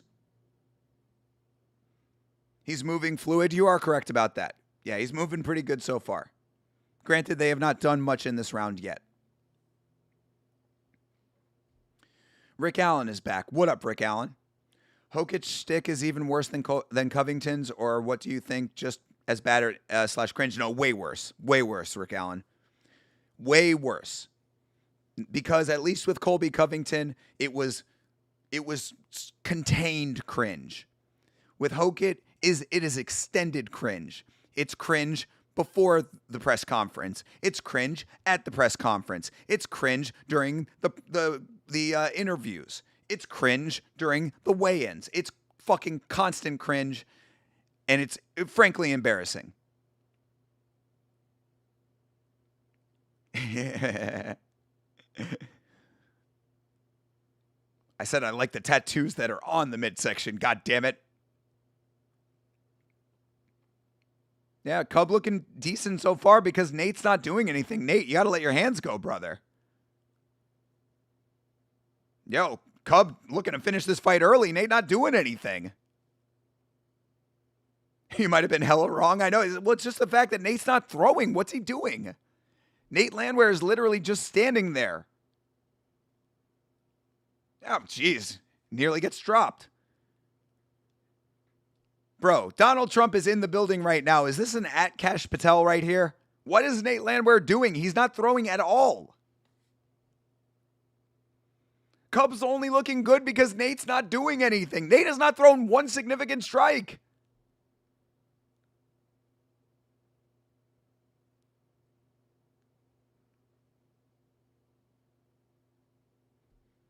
What? What was that? Cub just pushed him over. Bro, what the fuck is this fight? I mean, Cub is just teeing off on Nate and he's not doing anything. Yeah, holding his punches is right, Odyssey. Better find a way back on the tracks. Haha. John Annex got jokes. Speed difference is visible? Bro, if Nate is not moving or throwing, of course the speed difference is going to be very visible if one of the people involved in that comparison is not moving at all.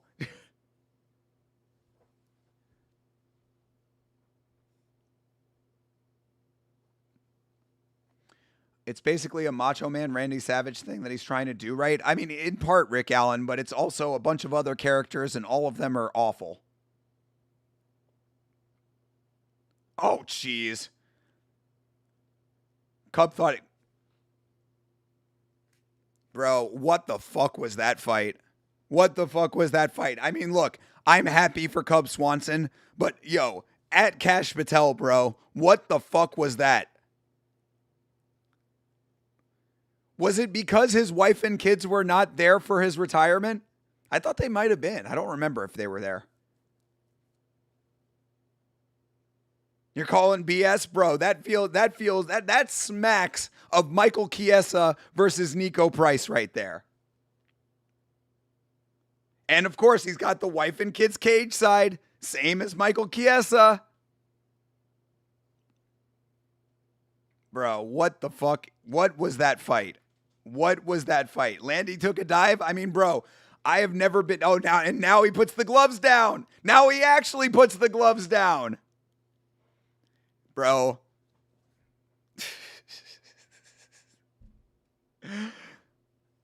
Yo. This is some WWE shit right here, dude. I swear I've seen Nate have a good fight, but he looks redacted right now. Bro, I'm telling you.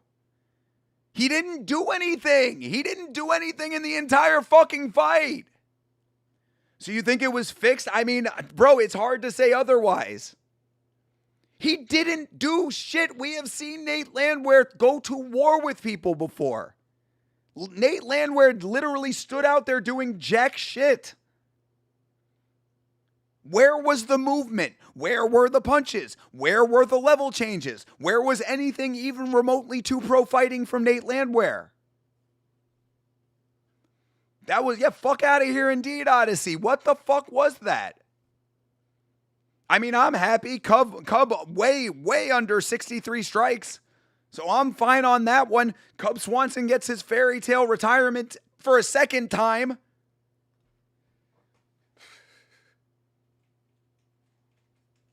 Many people wondered if Cub Swanson could top the win over Billy Q.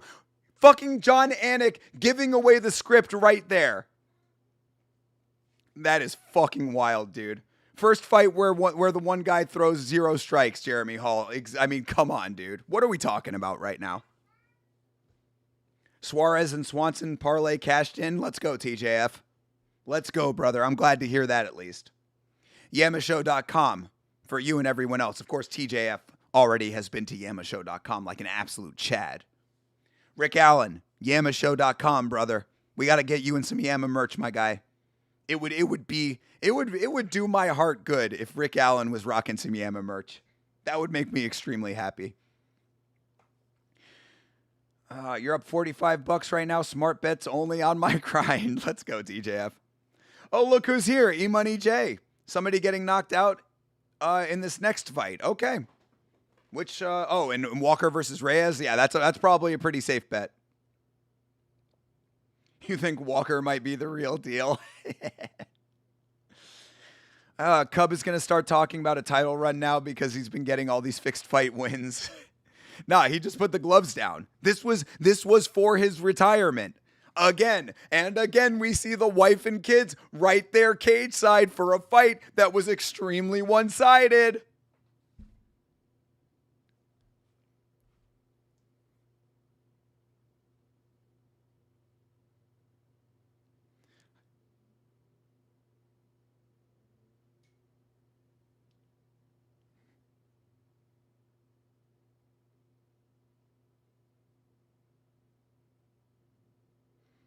If we have video package right now, if we're getting video package, this is legitimately fix.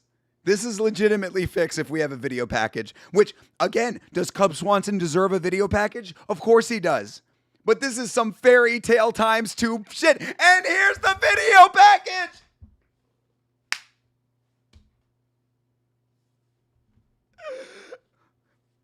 You saw them both look up to the Jumbotron.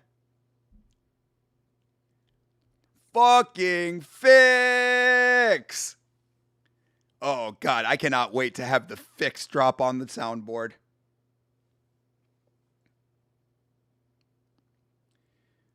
Put $1,000 on Walker E-Money? True. Nate is cut. No way he's still in the UFC after this. I mean, honestly, I don't know. Because to me, what that signals is that he's a company man. Fucking Dana or Sean Shelby or Hunter Campbell went in the backstage and said, "Hey, Nate, we need a favor from you, bro. It's Cub Swanson's legitimate retirement fight this time. We're going to need you to go out there and stand still. Be a punching bag for one fight. We're going to take care of you on the back end."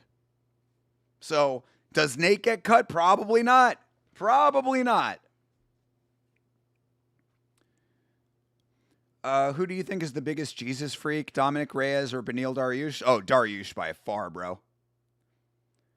Dominic might actually have Beneil beat to that. Really? I don't know. Maybe I haven't seen enough of Dominic Reyes' praise of the good Lord. But obviously the person who has both of them beat now is, of course, Joe Pyfer.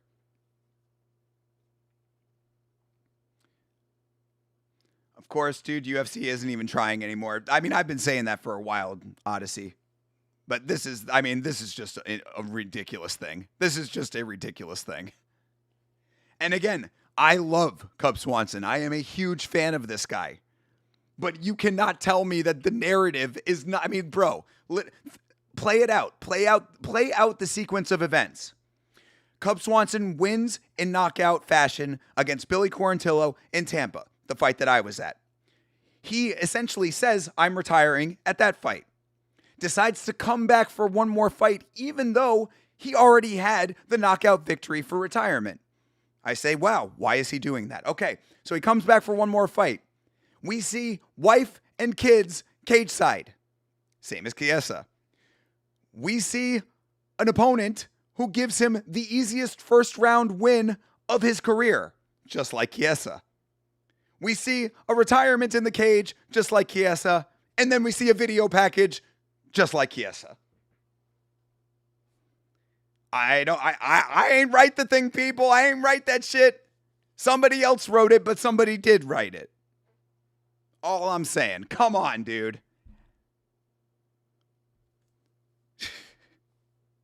Jesus.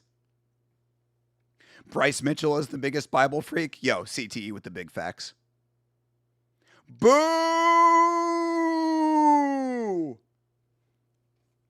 Actually, of all of these shitty politicians out there, Marco Rubio is possibly one of the lesser shitty ones, but still very shitty.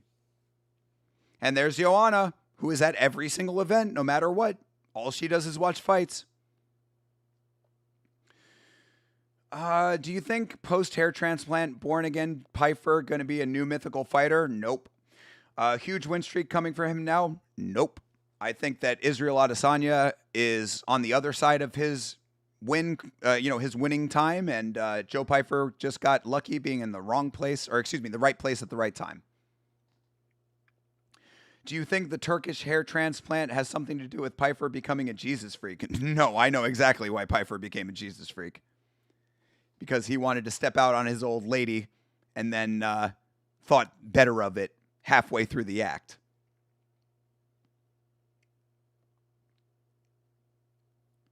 Top 5.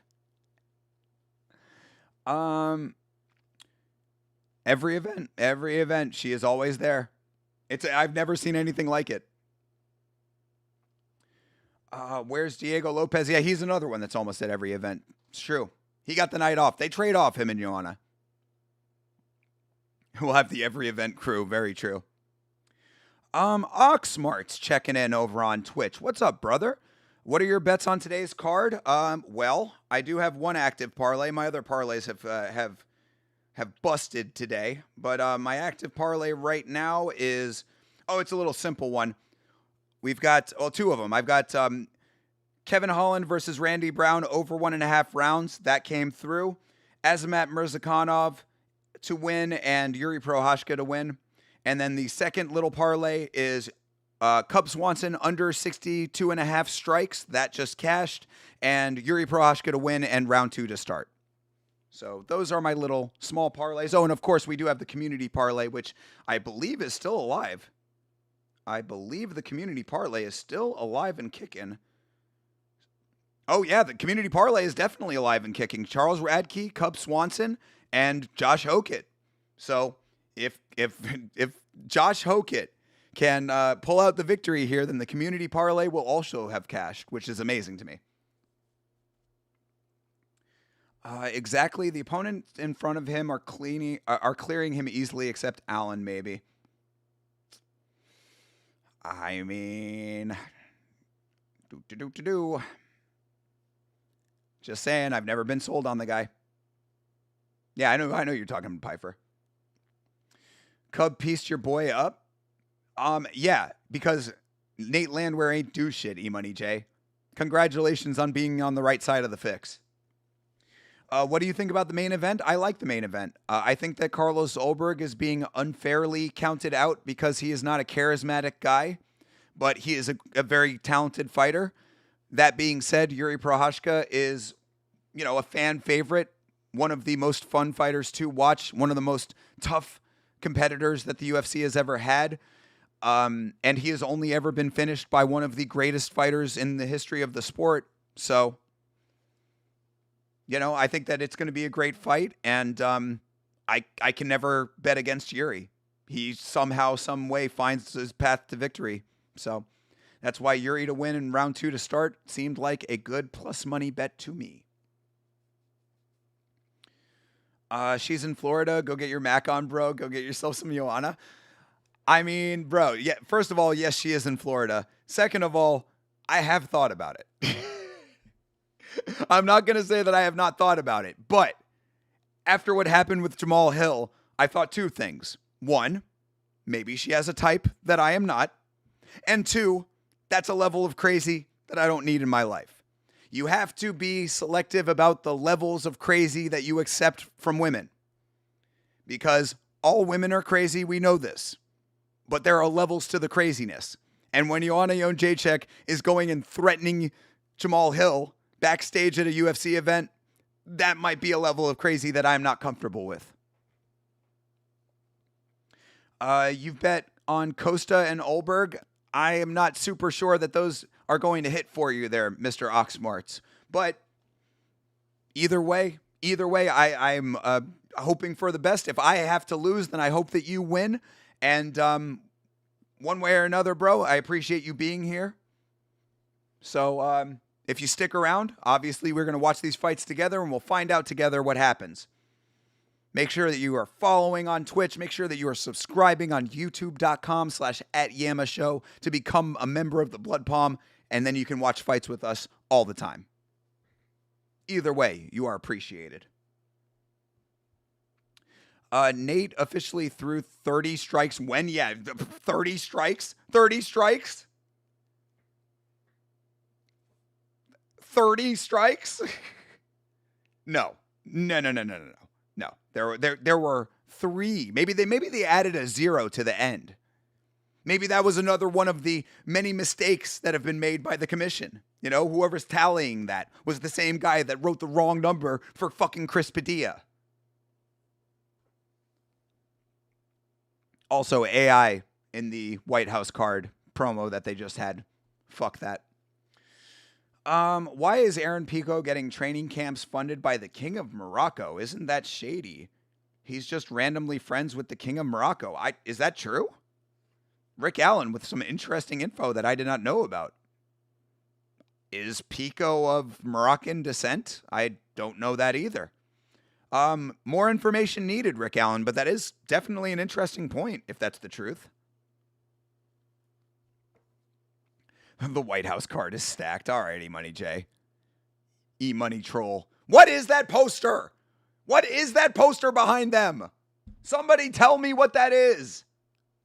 That is a poster that is hanging backstage at the Kaseya Center. What is that? It looks cool, but I gotta know. I gotta know what that is. Nate was fighting back, but Cub was too fast for him. You are trolling heavy right now, E-Money J. Yeah, Nate threw two strikes, exactly. That's what I'm saying. Instead of 30, it should have been 3. Somebody added a 0 to the end of it. Aaron Pico is getting funded to help be the next champ. That's why, true. The King of Morocco has a vested interest in Aaron Pico becoming a champion. Why? Don't know.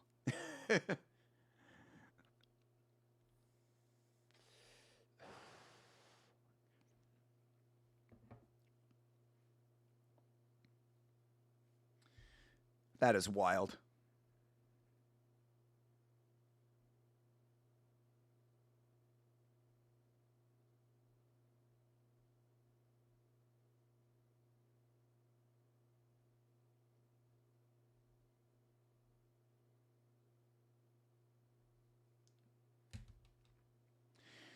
These UFC broadcasts do not run with time in mind, I will say. Yeah, no shit.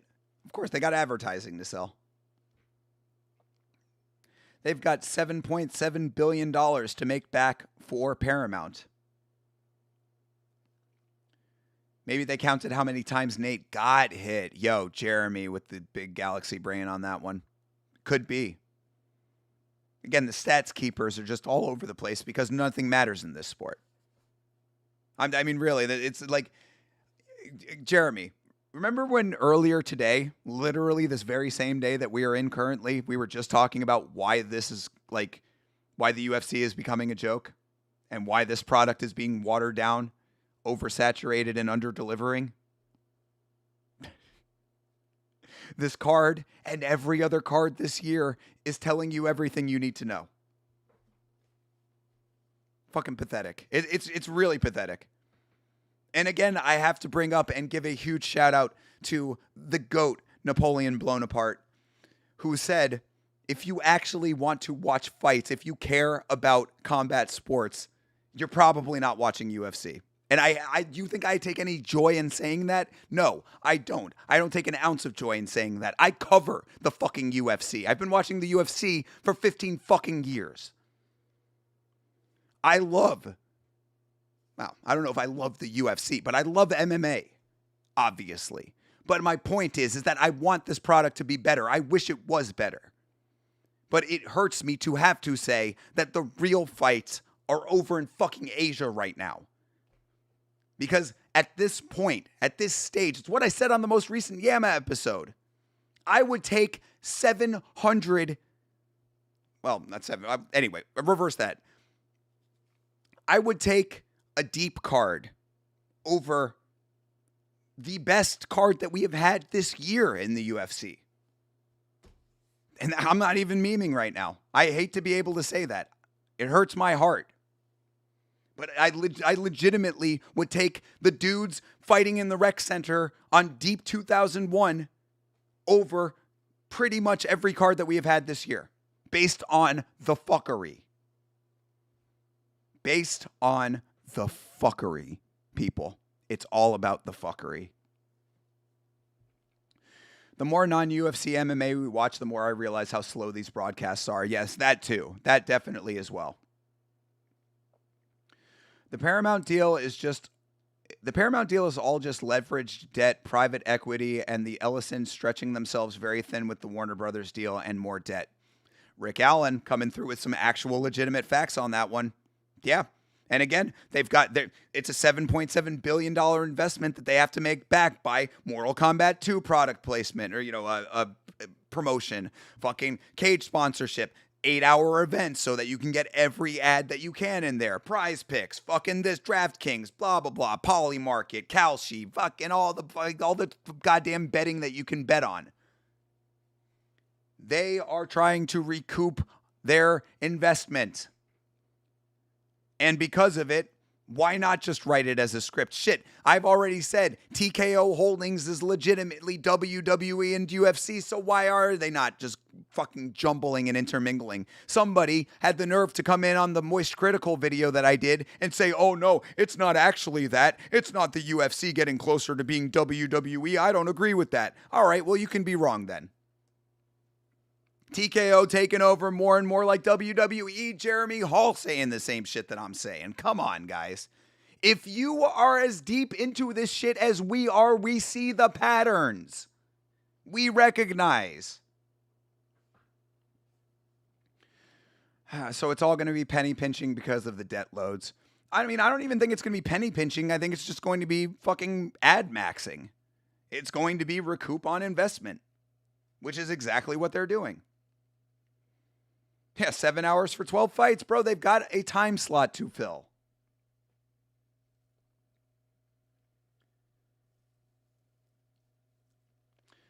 thinker knows about pinching pennies, keeps stealing my loose change from my pants.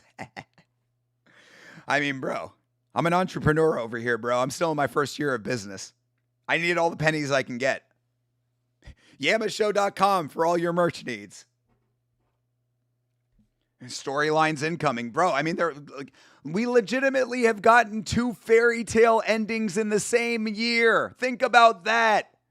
2 fairy tale retirements within 2 events of each other.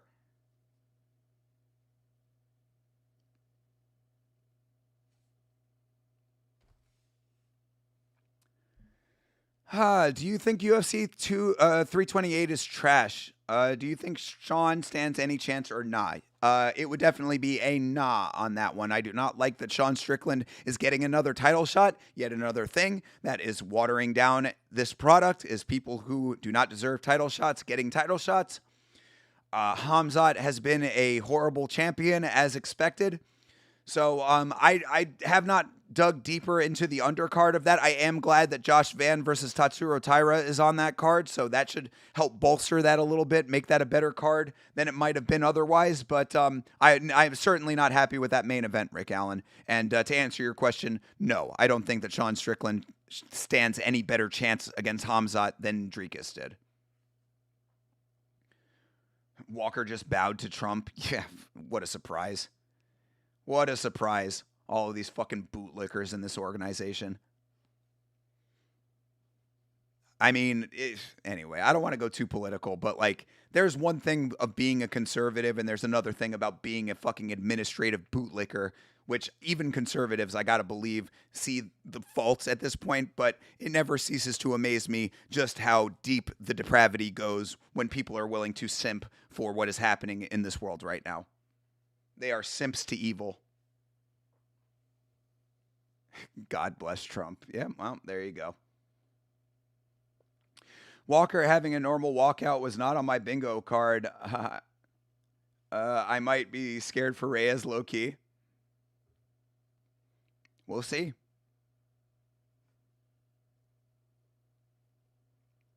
Nasty work. Just sad. It's just sad to me. But this is also why I am a nihilist, people. I recognize that I am one person amongst a billion other people on this planet, or however many other people are alive today. Humanity gets what humanity deserves is always my philosophy. So if there are enough people on this planet who are just okay with blatant evil being the predominant go forward in society, then society gets what it deserves. And I'm sorry to be going dark on this one, but this card has made me go dark yet again. I feel like every UFC card I get into fucking, like I become like that the Mr. Incredible meme, where it's him in color and then it's that like oversaturated black and white version of him. That's how I feel every UFC card. Not trying to ask as a gotcha. I'm just curious. I get people are against Gon getting the title shot because he cheats, but why do you think people want Imavov to get the title shot over Strickland? Because fucking Imavov has earned the title shot. I mean, Gon got gifted the win over Volkov. So people think that he does not deserve it for that reason, and also he cheats. Imavov has annihilated everybody that they've put in front of him in his division. Oh, when Imavov has cheated as well. I mean, I think that there are levels to the interpretation of the cheating. And I guess maybe people don't think Imavov's infractions are as significant as Gon's. Imavov has not taken a champion out of active commission for multiple months on end due to fouls. And yes, like CTE is saying, the Volkov robbery is certainly one that sticks out in my mind. All right, Walker versus Reyes is underway here. Let's lock in a little bit. Let's watch this goof fest. Fucking Tweedledee and Tweedledum fighting each other here.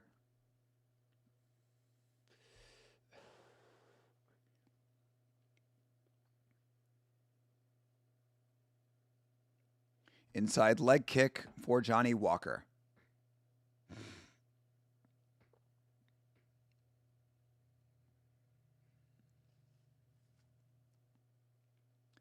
Wonder Boy says his money is on somebody going to sleep. Well, Wonder Boy is very tight with the organization. Maybe he's got the script.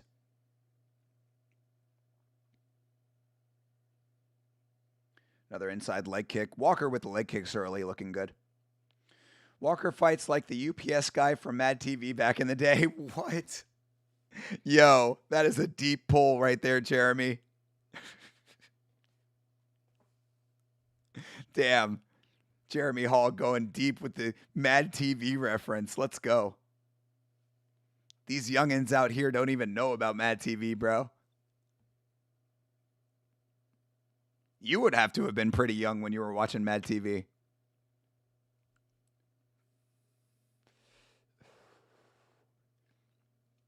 He look like a man.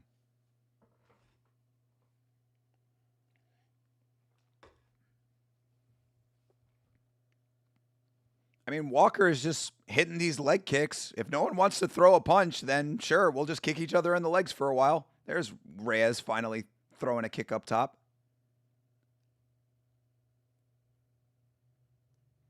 Oh my God, they are still laughing over Kevin Holland.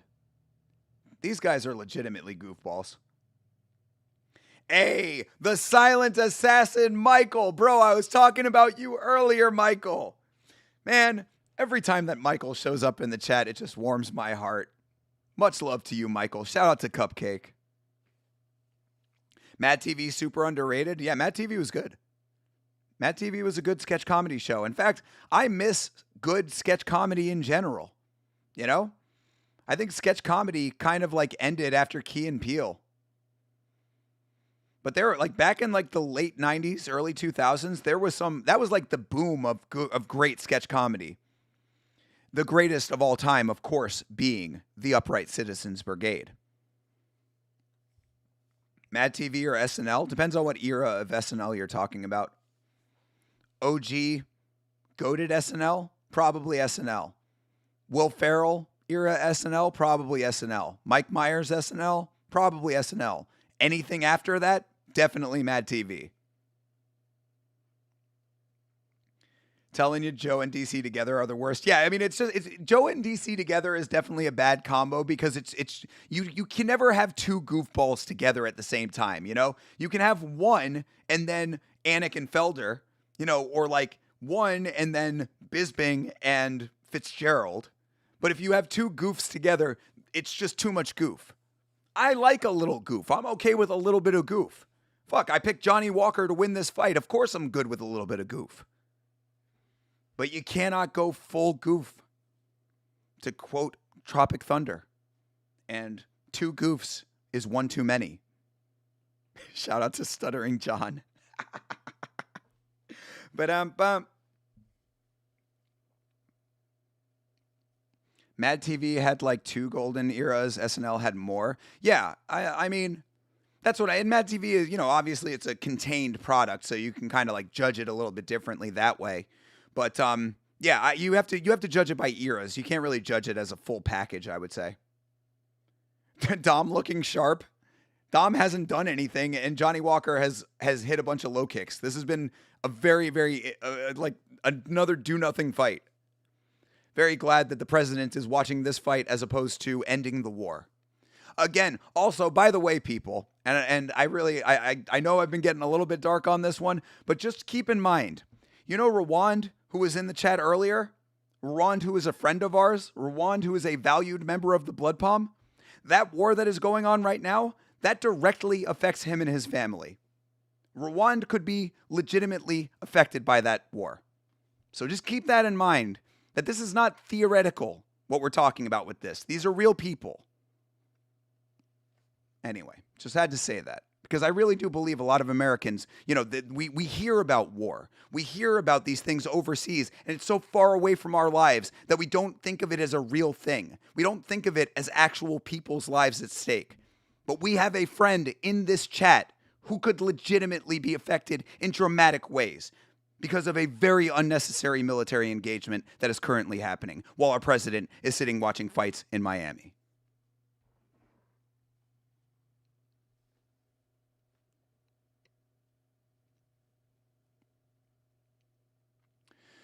All right, round 2. Both guys having a seesaw battle. Yeah, that's one way to say it.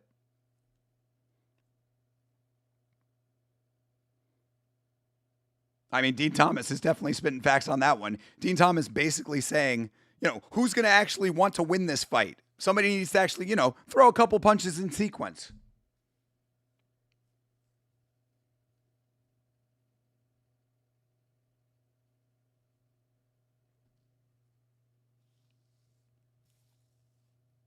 Benny Hill. Hell yeah, Jeremy. Crowd booing up a storm at this one. Just loving what they're seeing here. Walker is horrible. They're both horrible. At least Walker is throwing low kicks. At least there's a little bit of a welt on Dom's leg.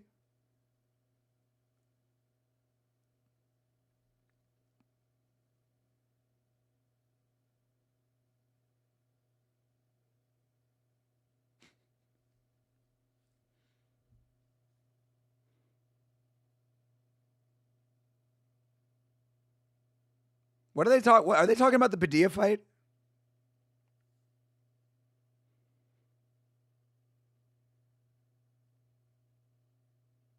Oh, Reyes touched him. Yeah, Johnny wobbled a little bit off that one.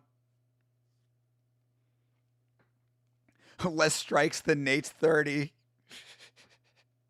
Legit, dude. I mean, it only takes one shot for either of these guys to go out. So I still have faith that this fight is going to end in a finish, but it'd be nice for it to be an actual fight up until that point.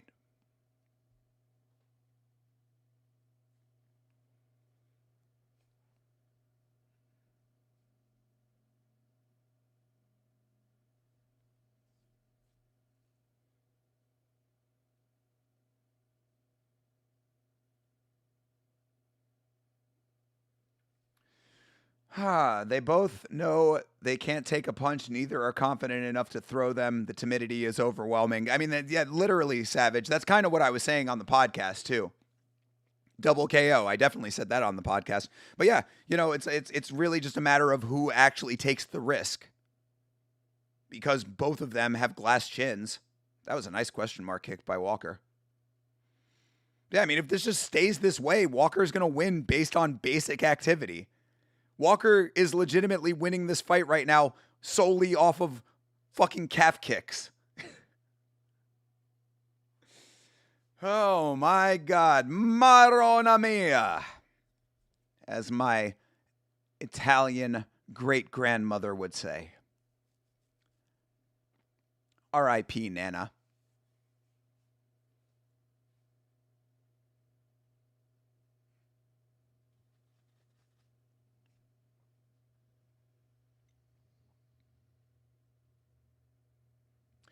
Also, to be fair, it's hard to hit a giant moving like a spider monkey. Well, that's why I picked Walker to win the fight, was based on his movement.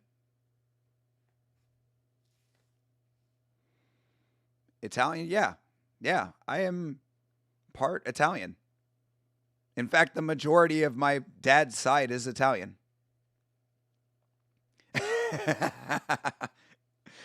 Well, Savage, I'm not going to believe it unless it comes from your alt account.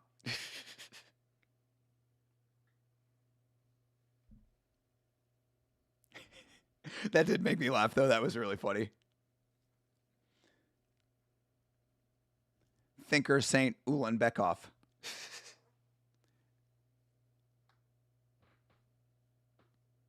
Think Gear. Think Gear Ulan Beck James. Man, isn't it awesome that this fight is on the main card?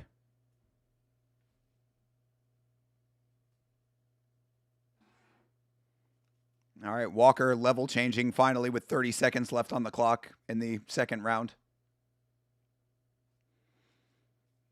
I'm getting more enjoyment watching Yamakat walking around on the table back there.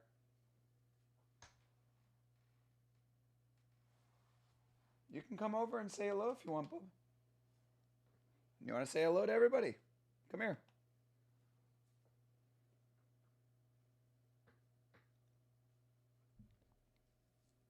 You want to watch Johnny Walker and Dominic Reyes? Come on. Of course he doesn't. Come on, Yamakat. It's Johnny Walker and Dominic Reyes. It's the fight of the year so far.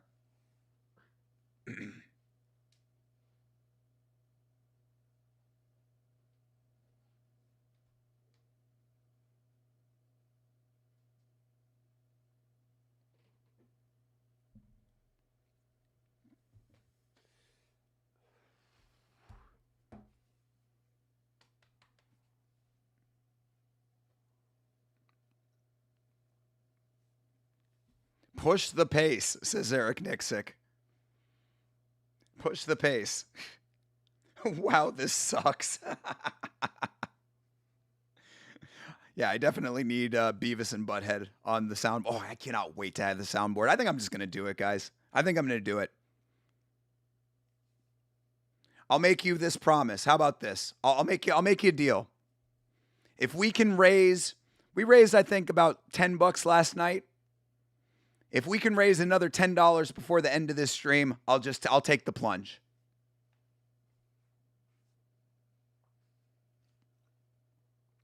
They should be docked pay for shitty fights. I like it.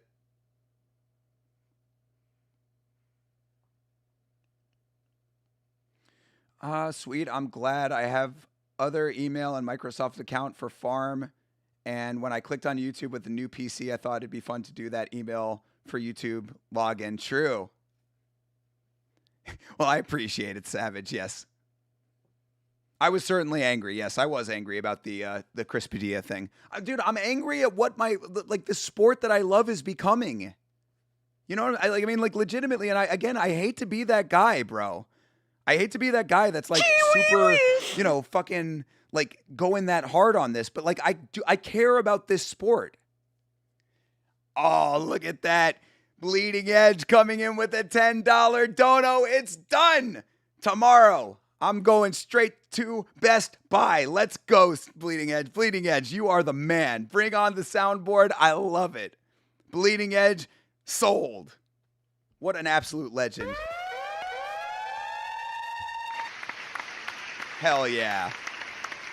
I don't know why you did not get, well, maybe you did get your Chi Wee Wee and I didn't hear it, but either way, Bleeding Edge, the absolute legend. Soundboard is coming at you.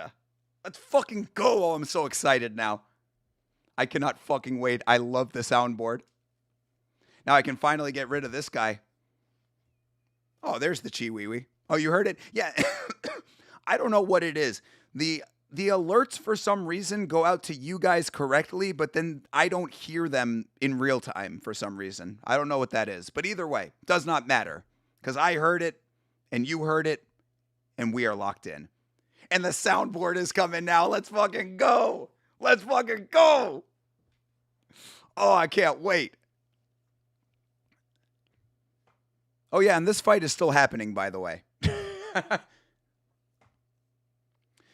You're telling me this entire fight is going to be calf kicks from open stance. Brother, Johnny Walker is about to win this fight on the main card of UFC 327 with calf kicks alone.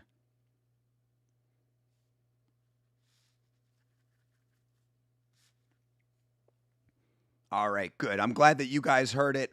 Thank you again, Bleeding Edge. You are the fucking man. Thank you so much for your generosity. I appreciate you so much. And now I am very excited because when we have the soundboard, bro, oh, the floodgates are going to be open. Oh, because you know your boy. You know your boy has the best references. You know your boy has the deep ball knowledge of the greatest stuff to put on the soundboard. I'm talking Beavis and Butthead. I'm talking the Bo Rock clip. I'm getting all the shit that we got over at Vitz King's house over here too now. I don't know about all that. I got to figure out if I can do that. I probably can. But either way, Bro, we are locking the fuck in. Oh, it's a new age. It's a new day.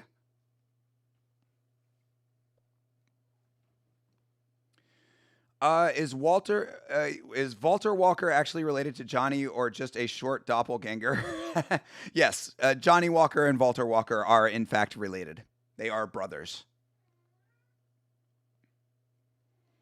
This fight was cursed with the "it can't be boring" statement. Yo, that is about as legit as it gets. And really, I mean, Savage called it correctly. It's both these guys just know that they are both knockout prone and don't want to get knocked out. So this is the fight that you get when two guys basically do not want to engage with each other. And yeah, look, that stat, they just put the stat on the screen. The stat literally says it all. Johnny Walker with 30 leg kicks is going to win this fight.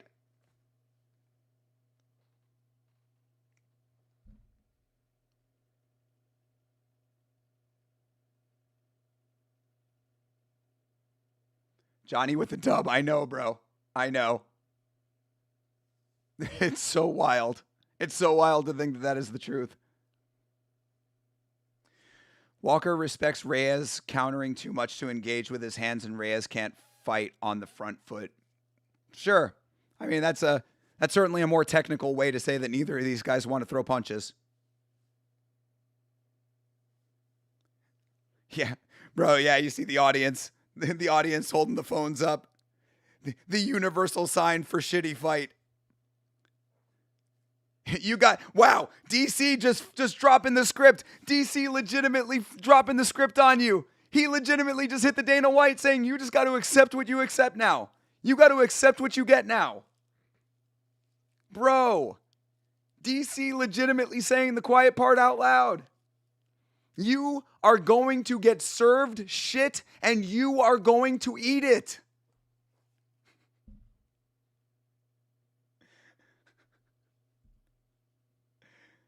I mean, bro, it is so wild. It's so wild to me. And it's so wild to me as well that it gets to the point that I am more excited to be doing other promotions than doing the UFC when we do watch-alongs now. I hate it. I'm not happy about it. I don't like it. But it is true. I legit, Ryzen just started. Ryzen starts at 10 o'clock. It just started. I legitimately wish we were watching Ryzen.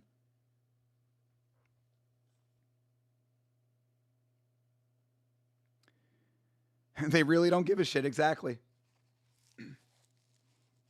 You'll take seconds. And that's the other thing, Bleeding Edge. That's the other thing. Of course, we're going to watch, right? We are going to watch. But I will still be praying in the back of my mind that there is another organization, maybe PFL, maybe fucking MVP. Oh my God, in split decision on that fight. Dude, this is such a fucking joke. That was quite a fight. Crowd booing like crazy. Johnny Walker with a big old smile on his face after that shit performance. That was part of the CBS portion? Ha! Dominic Reyes won the fight.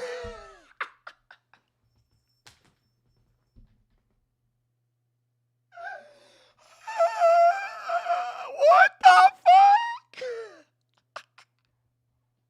fuck? Oh my God, dude. My voice cannot handle this today. I'm never going to be able to talk again. You mean to tell me that Johnny Walker fucking lost that fight? Dominic Reyes won that fight after doing fucking nothing. What the fuck?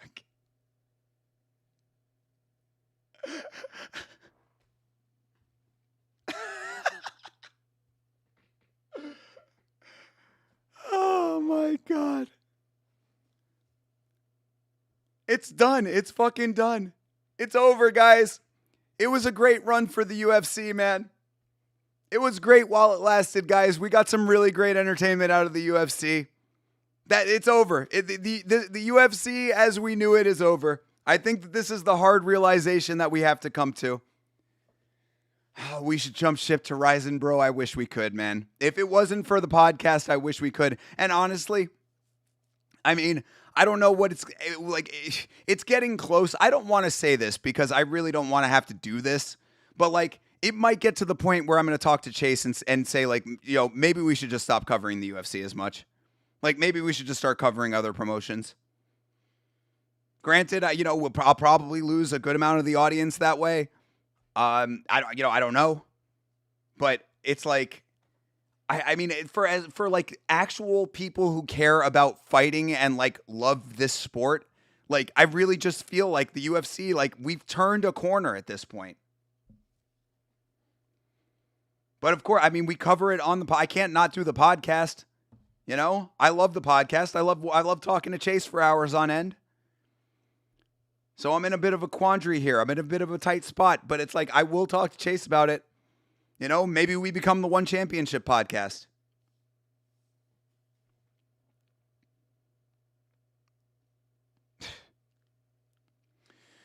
Bro, you know that Reyes is going to say that God spoke to him and told him to fight that way, so there was really nothing he could do about it. True. Well, if God talks to you, you have to listen.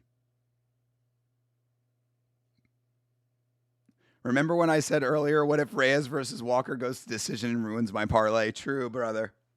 Yes, indeed. I do remember that. Amazing.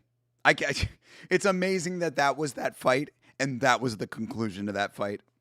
I cannot.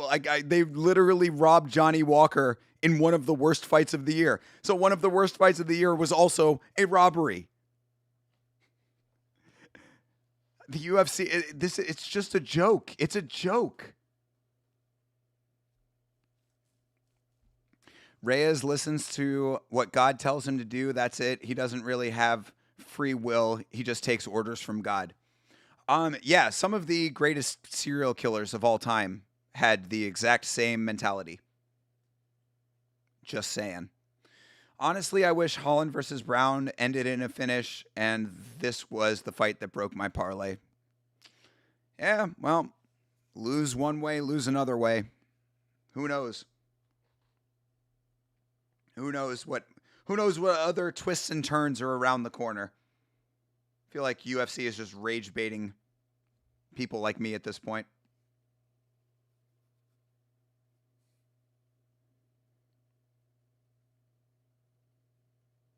Yeah, crazy to think about it. Crazy to think that I'm actually legitimately like talking about possibly ending the podcast. Do you think that makes me happy? You think I like that conversation? I am very proud of the work that myself and Chase have done on the podcast. I would not like the idea of course correcting and changing midstream. But I mean, it's just fucking atrocious. It's atrocious. It's insulting. In my opinion, it's insulting to the fans. Anyway. I agree. There's nothing to look forward to anymore. Izzy was the last real fighter for me anyway, and he's done. Everyone else is trying to be Connor.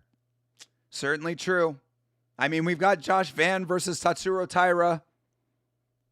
Volkov versus Waldo. Sure. Brady versus Buckley. Okay. Oh, King Green versus Jeremy Stevens. Oh, my God. And, of course, your main event, Khamzat Chimaev, one of the worst champions that we've had in the modern era, versus Sean Strickland, a man who does not in any world deserve another title shot currently. Wow. How did you manage to not be super religious when you were from Florida? Aren't 90% of people around you super hardcore Christian? Well, I mean, Rick Allen, I was raised Jewish, so that would not have been an issue in that regard. But I was blessed with a pair of parents who were very open-minded people, very awesome people. And they taught me a lot about different people and being accepting of different cultures and thinking for myself. And I thank the power of the universe every day for them. So yes, I am very. I was very lucky to have the parents that I have. Also, I guess to an extent, my parents being an interfaith couple helps with that. Maybe. I know, Savage. A crazy revelation. Certainly never was my intention to like make that a central thing on this stream. It just somehow has become that.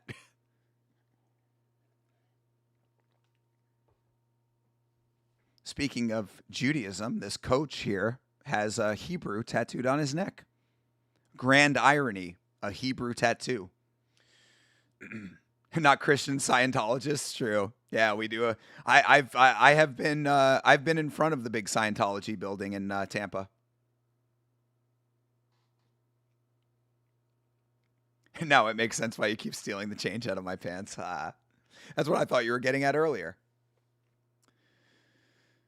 All right, we got Hokit versus Blades coming up. I really apologize. I do not know why I have to go to the bathroom so much on this stream, but I am, we're rounding the bend on this card, so this should be the last bathroom break of the stream. I apologize for the frequent breaks on this one, but one more break. Again, apologies, guys. Stick with me. Don't go away. Make sure that you are subscribed at youtube.com/@YamaShow. Talk your shit in the chat, and I will BRB to watch this clown show here after the clown show that we already got in the last fight.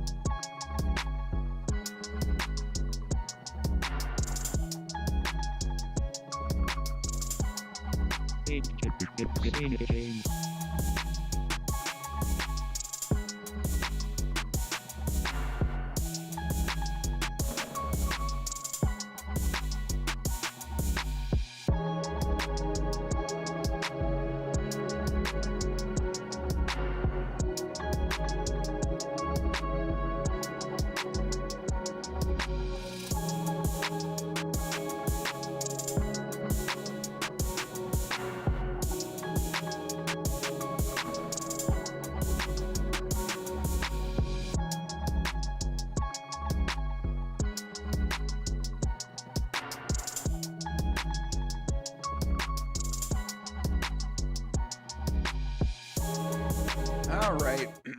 Back again. Jesus Christ. Oh, man. I am going to not be speaking for the next 24 hours if possible. If you end the stream, what are you going to talk about instead? All your progress on the dating apps? Nice, Rick Allen. I'm not ending the stream. The stream is not ending. I'm talking about possibly changing the format of the podcast. Is he throwing eye pokes? Oh, I didn't see. Was that a Hokit backstage? Again, nothing would surprise me with Josh Hokit. Just another pair of clown shoes in the big carnival that is becoming the UFC.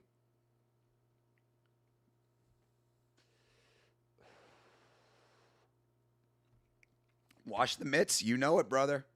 Clean as a whistle.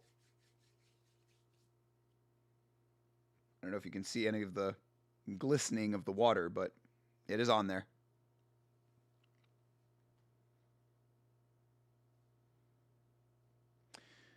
So the format change will be a dating apps progress section.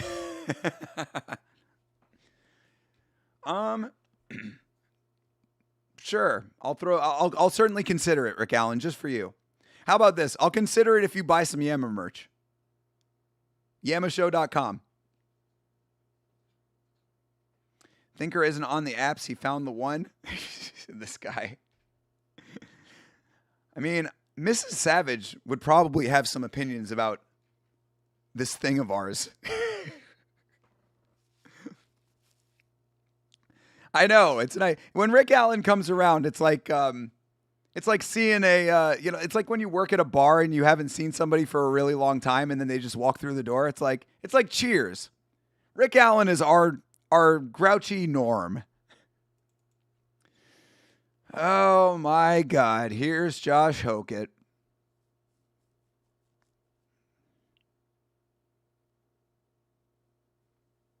He got Hokit by cartwheel. We'll see. We will see. I mean, underneath all of the dumb bullshit, which this guy is chock full of, I did not realize the full extent of his bullshit, but he is certainly on his bullshit. And underneath it all, there actually is a decent fighter in there.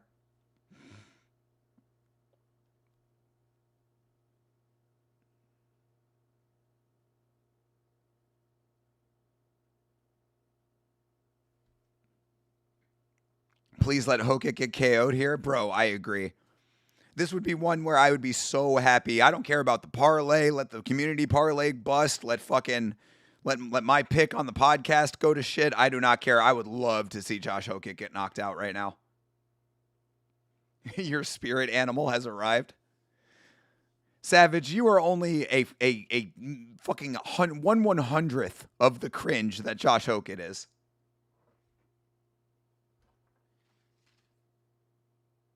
If Josh Hokit gets knocked out, that would be me right there. Boom. Ah. Or could also be this one. Me watching the knockout happen. Ah.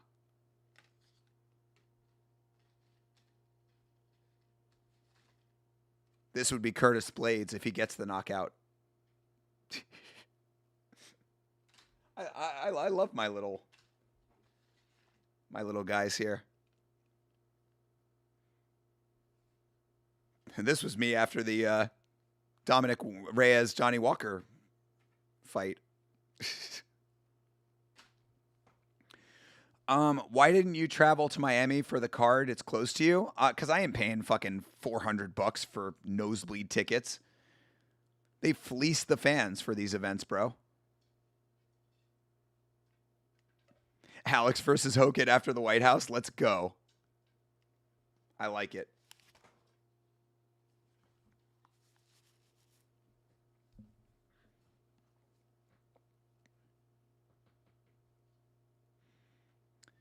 We shall see.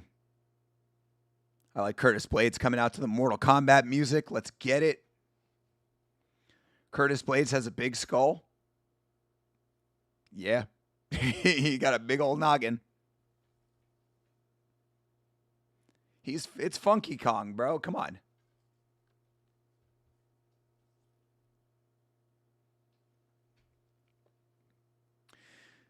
If Blades doesn't wait to get punched like everyone so far tonight, he might actually win. I mean, the problem is that everybody touts Curtis Blades as this wrestling phenom, but Josh Hokit has wrestling. He is a credentialed wrestler.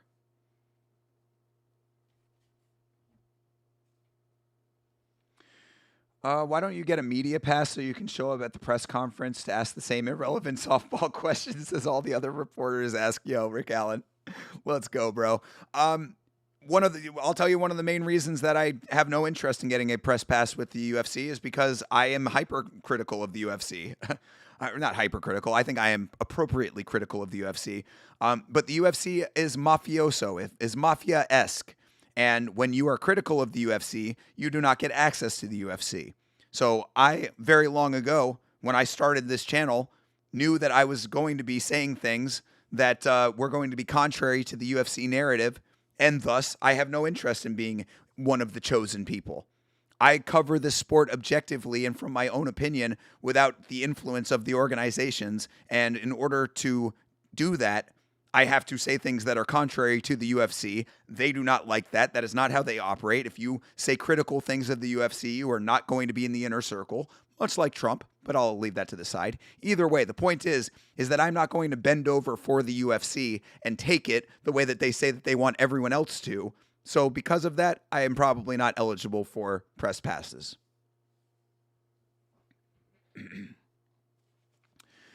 Who wants to hear this fight is dedicated to my Lord and Savior Jesus Christ for the millionth time? Give me some cringe shit in a heartbeat. I'll give you that, but like I don't like this. I'm arrogant, cringe, savage the third. I endorse Hokit. All right, I mean, look, dude. Like, there is a way to be entertaining without doing it like Hokit does.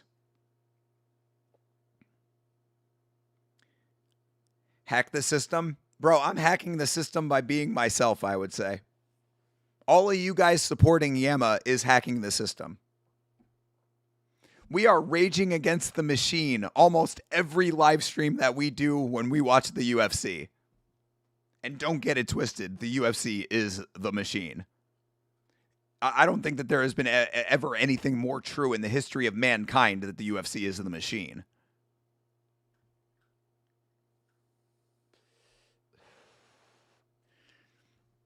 Oh my God, Hokit already cringe. not staying behind the black line. Herb already having to warn him.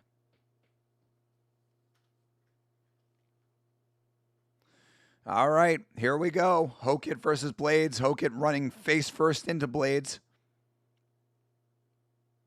Yeah, Hokit bringing the fight to him early. He's trying to bomb overhands. All right, Curtis goes for the level change. Hokit, good balance. And nice evasion. Oh, and flips him off early. Hokit already emoting. Come on, Curtis. Oh, Curtis throwing. All right, there you go. Uh-oh. Hokit trying to finish early. He's got Blades hurt. He's got Curtis hurt. But Curtis still throwing back. Come on, Curtis. Nothing you've never seen before, bro. Come on. You cannot tell me that this dude has power that you've not felt before. Yeah, both of them have been wobbled. That's a good point. Hokit went down wobbly for a second himself. Curtis with some nice jabs. Hokit with some pressure, though, dude. He is not respecting Curtis at all. Oh, Curtis wobbling away. Flicked off again. Bro's going full Nate Diaz. Bro, Hokit is laying him on. Bro, this is what I'm talking about with Hokit. For all the cringe, there's actually a dude who throws hands in there. Curtis' nose looks like it's broken. I think he might have broken Curtis's nose. Curtis gets the takedown finally, though. Takes the back.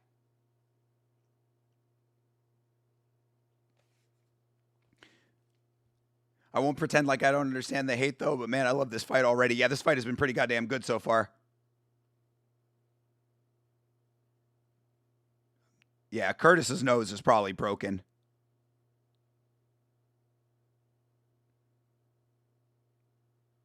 Oh, dude, yeah, Curtis's nose is definitely broken. He is breathing out of his mouth. Yeah, Hokit gave Curtis a nose job. But Curtis still throwing, though. Curtis still throwing like a champ. Curtis tries to level change again, gets the takedown again. Hokit back to his feet. Curtis doing a good job of slowing this fight down. Hokit came out with a whole lot of steam. This is veteran savvy right here from Curtis.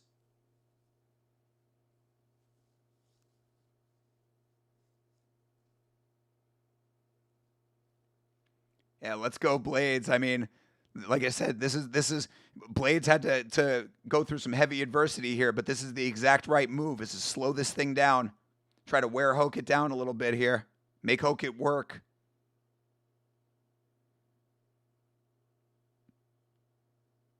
Oh, my God. There is a lot of blood coming out of Curtis, though. Hey, Curtis throwing some good ones. Yeah, Hokit having to evade. Still flicking him off. Still emoting. Curtis still locked in. Still savvy. Curtis has him on the back foot. Oh, yeah, Hokit running now. Come on, Curtis. Oh, another nice counter for Hokit, though. Damn, Curtis Blades in an actual striking war. Who'd have thunk it? Yo, Curtis trying to lay it on. Herb giving all the leeway to Hokit. Taking some clean shots. Ooh. Curtis trying to finish it. Come on, Curtis. Bro, throw some knees, bro. Curtis is just wailing on him. Hokit trying to fire back, but Curtis just keeping the pressure on with these strikes, keeping the strikes coming fast and furious. This is a wild first round. Holy shit. Who would have ever thought that Curtis Blades versus Josh Hokit has fight of the night potential? Your heart is pounding for Curtis right now? Same, brother. I'm in awe of what I'm seeing. I didn't think Curtis had this in him. What a round is right, bro. Could this potentially be a fight of the year contender? At heavyweight, no less. At heavyweight in 2026. That is a wild thing to say. That any fight could be a fight of the year contender at heavyweight. But Curtis just striking. Hokit still flicking him off.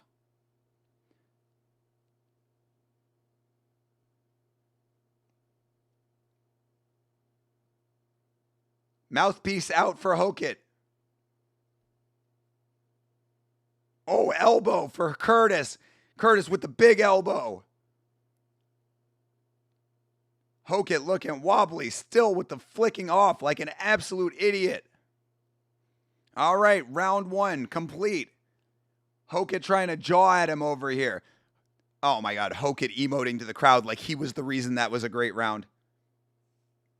He's too tired to flick him off. Exactly. If Curtis has even the slightest bit of more conditioning than Hokit, he should be able to finish this fight. Damn, Hokit choosing not to sit down. I will actually give him that. That is pretty crazy at heavyweight.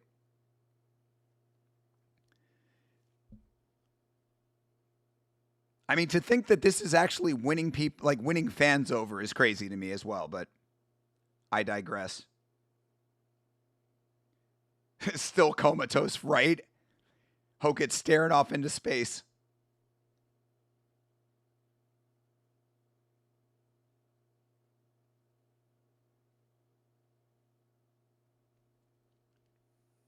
Hokit getting KO'd this round. I mean, they're saying that they're not even attending to Hokit.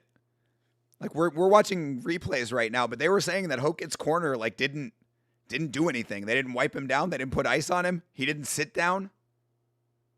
Unfortunately, he is gaining some fans from this. I mean, maybe. I don't like the emoting. I don't like the bullshit, but I did pick Hokit for a reason. You know, as I said, there is a good fighter under all of that. Oh, big overhand for Hokit.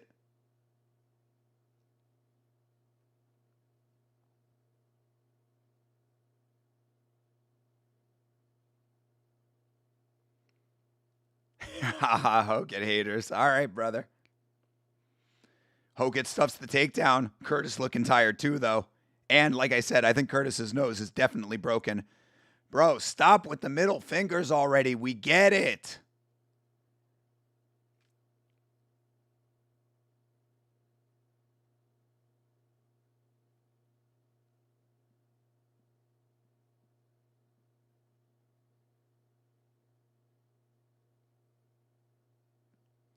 Nice shovel uppercut for Hokit. Curtis should still be throwing elbows. I think that Curtis with the elbows would be really sharp. They're saying Hokit landed another big one. Didn't look that big to me, but he is still landing. Curtis just taking shot after shot. Now Curtis looks like he is significantly slowed down.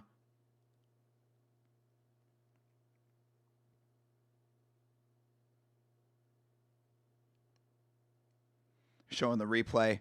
Oh, yeah, no, that was a pretty flush shot that Hokit landed. Right on that broken nose.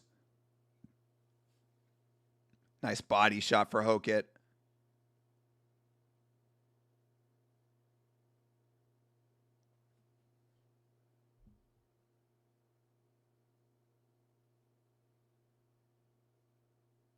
Yeah, Curtis landing some nice jabs of his own now.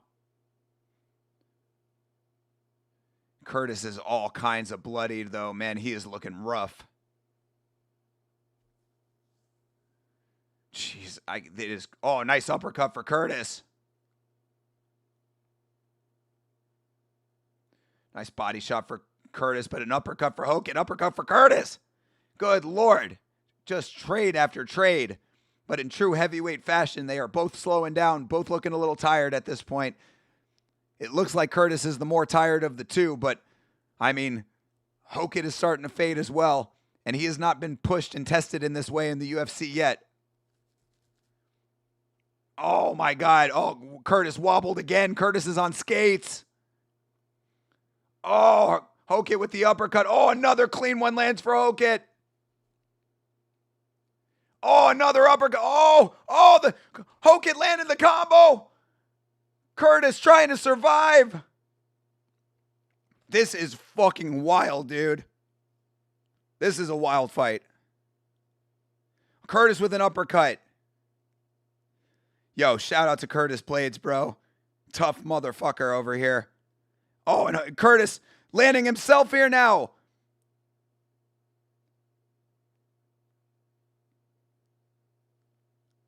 Jesus Christ. This is a wild pace for heavyweight.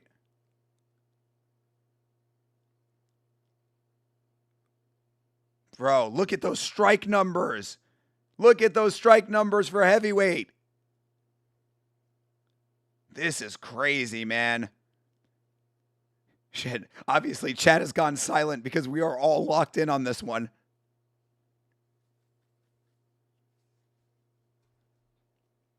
They are clinched up. I really wish that Curtis would throw some knees. Yeah, see, DC's saying the same thing. Unranked versus top 5. Put respect on Hogan. Bro, I picked him to win the fight. Does not mean that I don't hate him. You're here loving every second. I know, bro. Oh, there's a knee. There's a knee for Hokit. Nice elbow for Curtis, though. Geez, if this thing goes to decision, it's going to be a crazy one to try to decide. I mean, I would say that Hokit possibly won both rounds, though. Hokit looking up at that clock. He's getting tired, too. Hey, Didgeridoo Dave, glad to see your voice is holding up. Yeah, bro, I'm doing fine. I'm doing fine. I'll be better. I'll be better soon. Oh, another big strike from Hokit to end the round. Oh, another big strike from Curtis to end the round. And Hokit emoting his way to his corner. Griffin versus Bonner energy. I mean, bro, I hate to say that Hokit is in a fight like that, but he kind of is right now. He kind of is right now. This is wild shit. And again, he's not sitting down. Again, Josh Hokit is not seated for the cornering. That's wild. They're asking him if he wants to sit down. Obviously not. He's standing. He is still standing, just like Elton John.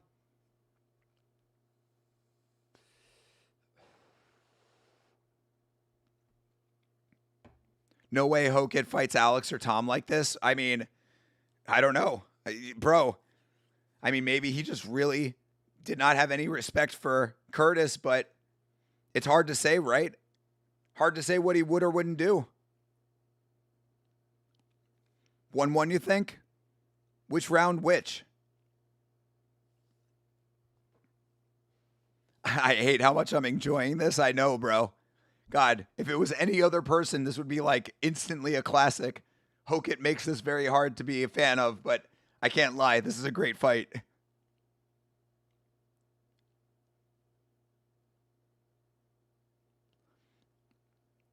Oh, geez. Bro, these guys just continue the striking. No respect for Curtis striking or wrestling. Exactly. That's what I'm saying, dude. Bleeding Edge, I feel the same way. I'm like, Hokit has been doing great with the striking. You could say maybe Curtis in the first because he also got the drop, but it's like, I mean, it's hard to say. He also got the takedowns in the first, so maybe that factors in. If it's 1-1, then this, I mean, I'm okay with that, but this is wild, dude. I'll rewatch like I always do and figure it out, but like, this is just insanity. Exactly. Just enjoy, bro. I have been enjoying. Use the leg kick more. I mean, bro, use anything aside from strikes to the head more. Barely any knees, barely any kicks of any, to either level or to, any of the 3 levels. It has literally just been rock'em sock'em robots up top.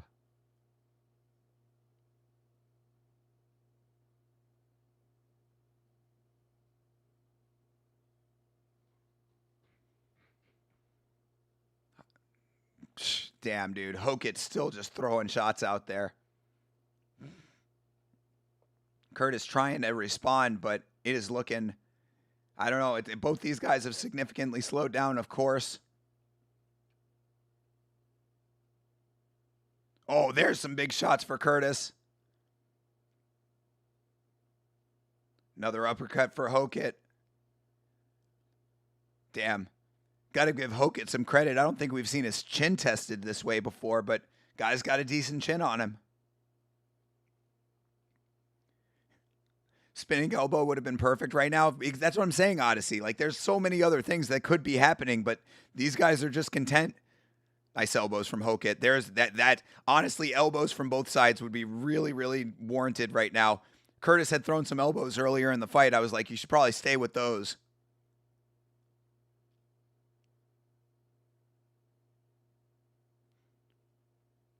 I can't believe that this fight has gone on this long with this level of intensity. Hokit has now surpassed Pico as my number one favorite fighter. All right, fair enough, brother.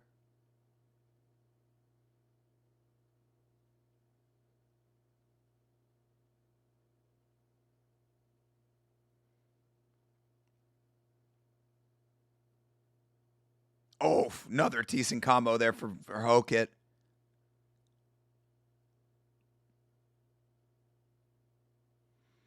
Bro, they are just continuing to throw. Even with this pace slowing down, they are just not stopping. Both of them tired as shit. Curtis was looking at the clock. Hokit was looking at the clock before.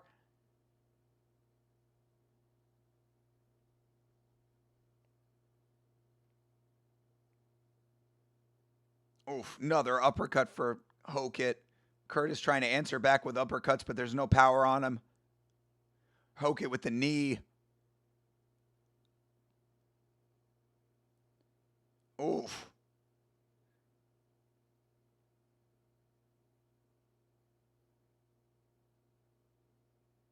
Oh, geez, another good combo. Yo, Hokit stays with the combos, dude. 300 strikes for Blades? Really? Golly, boy.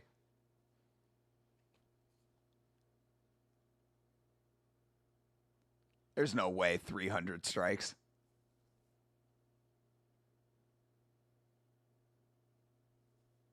Yeah, 300 strikes total, maybe.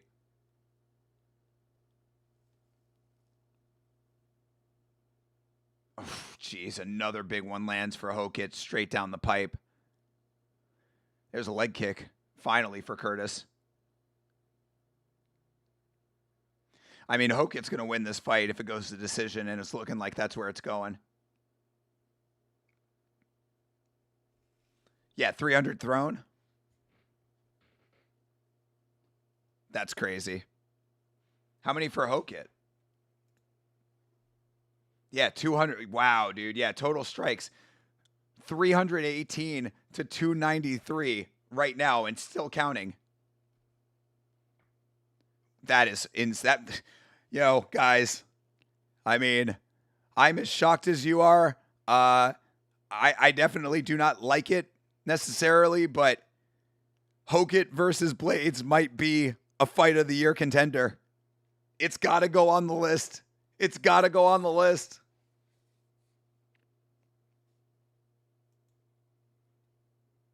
Yeah, it's going on the fight tracker, people. That is wild. That is so wild. Never in a million years did I think that that fight would be on the fight tracker. Even Herb was calling for cheers from the crowd. That is not Herb Dean's place to do that, by the way. Josh Hokit.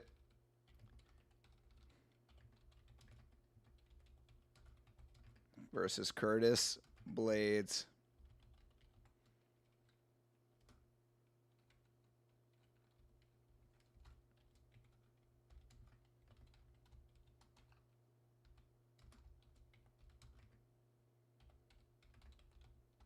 All right. It's added to the list. It is on the fight tracker. That's wild. That is fucking wild. That fight made up for the last couple fights? True. Definitely did that. Curtis did not game plan well, unfortunately, but I'm very impressed with Hokit. I mean, I don't know. I mean, was it a lack of game planning? Again, I've always just thought that Curtis is not the guy that everybody thinks he is. That's the first time I felt exhausted just from watching a fight. Fight of the year easily. I mean, we'll see what the rest of the year looks like, but it's certainly on the list.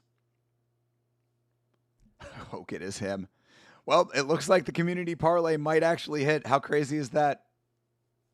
Both should get 100K. I agree. Yeah, that should definitely be fight of the night for real. I thought it was going to be Randy Brown and Kevin Holland, but no, that's the one right there.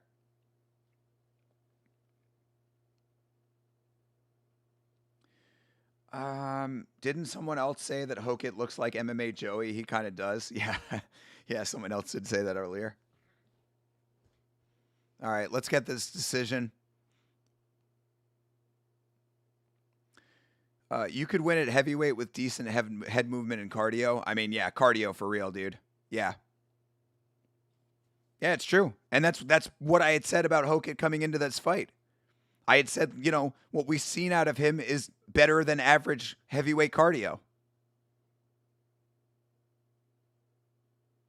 29-28, all three judges. And still undefeated. I hate it when the bad guy wins.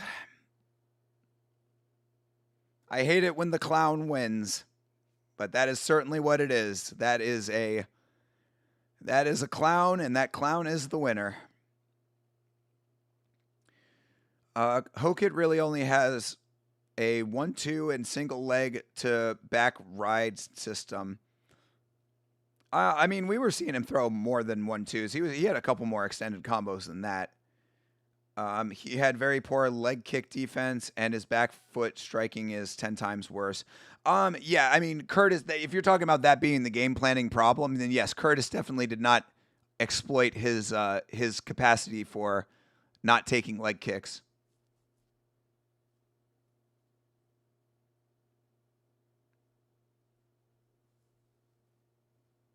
MMA Joey has back boobies. Ha.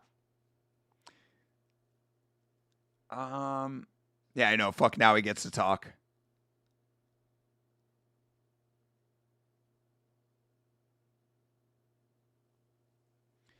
2 robberies in a row. Good lordy, Money J. Muting the post-fight, but excited to see Tom or Alex KO this guy. True. Yeah, exactly. Which, I mean, fair enough. Again, WWE people, the script is written. You've got your heel. Here's your heel. Just like in the WWE, the heel has beaten a lesser opponent. Now you need the babyface to beat the heel. So it is written.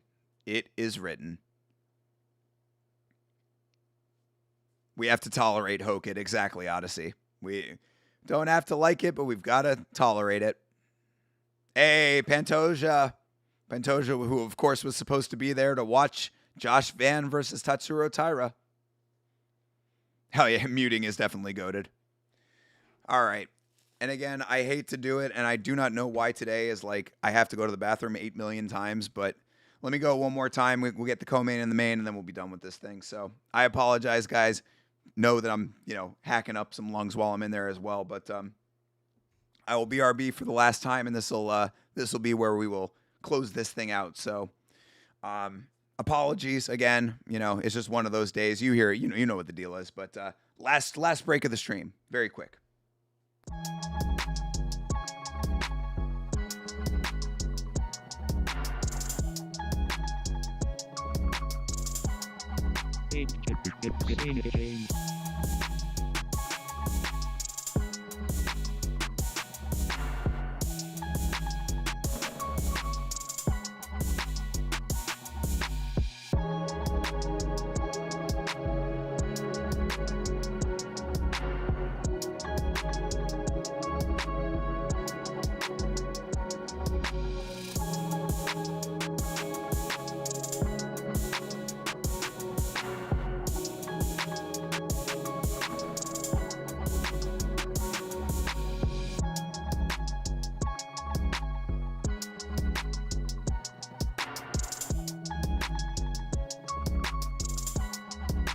All right.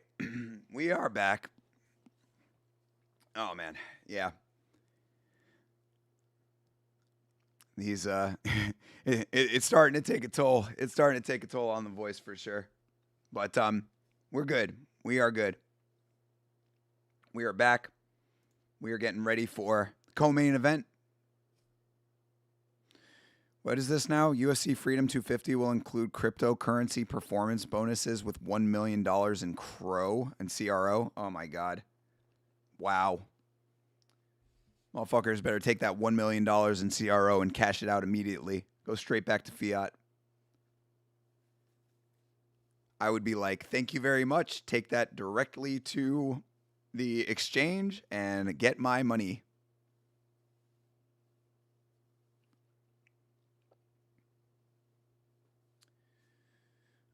You guys are crashing my buzz. Gonna need screen for Ryzen's anyway, but love y'all.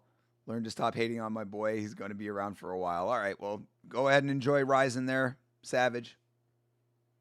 Congratulations on your boy winning. Blades landed 50 more strikes. Right, E-Money J. You watch the sport every week. I would expect that you know how this sport is judged and viewed. He beats Alex Pereira. He called him out. He did call him out. Wild. Wild to have those kinds of stones. Alexandre should be fighting Van next. Yeah, I mean, he'll be fighting whoever the winner of Van versus Tyra is for sure. Hokit is a future Savage. I mean, is the future Savage. Yeah. I hate it. I do not like it, but shout out to him. He won that fight. Gon would beat Hokit? Probably. I mean, I would think that anybody above Curtis would beat Hokit, but like I said, I picked Hokit to win that fight because I've never thought that Curtis was all he was cracked up to be. You get into the upper echelon of heavyweight, I think that he's going to have problems with a lot of guys. But I cannot deny that he won that fight. Imagine how crazy this card would be if we still had Van versus Tyra. I know. I'm very upset that that fight is not on this card, but glad that they did not scrap that fight.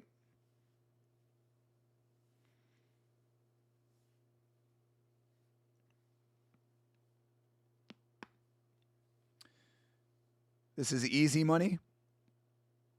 Well, your predictions have not been going so well today, have they, Money J?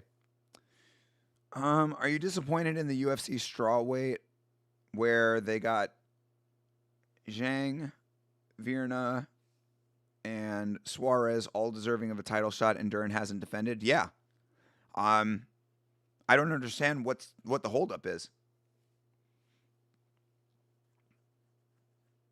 I guess they're waiting for like a rightful person to be like the front runner for that.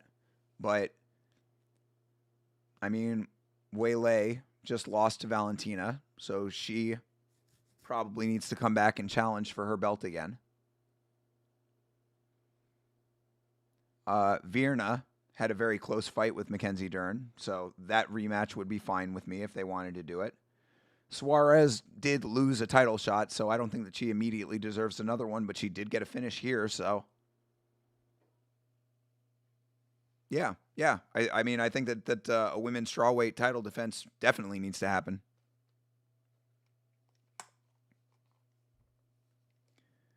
The pink dress, the pink dress is wearing Megan so well.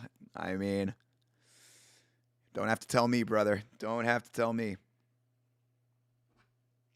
Oh, hey, by the way, Community Parlay came through, so congratulations, guys. You did it. Choir of Angels, sing your praises. Congratulations. You are the GOAT. Yeah, how wild is that? The Community Parlay actually hit.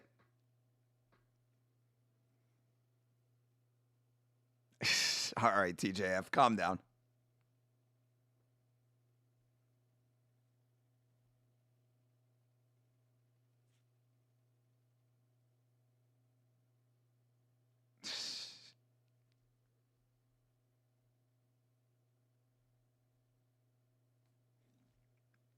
You did do your part, TJF.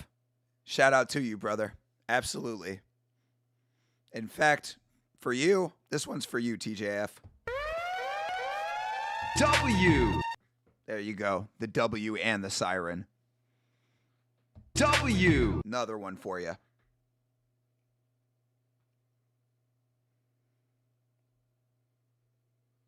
Yeah, nice little hit. Nice little hit on the Community Parlay.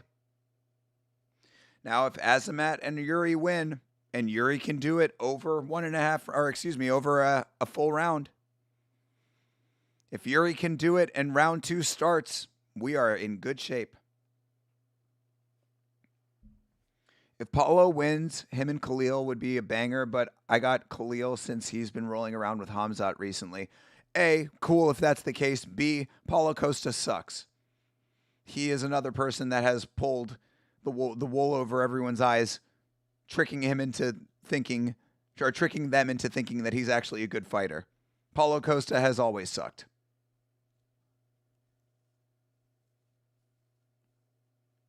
Hokit won, but the stats on the rounds favor Blades. Again, it doesn't matter that. Yeah, I mean, yeah, you're saying it correct. Yeah, the stats might have been in favor of Blades, but Hokit won the fight. The numbers on the paper do not dictate who wins the fight. That is about as basic as MMA gets when it comes to being an active fan of it. Even the casuals know that. And trust, you would not like this sport if they went off of strike numbers. Glad the W is back. Hell yeah. W! We all got the W for Yama. That's what the community parlay is all about, TJF. Hell yeah. One more time. The choirs of angels singing your praises. Just now realized there's so many light heavyweight fights on this card. Yeah, just trying to weed things out a little bit. Of course, Paulo actually a middleweight for some reason going up to light heavyweight for this one. Another reason he's going to lose this fight. Don't you guzzle secret juice as much as you guzzle Red Bulls though, bro. So you should be more respectful to Costa. I have never now, nor in the past, nor will I ever in the future, ever have taken any part in secret juice. That's a fact, Jack. Costa's going to destroy this guy. Costa has never destroyed any opponent ever. Costa has destroyed Johnny fucking Hendricks in his retirement fight 2 fights after he should already have retired. Who has Costa ever destroyed? Luke Rockhold in his retirement fight? Please. Costa is the biggest snow job in this fucking sport. All of you guys buying into it. It's fucking sad. I like it when cards have multiple fights in the same division. Same. What's interesting is I've made 2 withdrawal requests for my book, one before the push and one after, and both have been approved. Okay. All right. Well, there you go. I mean, I think that once bets are settled, they can't be unsettled. So the books might just be eating it on that one. If Blades punches in the face 50 more times than you hit him, my God, E-Money J. Like, I don't know if you are trolling or if you're actually just slow or if you're not really a fan of this sport. You claim to you watch the sport every week. You bet on the sport every week. Costa destroyed Strickland. One judge new ball. Yo. That's fucking funny.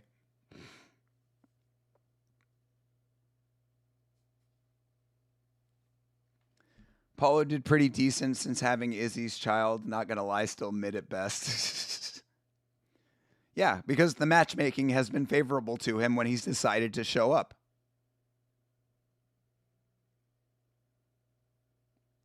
How tall the security guard get him in the NBA? True. Yeah, we've seen some pretty tall security people in the past. There's always that funny image of Volk walking next to the really tall security guy. Tyson Fury just fought this guy. Yeah, there was a Tyson Fury fight recently, wasn't there?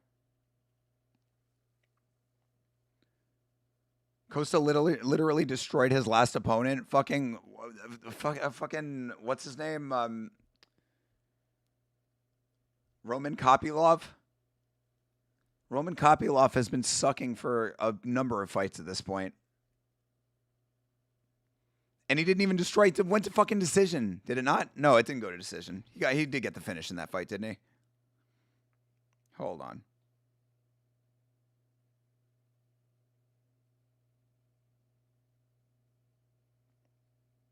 Yeah, it did go to decision.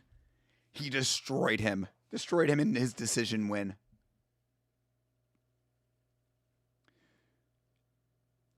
Yeah, Fury fought today. Who was he fighting? Another fucking layup?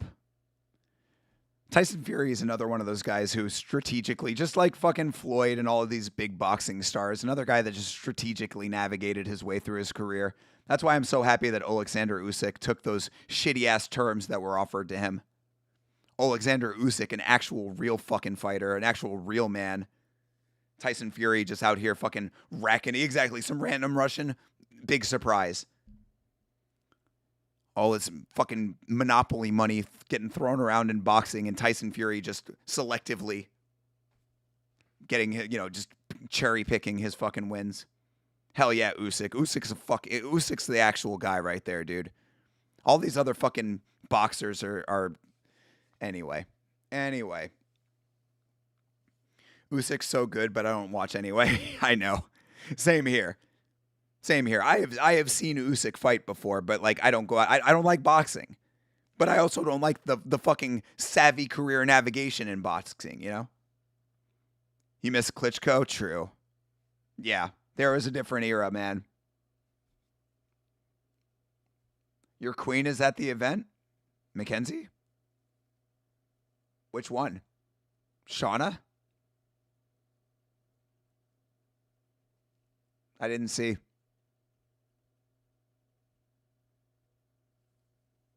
Maybe I'll see on the replay.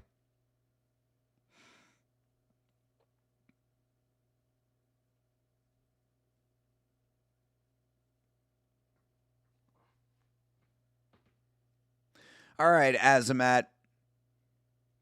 Show the world what a fucking fraud this guy is. Francis almost put Fury's lights out. True, dude. Exactly. Francis's biggest moment of his career. Oh, Jillian. Nice. Yeah, that makes sense. Jillian, a Florida gal by way of Canada. All right. Azamat Murzakanov versus Paulo Costa is underway. Azamat, pretty light on his feet for a big, blobby, light heavyweight.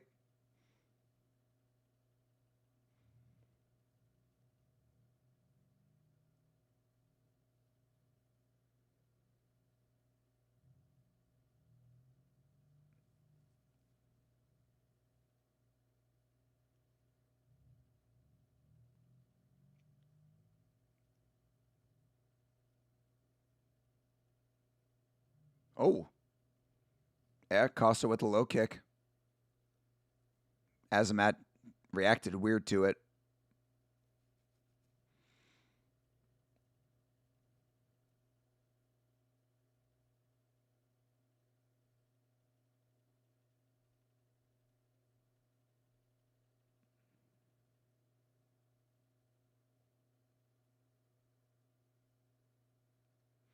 Crowd's starting to get a little restless. They have not thrown a single punch, either one of them.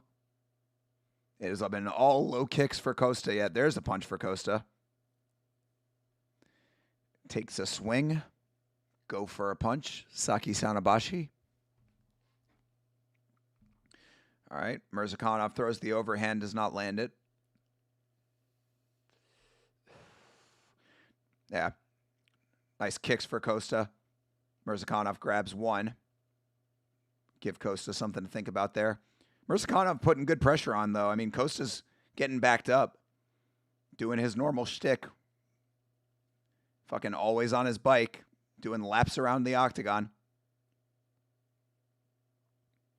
There you go. Murzakanov pressuring him up. Yeah, Murzakanov doing a nice job of keeping the pressure on. He just needs to cut the cage off a little bit more. Because Costa he's always finding the escape. Yeah, Azamat just needs to be a little bit quicker than Costa to cut the cage off. Because he's doing a great job of backing him down right now.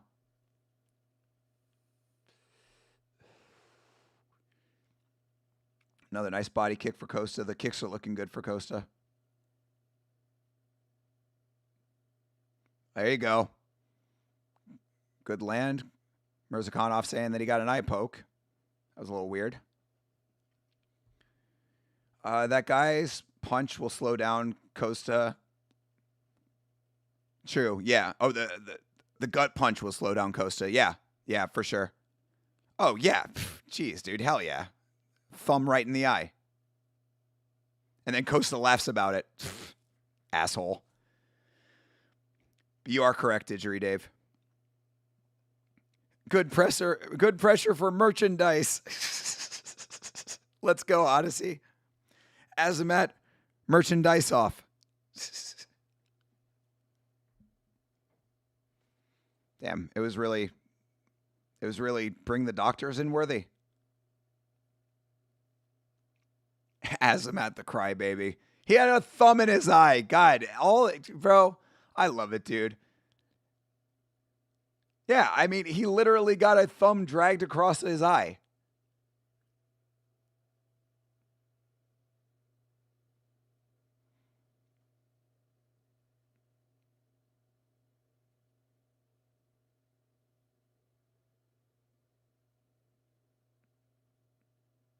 Keith Peterson really wanting him to back up. All right, Mirzakhanov, after probably longer than needed, gets a little bit of a regen. Yeah. Costa did just feint the body kick, and Mirzakhanov bit on the feint. That's not great.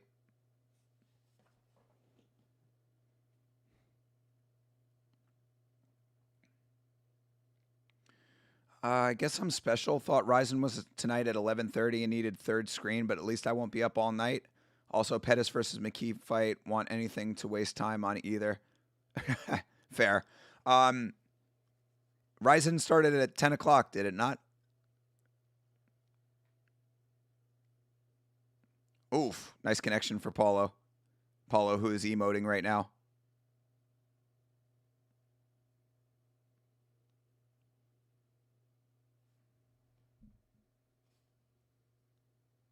No, Ryzen is tonight. I thought it started at 10.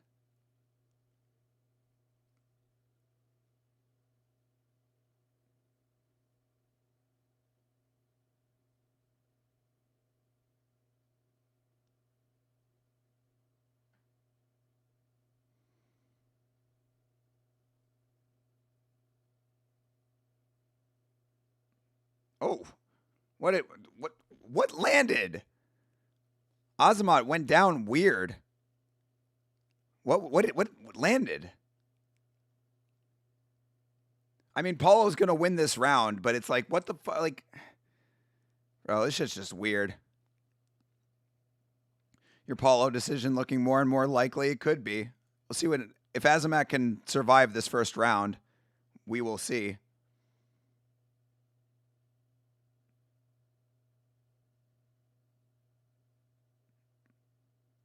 There you go. Nice return for Azamat. Azamat back to his feet, comes out swinging off the ground. Has Paulo biting on the feints now. Good block of the high kick.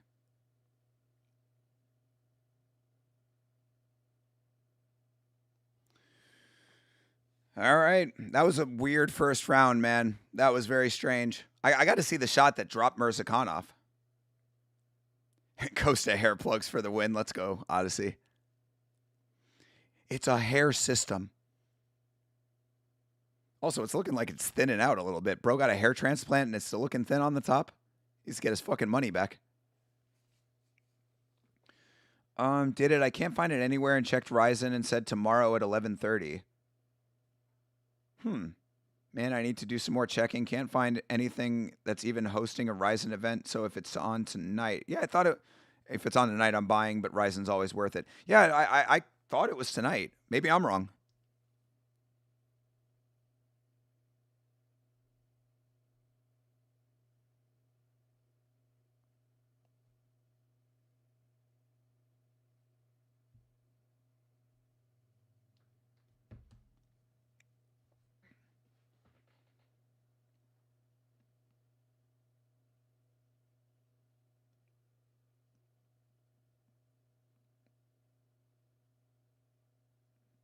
All right, round 2 has started. See if Mirzakhanov can turn this table around here a little bit after the eye poke and all the other wonky weird shit.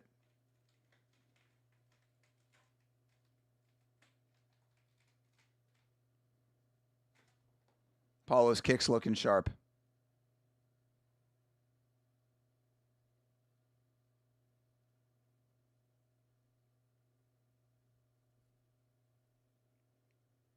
He got dropped by a jab last round. Yeah, I missed the replay if they showed it.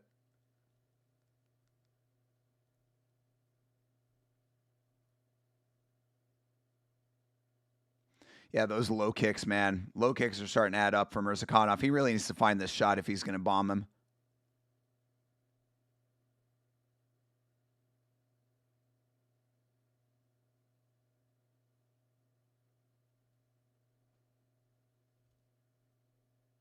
There you go. Nice spinning back fist for Azamat.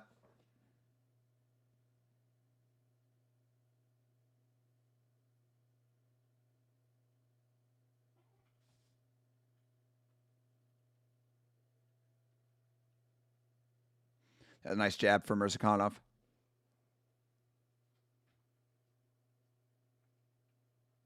There you go. Bro, you got to continue that. If you're going to back him all the way up to the cage, you got to follow up with the shots.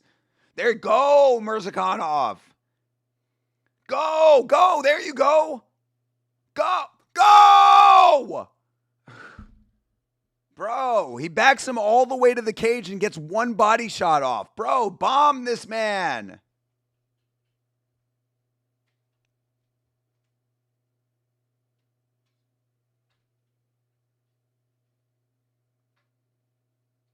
I mean, I agree with Didgeridoo Dave, though. The body shots are definitely slow and coasted down.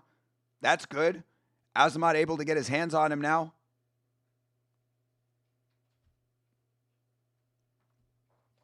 He keeps waiting for the shot. I mean, bro, like, you have to take the shot. There you go. There you go.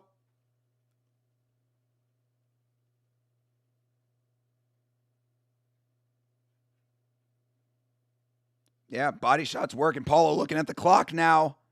Paulo looking at the clock. Tables may be turning, possibly.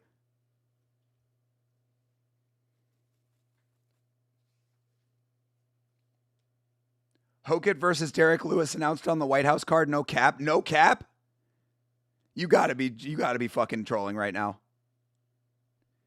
Did the president really see that fight and say, I want him on the White House card? Is that for real?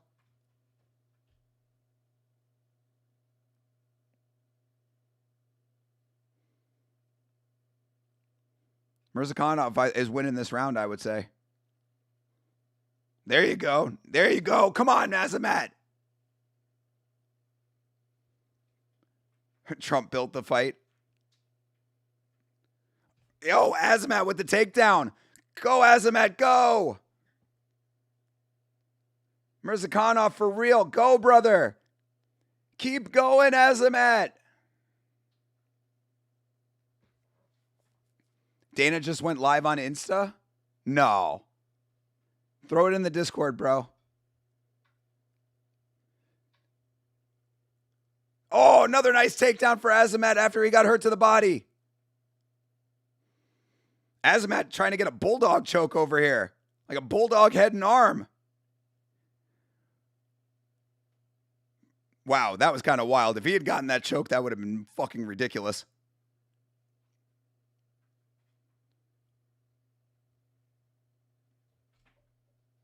He was live from the event?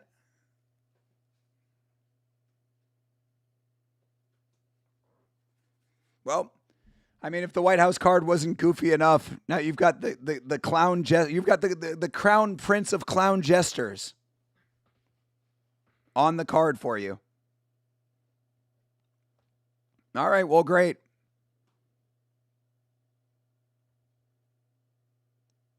He was during this fight? True.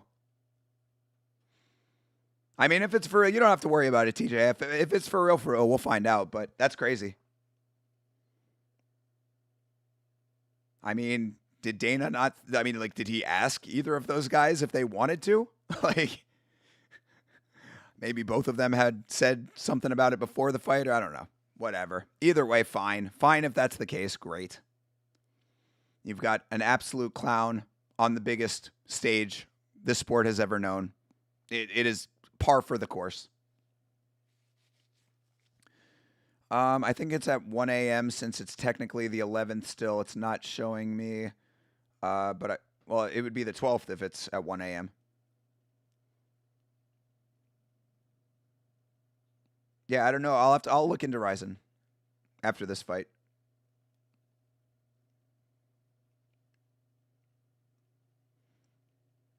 Dana did it with Nina.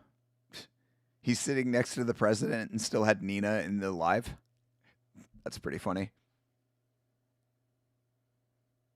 Yeah, Azamat took a little bit of damage there, but I still think he might have won the round. I would say 1-1 going into the third.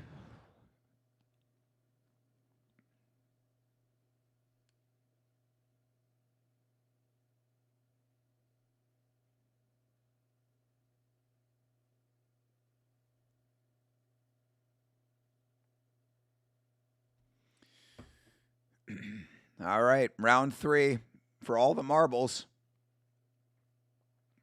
How many light heavyweight fighters could make a decent run at heavyweight?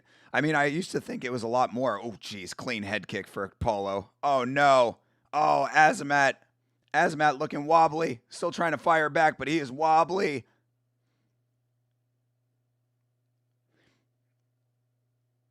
Oof. Oh, my God, Azamat, you got to throw, bro. You can't just stand there, dude.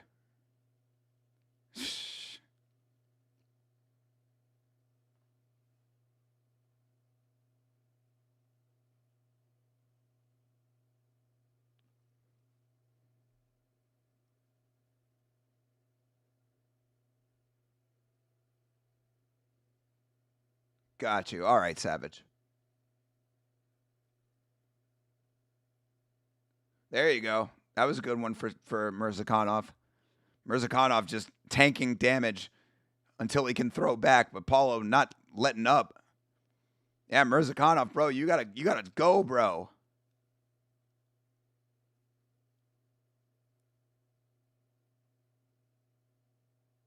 Oh, jeez. Oh, wow. Mirzakhanov goes down like a sack of bricks. All right, hey. Fair enough. I'll take it. Paulo Costa won that fight. Paulo did do it. Another one that I do not like. Q E-Money J. Where is he at?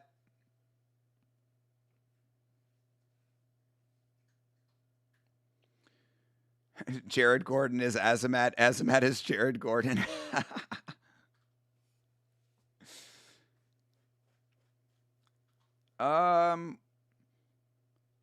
Body kicks from open stance would change the fight. True.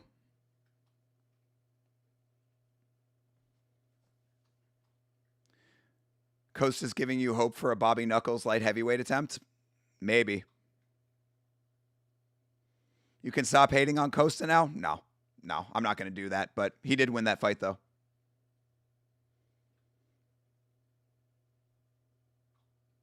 Broken forearm. You told everyone all week? What did you tell everyone all week? I don't even know what you're talking about.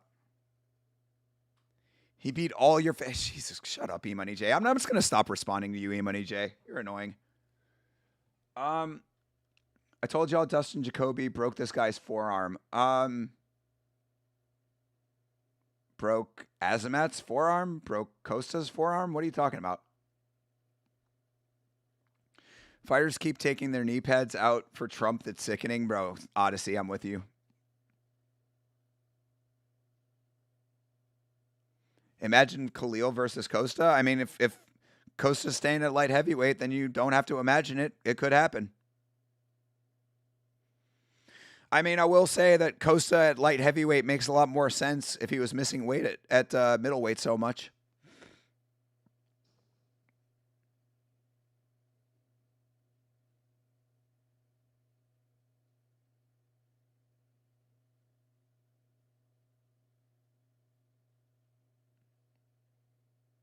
Yeah, I mean, he looked good at light heavyweight. I mean, that was certainly, if he's not having to cut weight, if he's able to, retain his power and not have to do the weight cut, and he can take the power shots of the bigger guys, then sure, Costa at light heavyweight, it might be a better fit.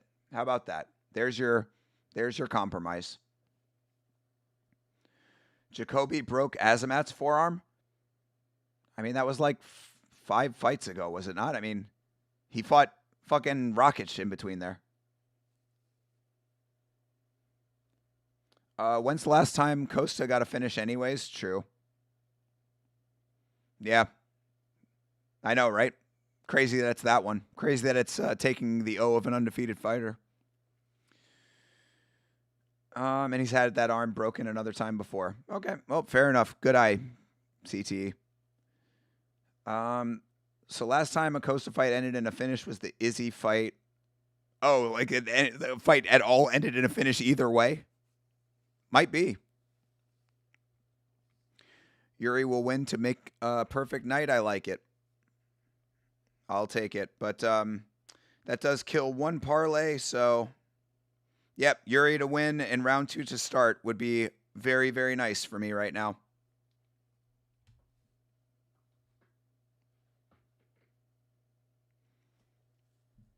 Costa should stay at light heavyweight, less grapplers. True. Yeah, it's a good point. Costa barely got touched. I mean, he got hit a couple of times pretty clean. But, again, if the chin is good at light heavyweight and, if he can take the power shots, then he should stay at light heavyweight.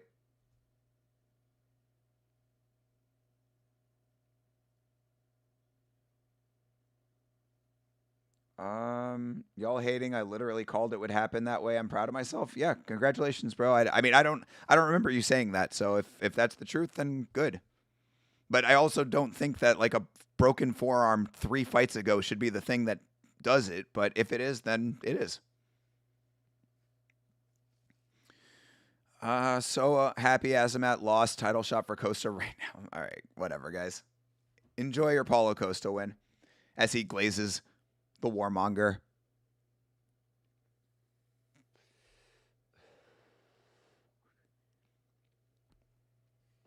Your PDF in chief.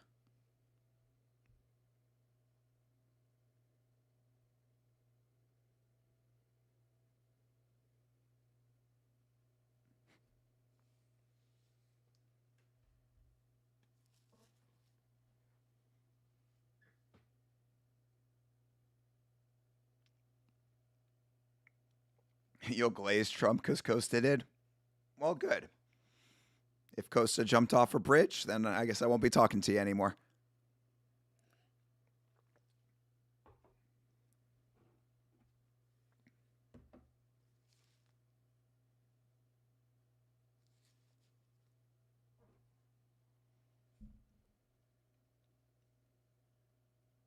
It annoys me how people still act like these politicians and rich elites are good people. Pfft, brother, John Dong. I mean, it will never cease to amaze me. Savage, it's not a liberal or conservative thing. I mean, like, I don't understand how anybody could like be paying attention to what's going on and think that it has anything to do with party politics. Party politics and partisan politics has been what has snowed so many people into going along with some of the most insane things that have happened in all time in all of history. Iran knows where to send the missiles now. Jeez.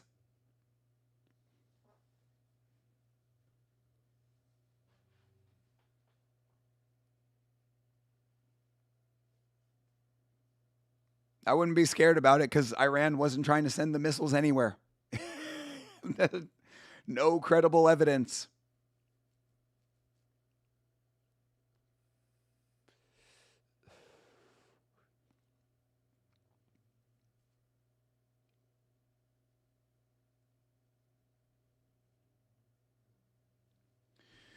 That's the problem exactly. We're divided because of the whole lib versus conservative stuff. It should be all of us versus the politician and rich elites. Yo, John Dong with the biggest effects. Power to the people. But when the people want to follow that, there's a great song. There's a great song by a great man and a great artist named David Bowie. It's called Big Brother, 1984. And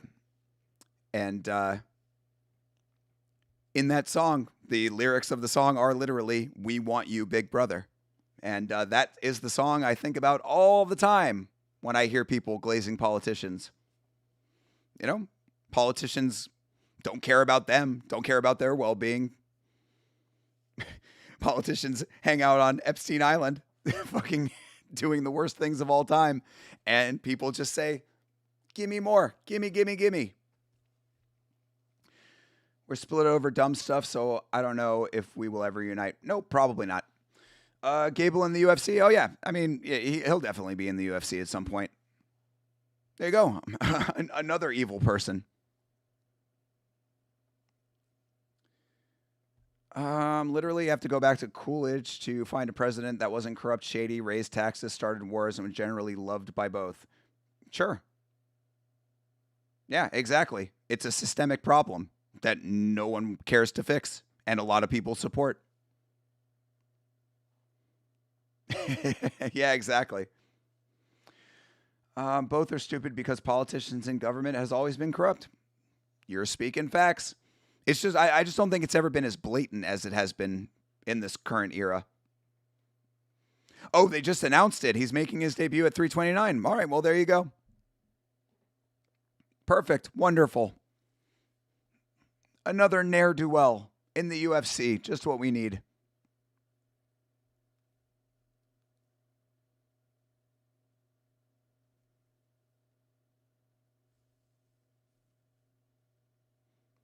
Yeah.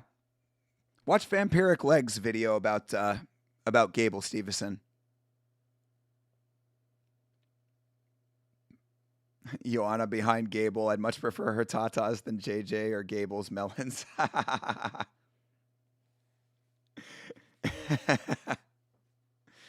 Absolutely. Yeah, Joanna has been she's been keeping up, She's been staying in shape.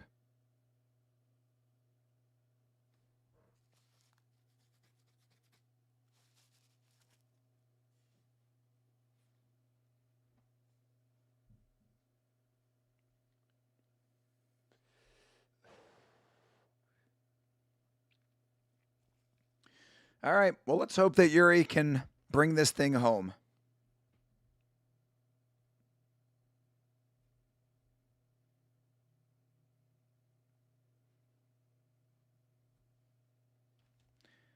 Yuri plus 1 round. That's all we need. Definitely harder to get away with anything in the digital age. The old boomer pedos forgot they are being tracked. Their pizza has receipts nowadays. Yep, exactly. I mean, we literally just had the biggest data leak of all time with the Epstein files showing how corrupt both sides of the equation are. And again, it's amazing to me that there are people who still openly support. That's really where I like it clicked for me that people care more about being on a winning team than they do about actual issues, about actual morality. Like, that they have no actual principles. They just want to be on the right side, quote unquote. You like your politics with a side of MMA? Bro, they're the ones that make it that way. The president is literally at the event. You think I'd be talking about this shit? We've got fighters literally sucking the president off in the middle of an event. Dana White, the president of this organization, this fucking clown show that it has become, is sitting right next to the leader of the free world while an active war is going on overseas.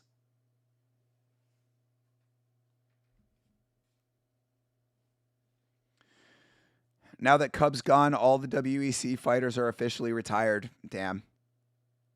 Crazy. That is a crazy fact. But, I mean, it makes sense, right? It had to happen at some point. Yeah, it's wild, Odyssey. It is definitely wild.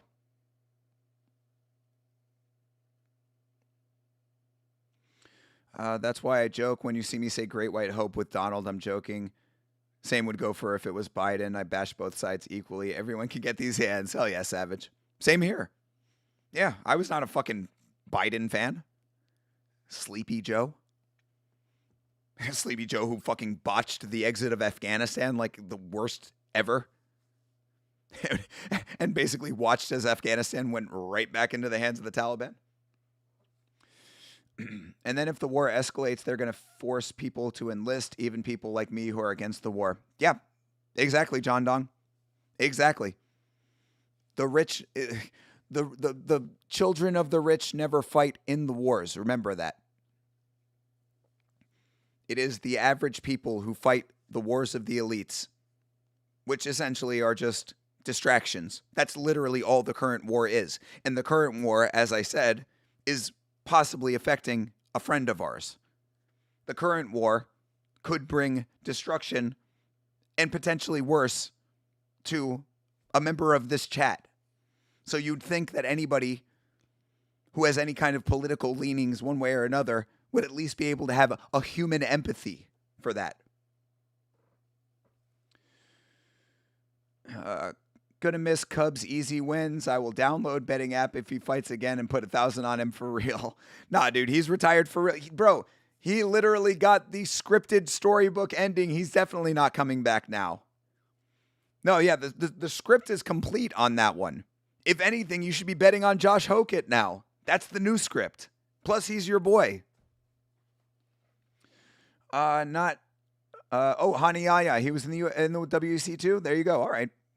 Nice pull there, Bleeding Edge. Hani Yaya has not fought in 2 years.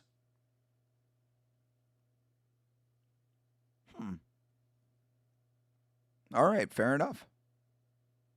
Yeah, true. I was just trying to think the last time we saw Hani Yaya fight.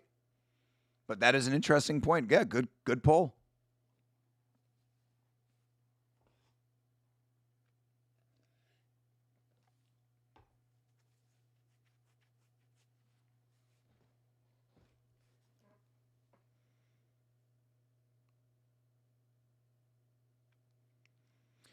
All right, main event. Main event is coming up. Cubs' parents weren't able to make it. He's probably going to come out of retirement to retire for them to get the perfect send-off with the whole family. True. That is a good point, Savage. That is the only difference between his retirement and Michael Chies's retirement. Let's go for that.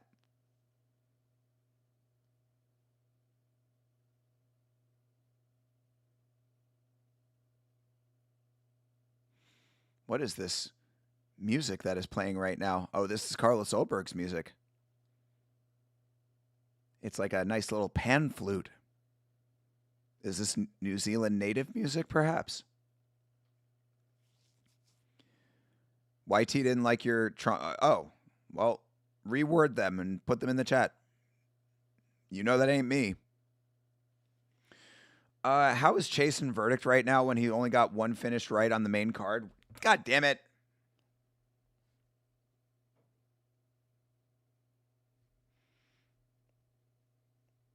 How is Chase number one in verdict indeed?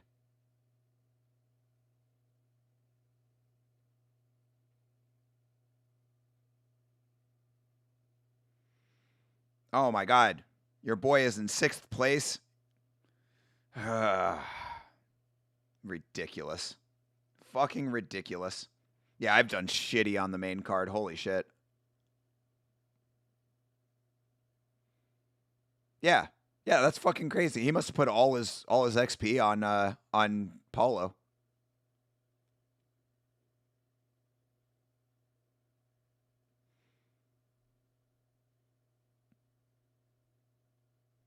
Yeah, must be.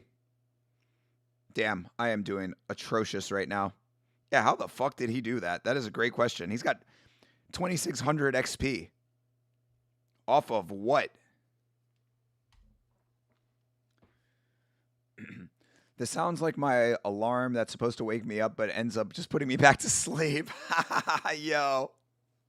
That's why everybody has to have the first track, which I believe is the title track from Pantera's Great Southern Trendkill as their alarm.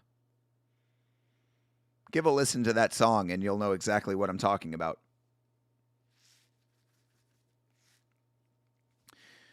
I have strong political beliefs, but even I'm sick of all this stuff. Bro, Jeremy, I feel you, bro. I feel you.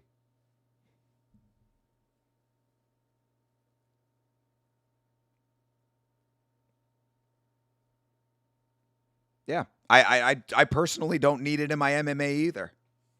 I guarantee you that I did not come into MMA like, as a fan being like, yeah, you know what I'd really like though is also for politics to be here.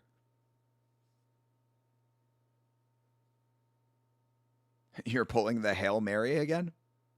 All right, well, pull away, brother.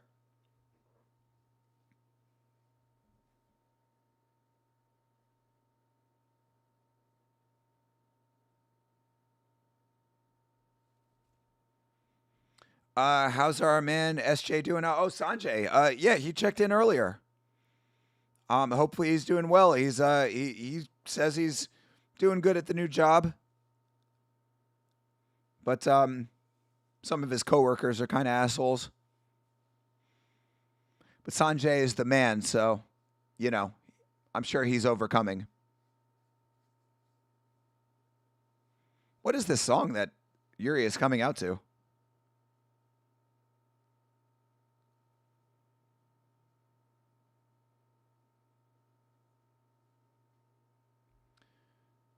Um, Blank Silence song called Wake Up is pretty good for an alarm.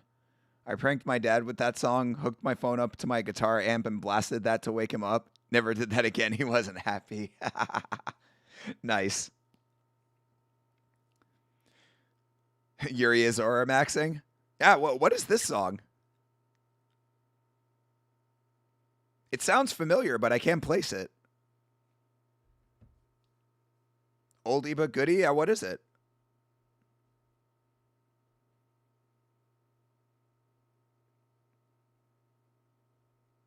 Yeah, Chase just posted in the Discord the Hokit versus Lewis announcement.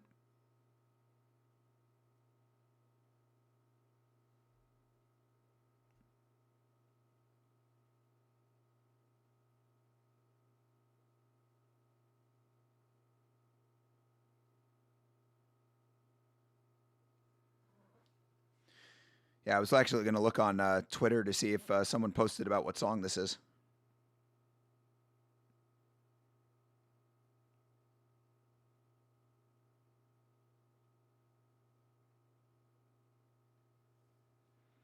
Yeah, what's the name of? Yeah, other people asking.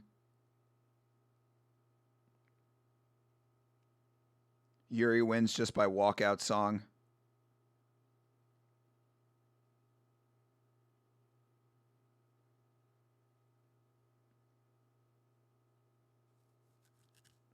Yeah, I don't know what song this is. It's cool though.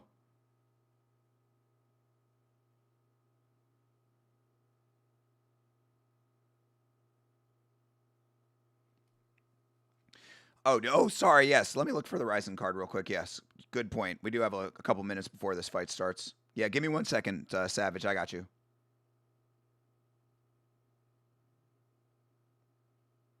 Yeah, give me just 1 second. Um. Oh yeah, starts at 1 a.m. Yeah, 1 a.m. Tonight, tomorrow morning, whatever. So yes, 1 a.m. 1 o'clock a.m. Eastern Standard Time, and you can watch it on Ryzen TV. Ah.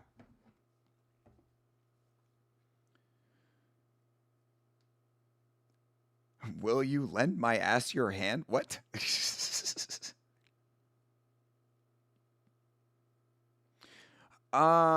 Which PPV do you think was better, this or 324?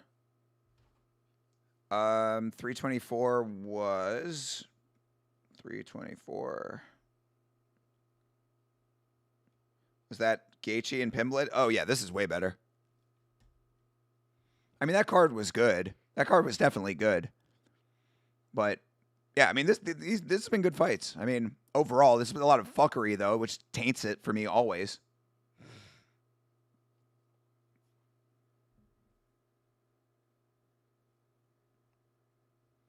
Yeah, I mean, I thought it was fine. It was up and down. I mean, we talked about it on the podcast.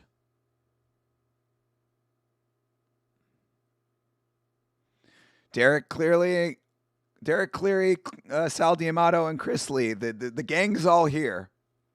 So hopefully this does not go anywhere near those fucking horrible judges.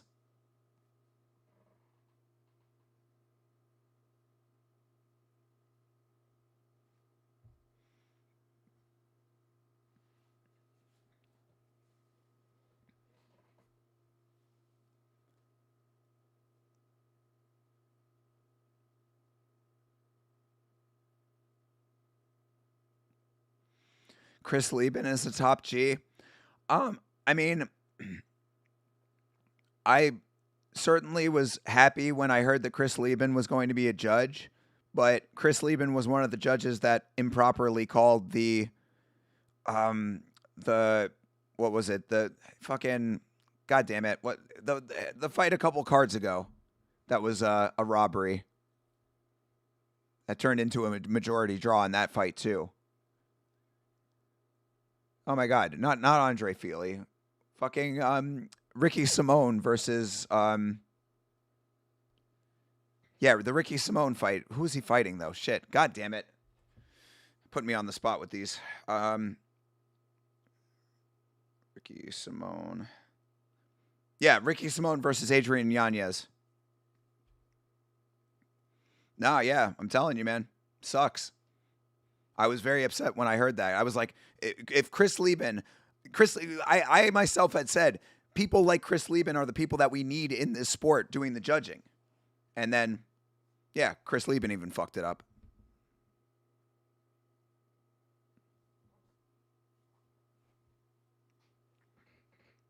Please, Yuri, I need this for my mental health. It would certainly be helpful after what I've seen on this card. We need this, Yuri. Yeah, exactly. Kevin Rudolph in the City is the name of the song. Nice, Odyssey. Good call, bro. Yeah, Kevin Rudolph. Who is that?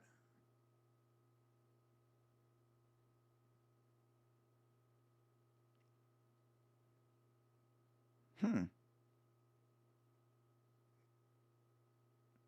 Okay. Sounds good to me. I like the song. In the City is also the name of a great song by Joe Walsh, which is featured prominently as the final song of the legendary film The Warriors, one of my all time favorite films. All right. Yuri the Samurai, little gray showing around the temples there off for Yuri. All right, fights underway. Procházka versus Ulberg. Main event, people. Let's go.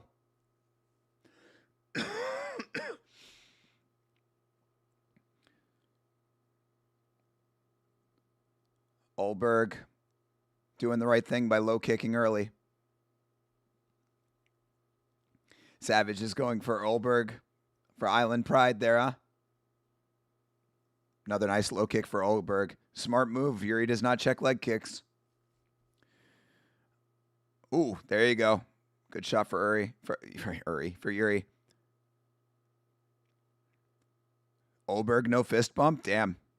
I didn't even notice.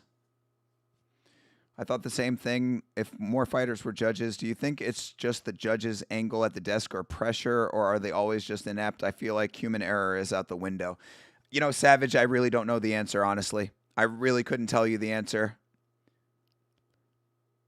Because, I mean, I believe that they have an angle from the desk to watch the fights, and they also have the monitors as well. So I think that they get everything that they need information-wise. So I really could not tell you the answer. I don't know. At this point, we need some thinker judges. I don't know, dude. It's a thankless job, so I do understand that as well. But I mean, look, you get paid for it, you signed up for it. You need to do it correctly. I liked Yuri before I knew Carlos, so I'm Team Yuri. I mean, you should be Team Yuri because he's like the most fun fighter of all time. A little slow first round here so far, but obviously Yuri takes a little minute to settle in. That's why I have round 2 to start. Oh, Ulberg went down kind of awkward. Uh-oh. Yeah, he might have. Oh, ooh. Yeah, Ulberg. Yeah, Ulberg might have tweaked an ankle or a knee or something. Yeah, Yuri picking up on it too. Yuri attacking that leg. Low kicks are working. Yuri with a weird reach to try to gauge the distance. Oh, yeah, Ulberg is compromised, bro. Please, yo, Ulberg, you got to make it. You got to make it through round 1, brother. Yeah, Ulberg, he is moving wonky, dude. You can see it. Oh, gosh, yeah, he is. Bro, you need to switch stances, brother. What are you doing? Yeah, they're saying it's the knee for Ulberg, but yeah, he went down weird. Something got tweaked. And Yuri is just teeing off on that lead leg. Maybe that's why he's not switching stances. He's trying to protect the compromised knee. Yeah, they're saying it's the right knee, so yeah, that does track. Bro, fucking level change, you maniac. We were just talking about checking leg kicks. Exactly, Jeremy. Oh, yeah, he landed on it weird. Bro, you must survive. You must survive, my dude. Yuri, let this man live for a round, brother. Come on.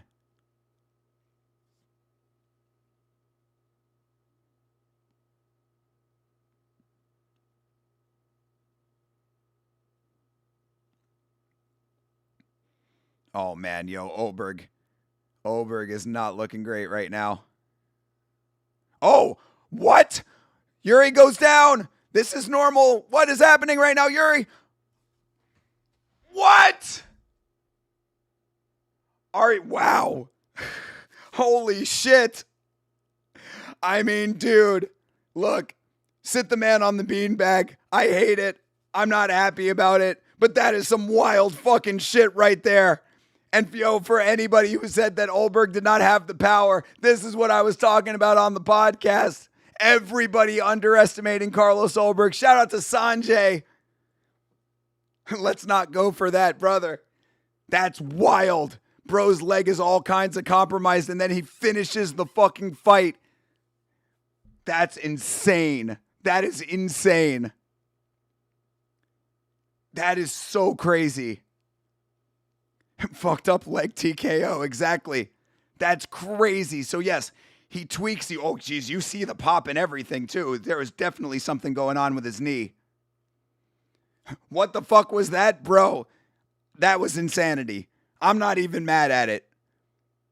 I mean, we know Yuri takes damage. I was just expecting him to get the fuck back up.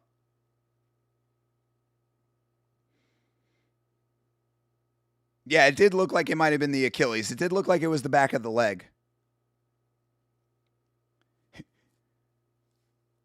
Yuri threw that? I don't think Yuri threw that, bro. I don't think Yuri threw it. He might have sold it, but I don't think it was the throw. I think it was Yuri just being a little overconfident, thinking that he had Ulberg compromised. And then Ulberg just had that power. So now he's going to hold the title for a year. I mean, we'll see. You know, there's plenty of other guys. But there you go.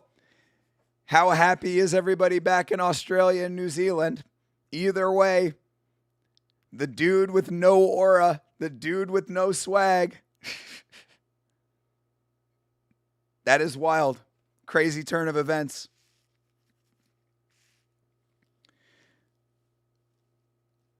Oh, you're talking about because of the injury. True. Yeah, could be.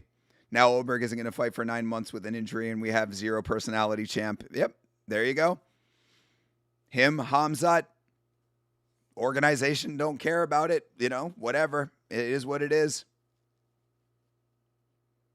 Yeah, you mean he sold? He definitely sold. Yeah, he sold that for real. Yeah, that was a sell. That was definitely a sell on Yuri's part for sure. He got overconfident. He got overconfident because of the leg. He knew that he had him compromised, and then he wasn't paying attention. And also, I really do feel, because I said it on the pod and I say it again here, I feel like everybody was underestimating the power of Carlos Ulberg. I knew that he had power in his hands.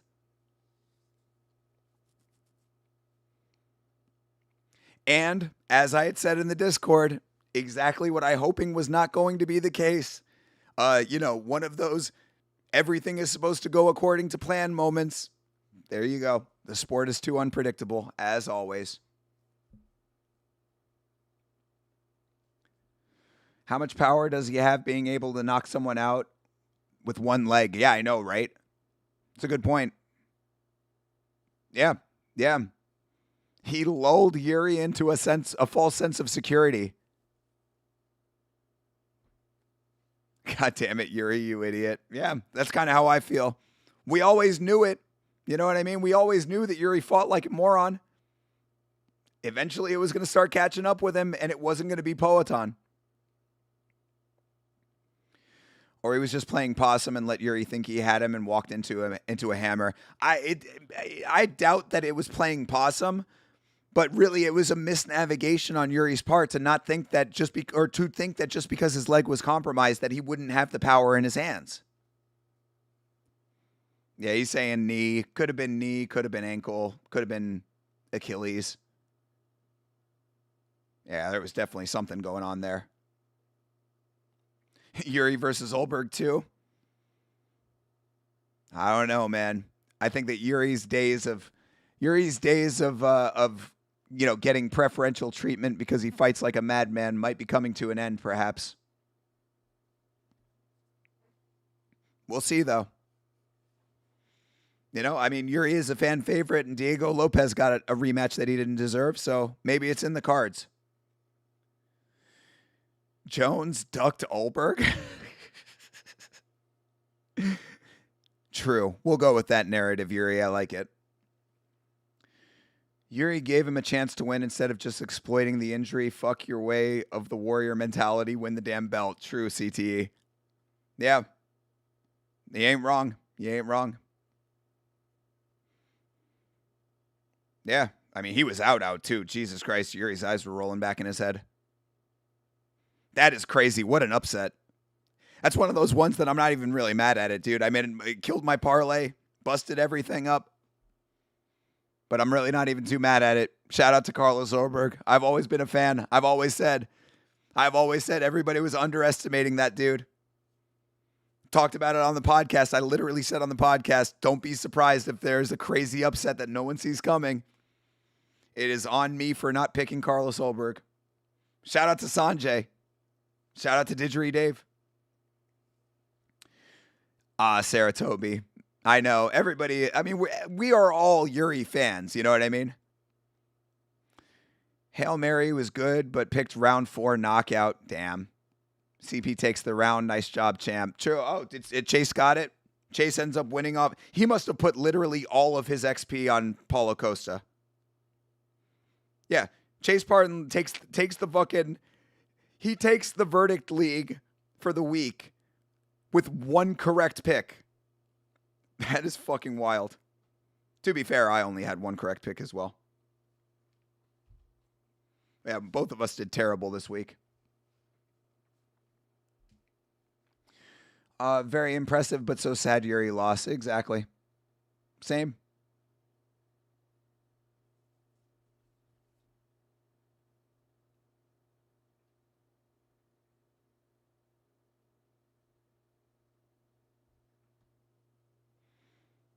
Yeah, Yuri being understandably hard on himself for selling that fight. Yuri minus ADHD would have been champ. Needs to switch up his approach or fight top 15. Odyssey, I don't know, man. Could be. Yuri, I don't think he knows how to switch up his approach. Good job, Ulberg, but great. Now we have another dead division. If it's an ACL, that's 9 months. If it's Achilles, it's even longer. Yeah, true. Yeah, exactly. Yeah, you're exactly right. This is literally Hamzat Part 2. This is literally Hamzat, the sequel. RIP to the top G. You know, as I always say, man, the sport moves both slowly and quickly at the same time. And Yuri, don't be sad for where we're at. Be happy for what we got. Be happy with what Yuri has given us. Because I don't think that Yuri's going to be getting another title shot for a while. Banger card, but we got the bad ending. Yep, good way to put it there, TJF. I appreciate you, bro. Do you think this makes Aspinall look bad? Because Aspinall couldn't win with an injured knee, but Ulberg did. That's actually a really good question, Yuri. I mean, I think that Aspinall now has kind of made himself look bad in a number of ways if you look at it that way. The injuries could be different severities. I mean, there's a number of different things that are beneath the surface with injuries, so it's hard to say like what the truth of that is. But I think that really comes down to the individual. So if you feel that way, then that's your discretion to feel that way. Yuri for the interim title. I mean, Carlos is now the undisputed champ, my friend. You love Yuri. I know. But don't worry, everybody. Next week, we got Gilbert Burns and Mike Malott in the main event. So everything's going to be A-okay. When the fuck do we have a break? When the fuck do we have a week off, for fuck's sake? I've been so disappointed with the quality of these events this year that I'm like waiting for a week off. All right. Well, that will bring us to the end of the broadcast. So what now? We get an interim between Costa and Ankh? No, Carlos Ulberg is the champ. That was for the undisputed belt. Light heavyweight had been vacated. There is no more interim. What are you, my shrink? I can't be happy. My boy just got murdered in front of me. No, dude, I understand, man. I get you, bro. Process it however you feel best there, Savage. Appreciate the stream as always. Got to get ready to stream in a couple of hours. Have a lovely night. Yes, Sarah, please make sure that you post when you're going live because I will come by and say hello. That was an amazing finish. Yuri had it in the bag and got caught. Yeah, pretty much. You're exactly right, Didgeridoo Dave. That was a sell. That was a sell on Yuri's part. He sold that one for real. Protest Jack Della is a fight night main event. Yeah, that's wild. That's fucking wild. That should be the co-main on a numbered event for sure. All boost on Ulberg KO gold. So gold on verdict for prelims and main card. Nice, TJF. Congratulations. And congratulations to you for being one of the people who picked Ulberg to win. Good job, dude. Yeah, that's a firefight for sure. Awesome stream tonight, Yama. Catch with you next time. Yo, Odyssey, appreciate you, brother. Thank you so much for subscribing on YouTube. Be sure to check out all the content on there. There's plenty of other stuff that you wouldn't see on the live streams on Twitch. So, check the videos out. There's all kinds of stuff over there. So thank you again for that.